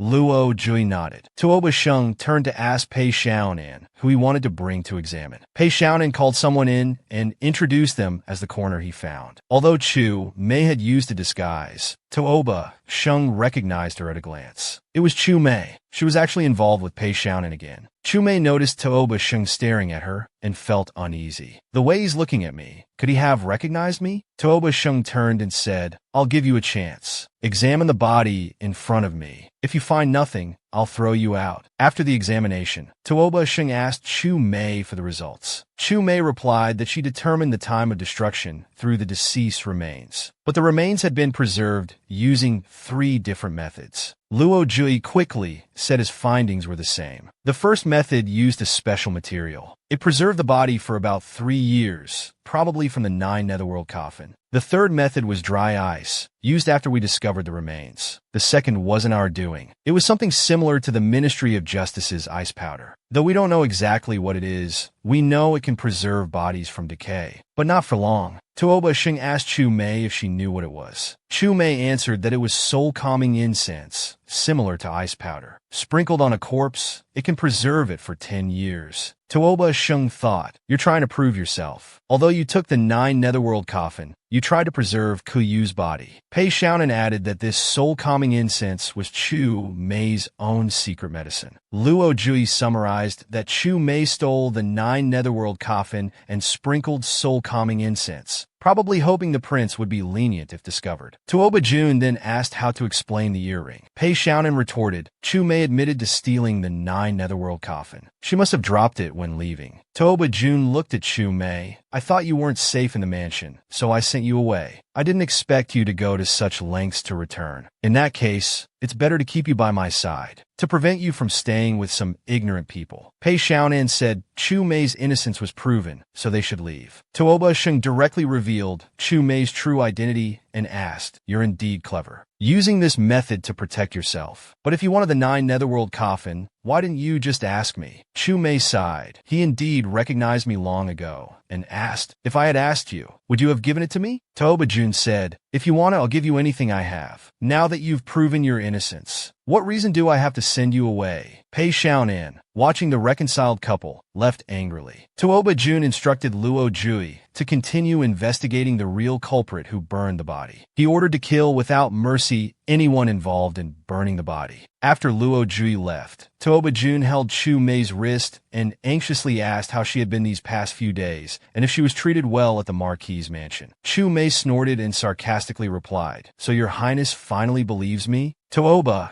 Sheng quickly tried to appease her, saying he had no reason not to believe her now. He also asked if anyone at the Marquis's mansion had mistreated her, deliberately mentioning Pei Xiaonan. Chu Mei continued to speak sarcastically. Everyone at the Marquis's mansion treated her very well. They didn't bully her just because the prince had driven her out. Pei Xiaonan was also very righteous. If it weren't for him this time, she might have ended up on the streets. The young Marquis was kind and righteous. How could he neglect her? Tuoba Jun was very displeased. Hearing Chu Mei praise another man, he mocked Pei Xiaonan, saying he had a reputation for womanizing. Saying he was kind and righteous was probably an overstatement. He also warned Chu Mei to remember she was a married woman. Chu Mei was also displeased. Of course I remember. I also know that my husband will drive me out at the slightest disagreement. Besides, Pei Xiaonan and I are just friends. There's nothing improper about it. Tuoba Jun wanted to say more, but was interrupted by Chu Mei. She said she hadn't had a good night's sleep in days. Now that she could finally rest in her own place, she wouldn't bother the prince anymore. Tuoba Jun watched Chu Mei's retreating figure, reflecting that she had just returned. Yet he was arguing with her about irrelevant people. To make amends, Tuoba Jun quickly caught up with Chu Mei. He hugged her from behind and said, "I'm sorry for making you suffer." Then he picked her up in his arms, saying, "I'll take you back to Yunzi Palace." Chu Mei was still angry, "So you know you wronged me." After bringing Chu Mei back to the palace, Tuoba Jun stroked her head and said he was indeed at fault, but she was also wrong. He asked her to think about where she went wrong. Chu Mei turned her head and said she wasn't wrong. Tuoba Jun pulled her close and said, "We are husband and wife. Everything in this mansion is both mine and yours. Why didn't you ask me for what you wanted? Why go through all this trouble alone? Isn't it tiring?" Chu Mei frankly said she was just used to it. Before, she was always alone, with no one to help her. Tuoba Jun continued to close the distance between them, looking straight into Chu Mei's eyes. He firmly told her, "You have me now. You're not alone anymore. I am your support. You can tell me anything you want." Chu Mei looked at his military book and asked, "Is that possible?" Tuoba Sheng, seeing Chu Mei lost in thought, asked what she was thinking about. "Do you think my promise is untrustworthy?" Chu Mei asked, "Can you really give me anything I want? What if it's something very precious?" Tuoba Sheng thought Chu Mei was referring to the 9 Netherworld coffin. He smiled and said, "This thing is indeed rare, but in my heart, nothing is more precious or important to me than you. There's something else I've wanted to tell you for a long time. I have no romantic feelings for him. He and I were like-minded friends. 3 years ago, he died on the battlefield because of me. I used the 9 Netherworld coffin to preserve his body because there were clues on it. I want to find the real culprit and avenge him. Nothing more than that." Chu Mei understood that they were just friends. She quickly turned her head and said, "You don't need to tell me these things." Tuoba Jun wouldn't let her avoid it. He turned her chin and solemnly told her, "You should know that there has only ever been you in my heart." Chu Mei threw herself into Tuoba Jun's arms. "I know. You said it yourself. You better remember it well. In my heart, there's only you two, Your Highness." In the heat of the moment, they kissed. Just as Tuoba Sheng was about to make his next move, Chu Mei suddenly let out a cry of surprise. Tuoba Sheng quickly asked what was wrong.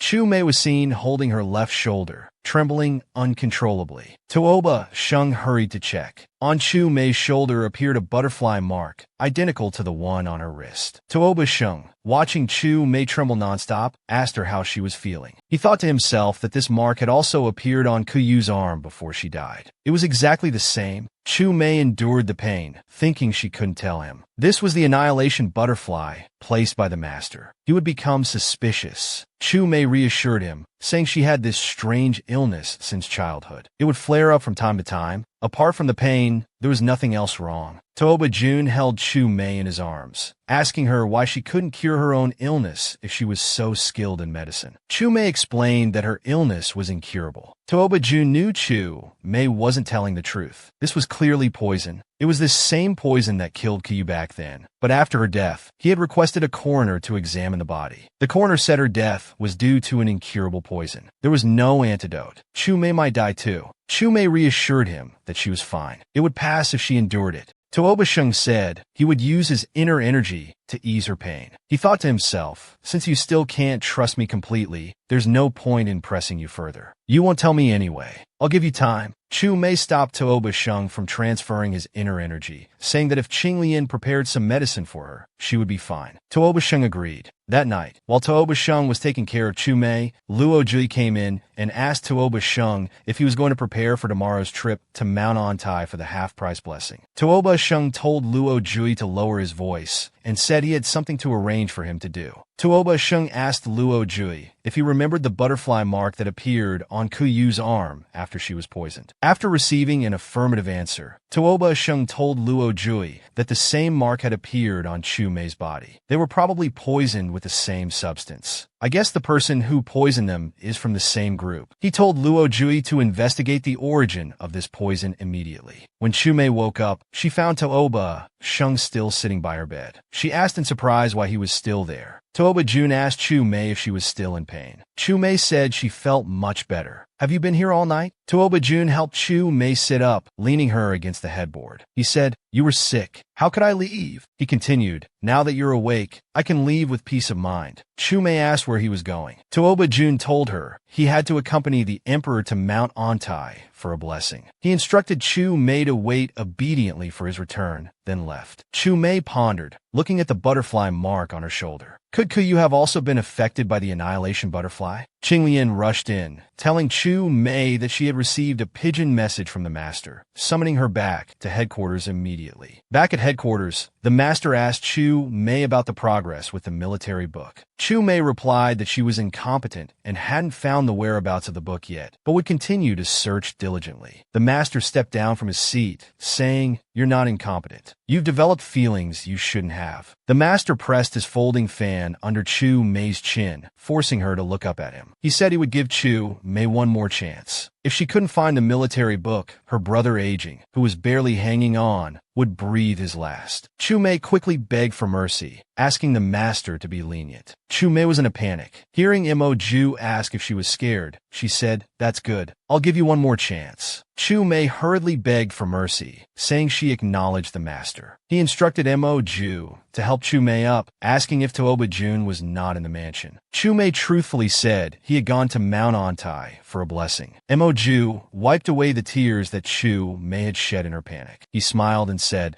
"Tuoba Jun probably won't return so smoothly this time." Chu Mei asked him why. Mo Ju smiled and said, "The emperor has long been intolerant of Tuoba Shung. This blessing trip is actually a ploy to eliminate Tuoba Shung. That foolish emperor has actually helped us." Chu Mei was shocked. The prince is in danger. Mo Ju continued instructing, "Go back immediately. Search every inch if you have to, but find that military book. Tuoba Jun is the best military strategist in the royal family. Without him, no one will be able to hinder me anymore." Chu Mei quickly agreed. Mo Ju continued, "The art of war was written by General Yu, the war god of the previous dynasty. The military strategies recorded in it can help me restore the fairy dynasty. So you must find the book this time. As a descendant of the fairies, remember this. Tuoba Shun destroyed your country." Chu Mei acknowledged. Chu Mei fell to the ground. Tuoba Shung was in danger. But what about Aging? Suddenly, she remembered Tuoba Shung telling her not to bear burdens alone. Chu Mei decided to find Tuoba Shung and tell him everything so they could figure it out together. Chu Mei was waiting for Pei Xiaonan. Only he could take her to Mount Ontai now. Pei Xiaonan came running to tell Chu Mei that Tuoba Shun had found out who burned Kuyu's body. Oiti was Ke Kingji. He had already been executed. Chu Mei didn't care about this and only asked Pei Xiaonan if he knew the location of the royal blessing and if he could take her there. Pei Xiaonan asked why she wanted to go there. Chu Mei said, "The prince is in danger. I must go." Pei Xiaonan sighed. For him, you're willing to do anything. He thought to himself, I guess I really have no chance. They rushed on their journey. By nightfall, Chu Mei finally arrived at Mount Ontai. Tuoba Shung looked at Pei Xiaonan who came with her, and asked Chu Mei with some displeasure, "Why did you come?" Fu Shui, standing nearby, mocked, "Chu Mei is so improper. For such an important event, instead of accompanying the prince, you're with another man. Where does this put the prince?" Chu Mei glared at her and asked if she hadn't copied enough of the women's code. Tuoba Jun embraced Chu Mei and said, "I didn't ask you to come because I was afraid you'd be tired. I didn't expect you to come on your own." Tuoba Jun glared at Pei Xiaonan, telling him to do as he pleased. Fu Shui thought angrily to herself, "Let's see how long you can be so arrogant." Tuoba Jun went inside and asked Chu Mei if there was any urgent matter for her to come find him at this time. Just as Chu Mei was about to speak, she was interrupted by an announcement from outside that the emperor had summoned Tuoba Jun. Tuoba Jun immediately prepared to see the emperor. Tuoba Jun got up and said he would go see the emperor, and they would attend tomorrow's blessing feast together. Chu Mei worriedly held onto Tuoba Jun's robe, telling him to be careful. Tuoba Jun noticed something off about Chu Mei's expression. What does this mean? Is she hiding something from me again? Chu Mei felt uneasy. What business did the emperor have with Tuoba Sheng at this hour? Suddenly, she heard footsteps on the roof. Could it be an assassin? Chu Mei rushed out and saw Fu Shui meeting with someone. After that person left, Chu Mei approached Fu Shui and said it was so late. Yet consort Fu wasn't resting, but meeting someone instead. This seemed rather improper. Fu Shui defended herself, saying she couldn't sleep and was just taking a walk. Chu Mei grabbed Fu Shui's hand and said, "If you won't tell the truth, don't blame me for being impolite. I haven't settled the score about you arranging someone in my room earlier." She then used an illusion technique on Fu Shui. "Who did you just meet? What are you planning?" The next day, after the blessing ceremony, the emperor was delivering polite speeches. Tuoba Rui was about to flatter him when Fu Shui suddenly rushed out, attempting to assassinate. The empress's guards stopped Fu Shui. Tuoba Shin knocked the knife out of Fu Shui's hand. Fu Shui, pinned to the ground, shouted, "It's all because of that bitch. If I kill him, I can be with you." Tuoba Jun asked Fu Shui what her plot was. Fu Shui pushed away Tuoba Jun's hand. She cursed, "If it weren't for helping the emperor monitor you, I wouldn't have become your consort." The emperor, feeling guilty, said, "Nonsense. Take this mad woman away." Tuoba Sheng asked the emperor, "Is what Fu Shui said true?" Suddenly, Fu Shui pulled out her golden hairpin. She cursed at Tuoba Sheng, saying he relied on his military achievements and looked down on everyone. "You've caused the emperor sleepless nights. I said I'd help the emperor kill you." Chu Mei threw her teacup, knocking the hairpin out of Fu Shui's hand. The emperor, fearing Fu Shui would continue to speak nonsense, ordered the guards to execute her on the spot. Tuoba Jun smiled sarcastically and said, "It seems Fu Shui's feelings for your majesty run deep. Your majesty shouldn't have given such a beauty to me. I've wasted her affections." The emperor said, "You believe the ramblings of a madwoman?" Tuoba Tao smiled and said, "It's true that you're wary of me, but sending such a person to eliminate me underestimates me." Tuoba Rui tried to smooth things over, saying Fu Shui had gone mad, and it was all a misunderstanding. Tuoba Tao left with Chu Mei. On the way back to Chang'an, Tuoba Sheng asked Chu Mei if she had put Fu Shui under an illusion. Chu Mei nodded and said, "Your Highness values loyalty. You wouldn't have believed the emperor had such intentions unless you heard Fu Shui reveal the truth herself." Tuoba Jun embraced Chu Mei and said, "In this world, the only one who thinks I value loyalty is probably just you. Even my own brothers want me dead." Tuoba Jun was about to kiss Chu Mei when he sensed that she had something on her mind. Chu Mei thought Tuoba Jun was already troubled. Now wasn't the time to tell him about the military book and Gongzi's matter. Chu Mei replied, "Seeing you and the emperor like this, what are your plans after returning to Chang'an?" Tuoba Jun said he had fought countless battles and killed many. He thought he would grow old alone, but the gods blessed him with meeting Chu Mei. Upon returning to the capital, he planned to withdraw from worldly affairs and spend the rest of his life with her. Chu Mei thought to herself that she might not have such good fortune, but she smiled and said, "All right." Back at the prince's mansion, a servant said the Peach Blossom Lodge had been cleaned. Tuoba Shin said Kuyu's matter had been resolved, and there would no longer be a Peach Blossom Lodge in the mansion. Chu Mei replied that Kuchinji was already dead, so there was no need to be so extreme. Tuoba Jun said seriously, "I promise to get justice for you. I keep my word. From now on, we'll rely on each other. We'll face everything together." Chu Mei was about to confess to Tuoba Sheng. Suddenly, Luo Jui rushed in, saying he had something to report. Chu Mei decided to leave first and talk about the military book later. Luo Jui told Tuoba Sheng that he had discovered some nobles who escaped when Jinling fell had formed an organization called Shadow of the Night. The leader was called Mo Ju. They had kept a low profile over the years. Though they organized assassinations, only Chu Mei successfully entered the mansion. The butterfly mark was from Mo Ju's unique poison. He gave the antidote to everyone in the organization. Only Mo Ju had it. To control them, Back then, they poisoned the tea to assassinate you, but Kuyu drank it instead. Toba Tao told Luo Jui not to alert them. Repeatedly sending people into the mansion must mean they had other motives. Just then, the emperor sent someone with an imperial edict. Chu Mei came to ask what the emperor said. Toba Tao replied that the emperor wanted him to attend the hunting event in 5 days as usual. Looking at the edict, Chu Mei thought with Prince Zhao's temper, if provoked again, he might not stay silent.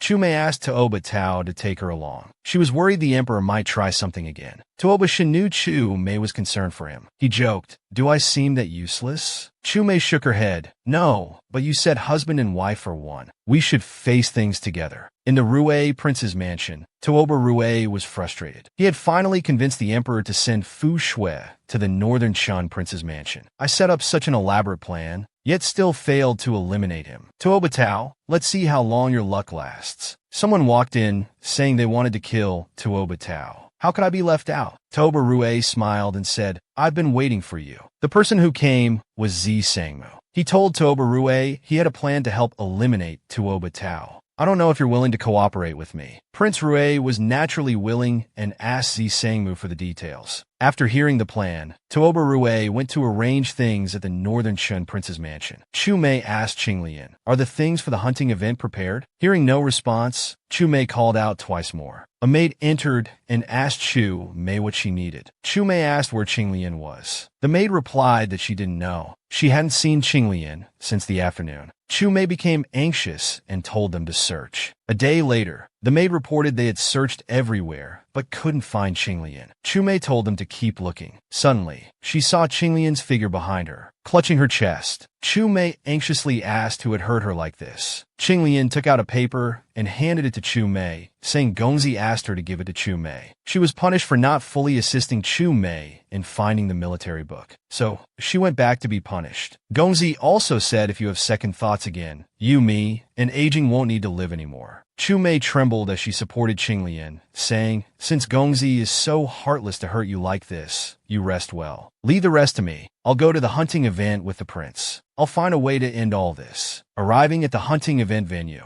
Toba Rue smiled at Toba Shun and said, I thought you wouldn't come. Toba Shun calmly replied that the emperor ordered it, so he dared not disobey. Toba Rue said it was strange that the emperor hadn't shown up yet. If they waited any longer, it would be noon. What hunting could they do then? Someone announced the emperor's decree. The hunt would begin soon, and the northern Shin prince would light the sacred fire this time. After Toba Jun lit the smoking sacred fire, he mounted his horse and told Chu Mei to wait obediently for him. Chu Mei looked at the smoke from earlier and found it familiar. Suddenly she realized it was sand kus smoke, colorless and odorless, highly toxic. Chu Mei hurriedly mounted her horse. The prince is in danger. Chu Mei rode around, but couldn't find Toba Tao. Suddenly, her horse's leg was hit by a hidden weapon. Chu Mei was thrown off. A group of assassins suddenly jumped out from all directions. Zi Sangmu walked out, pointing a knife at Chu Mei. He smiled and said, Toba Shun has been poisoned by sand kus smoke. He's probably done for now. Why don't you come with me? Direct attack wouldn't work, so she had to use her wits. Chu Mei smiled and said, all right. Zi Sangmu ordered the assassins to guard the surroundings. He then untied his belt and said to Chu Mei, the scenery is nice. Why don't we do something fun?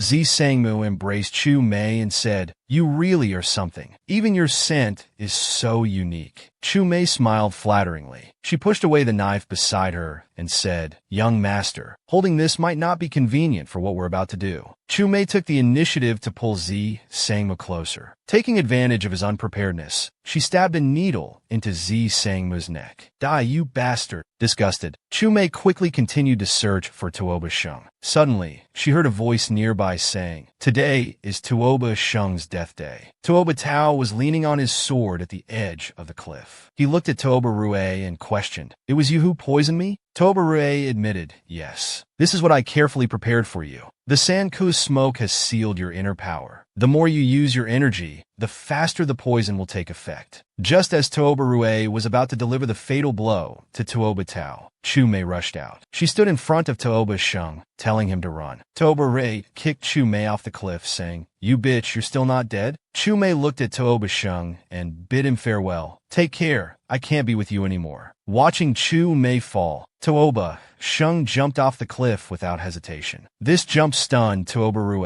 He immediately announced, Tooba Sheng harbored evil intentions, colluding with assassins and having wild ambitions. He has been killed by me. To prevent any remaining evil from causing trouble, I will protect the emperor. At the bottom of the cliff, there happened to be a tree that caught Chu Mei. The two looked at Tooba Tao's pained face. Chu Mei quickly gave him the antidote. After the detoxification, they confessed their feelings to each other. Chu Mei said she noticed something strange about the sacred fire, so she was worried about the prince's safety. Now that the poison is neutralized, I'm really happy. Tooba Tao was also happy to see Chu Mei being so honest. Chu Mei asked Tooba Tao, "Why does the emperor want to harm you so badly?" Tooba Jun smiled and said, "I was just setting up a trap with the emperor, to lure out those with evil intentions." Tooba Jun whispered something to Chu Mei. She understood. "So you already knew Prince Rue had rebellious intentions. You pretended to be at odds to make him show his true colors." Tooba Tao nodded. Chu Mei got angry. "You shouldn't have risked your life. That Sanku smoke is extremely toxic." Tooba Tao smiled and comforted her. "As a subject, there are some things I must do. I knew my princess was skilled in medicine." Tooba Tao hugged Chu Mei and said, "Now we've been through life and death together. Do you have anything to say to me?" Chu Mei still hesitated. Tooba Tao was confused. "You've risked your life to save me several times, yet you're unwilling to say a few sincere words." Chu Mei confessed, "I came to the prince's mansion for the art of war in the mansion. Your Highness knows I'm an orphan from Jinling, but you don't know that when Jinling fell, I wasn't the only survivor." Tooba Sheng said, "I know. I also know about the Shadow of the Night. The person who asked you to get the military book is called Mo Ju,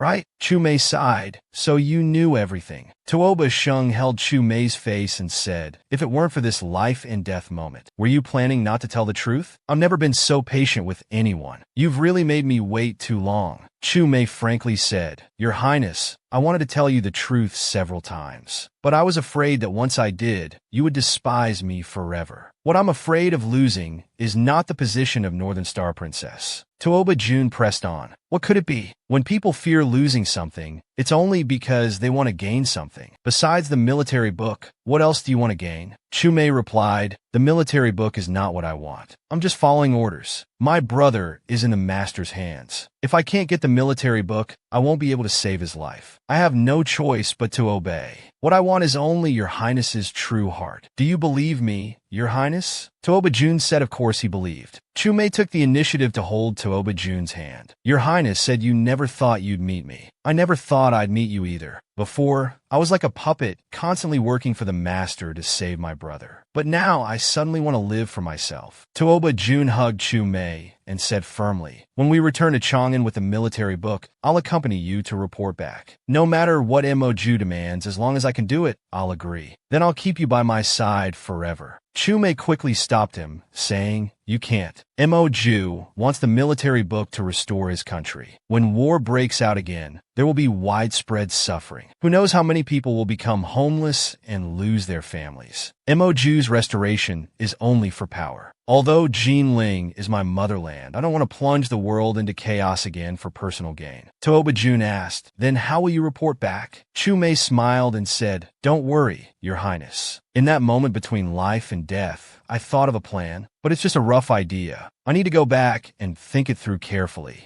Tooba Jun straightened Chu Mei's shoulders, making her look him in the eye. "Whatever plan you come up with, you must tell me. We'll discuss it together and act together. You can't take risks alone anymore. Do you understand?" Chu Mei was worried, thinking, the master is ruthless. If he knows we're in love, he won't let it go. Not only will aging and I lose our lives, but you might be implicated too. Tooba Jun smiled at Chu Mei and said, "We've already had our wedding ceremony and shared a bed. Think about what you should call me now." Chu Mei smiled and called out, "Husband." Tooba Jun asked again, The previous royal family of Jinling had the surname He. What was your name before Chu Mei? Chu Mei answered, Wan He. Tuoba Jun smiled and said, that's a good name. Wan Wan Qing Si Tong Xineg How. It's very good. I wish Wan Wan will stay from now on. Chu Mei replied, all right. Tuoba Rui was rushing towards the emperor, thinking smugly, now that Tuoba Jun is dead, that sickly emperor is no threat. I'll go force him to write an abdication edict, then I can ascend the throne. From behind came Pei Yaoting's order, arrest Tuoba Rui. His Majesty has received a secret report from the Northern Star Prince. Prince Rui Tuoba Rui has harmed his siblings and intends to force the emperor to abdicate. After investigation, this is found to be true.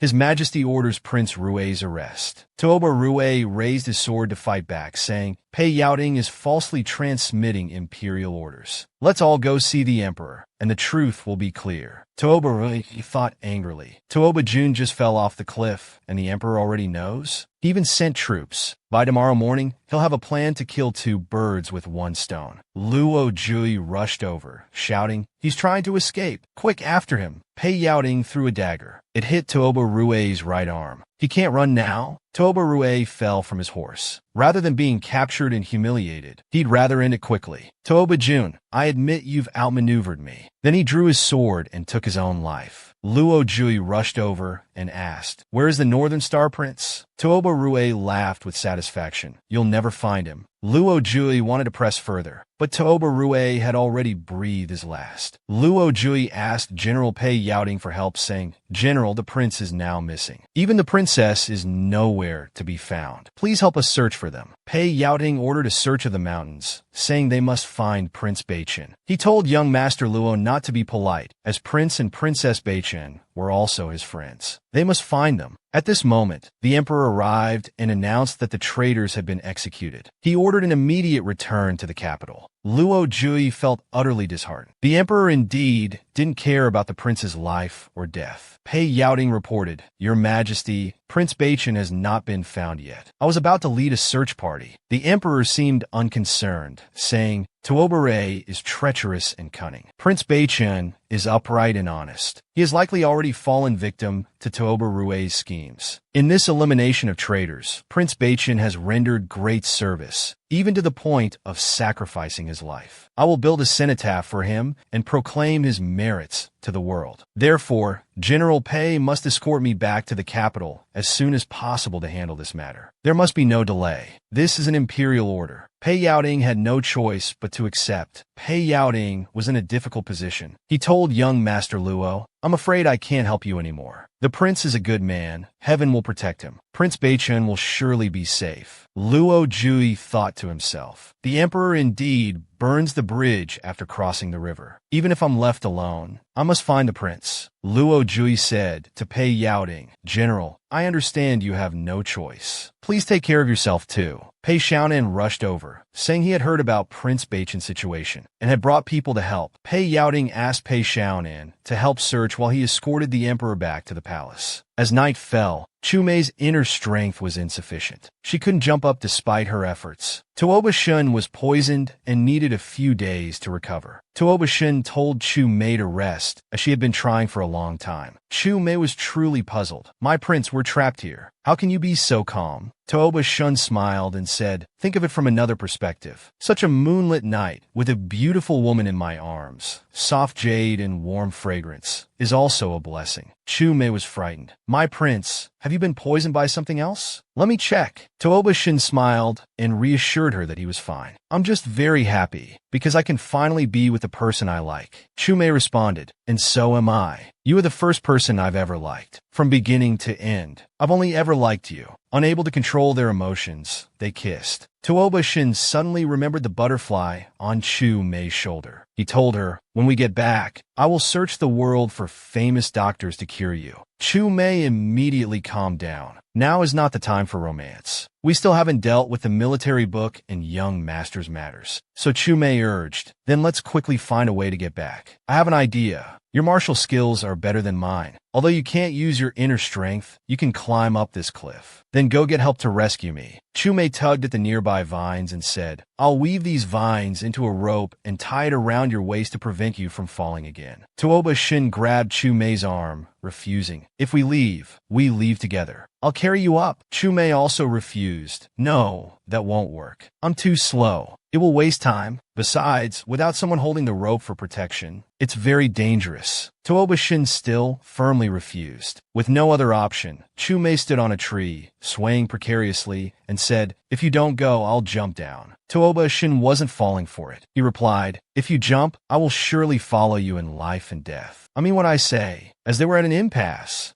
they heard someone searching for them. "It's Jui. We're saved." Tooba Shun took out a signal flare from his sleeve. Luo Jui lowered the rope for the two of them to climb up. Luo Jui asked worriedly about Tooba Shung's poison. Tooba Shung reassured him that Chu Mei had already given him the antidote. Pei Xiaonan grabbed Chu Mei and asked, "Chu Mei, are you all right?" Chu Mei avoided Pei Xiaonan's hand. "Thank you for your concern, young Marquis. With His Highness here, how could anything happen to me?" Tooba Jun warned, "Pei Xiaonan, please mind your manners. I will take care of my own wife." Seeing the tense atmosphere, Luo Jui quickly tried to lighten the mood, saying, "We've been searching high and low for you two in the forest. Who knew the prince and princess were just hiding away for some alone time?" Chu Mei turned to Tooba Jun and said, "Your Highness, I have a few words to say to the young Marquis." Tooba Shung agreed. "Keep it brief. Come back quickly." Chu Mei walked up to Pei Xiaonan and bowed. "All this time, you've spoken up for me and helped me wholeheartedly. Having such a loyal friend like you is my good fortune." Chu Mei. Pei Xiaonan smiled forcefully. "I'm content just being your friend. I wish you and the Prince of Beiqing a long and happy life together. You should go back now." Chu Mei smiled apologetically. "Young Marquis, you're handsome and talented. You'll surely have a wonderful companion in the future." Pei Xiaonan made his final farewell in his heart. "Chu Mei, I'm fortunate to have met you in this life." Back at the prince's mansion, Chu Mei gave Tooba Shung an antidote pill to prevent any lingering effects of the poison. Tooba Shung said he also had something to give her. Chu Mei was shocked when she saw it.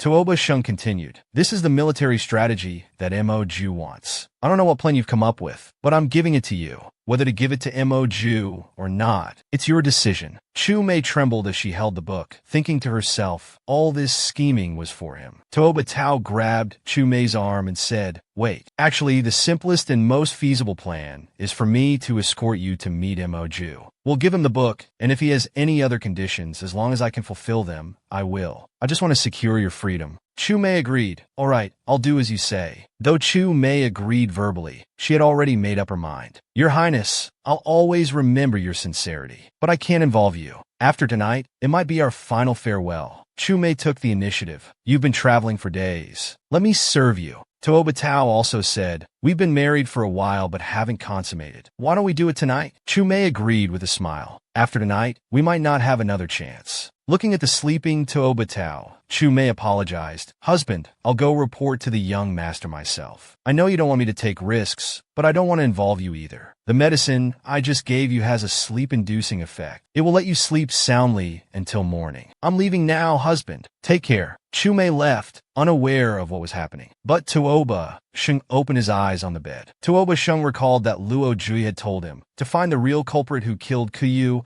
and saved Chu Mei. They needed to start with Chu Mei herself. Tooba Shung went to Luo Jui's quarters and left him a message. Luo Jui woke up startled. He learned that Tooba Shung was going to the shadow of darkness. Tooba Shung followed behind Chu Mei. "I won't let you take risks alone again." Chu Mei arrived at the Shadow of Darkness headquarters. She handed over the Wu Ho military strategy to Mo Ju. He praised her, saying, "You've done well with this task." Just as Chu Mei was about to thank him, she heard Mo Ju order his men to tie her up. Mo Ju smiled and leaned down at Chu Mei, saying, "But there's one thing that disappoints me. You actually fell in love with Tooba Tao. He was the one who led the army to destroy Jinling." Chu Mei defended herself. "Young master, I didn't." He couldn't believe her. "I warned you not to betray your motherland, not to betray your people. But you insisted on your own way. It seems I need to find a way to make you obey." Chu Mei continued, "Young master, if you want to punish me, I'll accept it, but I haven't betrayed my motherland." Mo Ju sneered at her continued denial. He was about to whip her, When his whip was cut by Tooba Jun's hidden weapon, Chu Mei was surprised. "Your Highness, why are you here?" Tooba Shung helped her up. "I told you, I won't let you take risks alone." "I keep my word," Chu Mei said sadly. "Your Highness, I must resolve this myself. It's dangerous here. You should leave quickly." Emoju laughed. "Tooba Shung, you've been on the roof for so long. If I hadn't tortured her, were you planning not to show yourself?" Tooba Tao asked. "Since you knew I was here, if you wanted to see me, you could have just said so. Why trouble a woman?"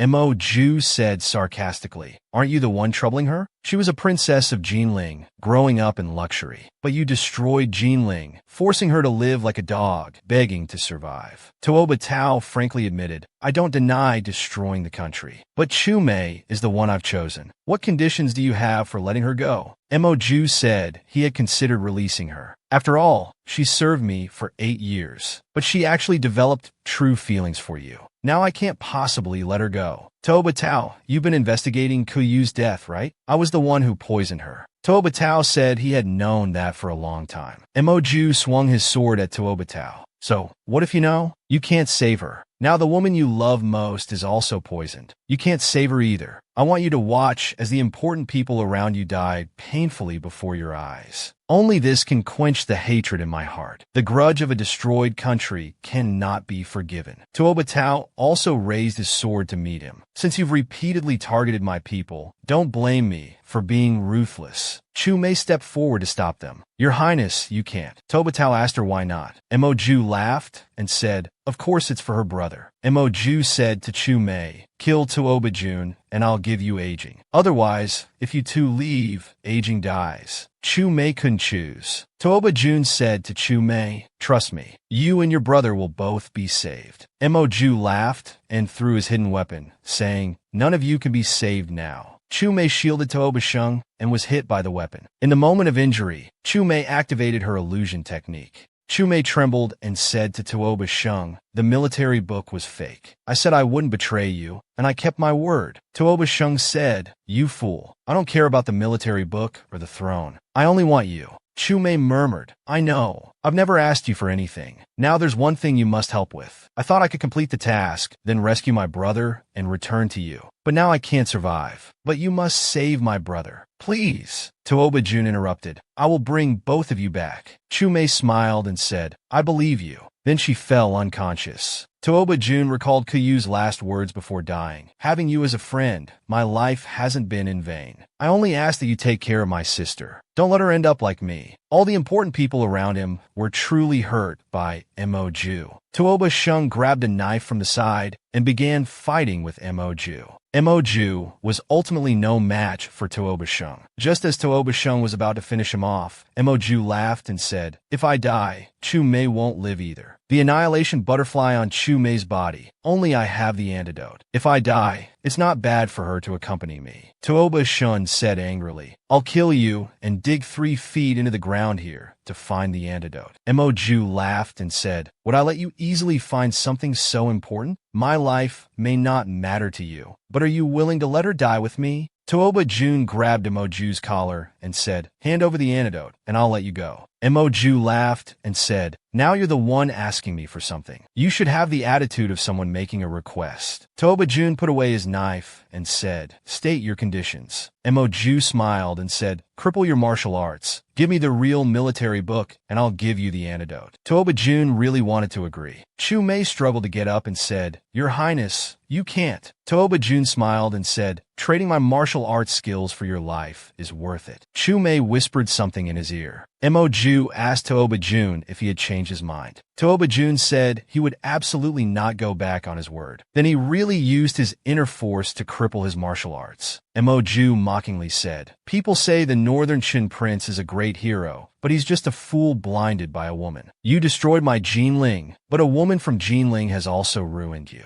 This retribution is truly satisfying." Emoju said, "Let Tooba Jun bring the military book within an hour, or Chu Mei will die." Tooba Jun took out the military book from his chest and said, "To be prepared, I brought it with me early." Emoju said he would verify the book's authenticity before giving the antidote. Tooba Shung insisted on exchanging simultaneously. Just as Mo Ju was about to take it, Chu Mei canceled her illusion. The military book turned into a blade. Mo Ju was severely wounded in the abdomen by Tooba Shung. He looked at Tooba Shung in disbelief. "Didn't you cripple your martial arts?" Tooba Shung replied, "Chu Mei cast an illusion on you when she blocked your sleeve arrow for me. Since then, everything you've seen has been an illusion. I never crippled my martial arts." Tooba Shung helped Chu Mei up. Mo Ju laughed sarcastically. "I never thought the sharpest knife I honed would stab me instead." Chu Mei knelt before Mo Ju, tearfully confessing, "No matter what, I can never repay your kindness in saving Aging's life and nurturing me for these 8 years. I had no choice but to use illusion on you. Indeed, I have repaid your kindness with resentment. I don't want the antidote for the annihilation butterfly anymore. I'll use my life to repay yours. But please tell me where Aging is. She's innocent." Mo Ju took out the antidote from his sleeve. "With Jinling's fall, there are few surviving descendants of the Hellion royal family. I can't live on, and if you die too, the Hellion clan will truly have no heirs left. This is the antidote. Consider it payment for your years of service to me, or even now. As for Aging, she's in my secret chamber. You can take her away. Jinling may be gone, but at least the Hellion clan can still exist." Chu Mei walked out of the headquarters and sighed to Tooba Shung. "Jinling is no more, but our homeland still exists. Only the country's name and ruler have changed, but the mountains and rivers have never changed. We still live the same way, still carry on the same legacy. Why were we so stubborn?" Tooba Tao also sighed. "People kill their own kind for profit, but what do they gain in the end? But those things don't concern us anymore. Wherever you want to go, I'll take you there." "Okay." Chu Mei threw herself into Tooba Shung's arms, smiling and saying, "I can finally be Hellion Wan again, and stay by your side." Luo Jui watched the two embracing. He stopped Pei Xiaonan, who was hurrying over together with him. "Let's just stay here. We shouldn't disturb the young couple's tender moment."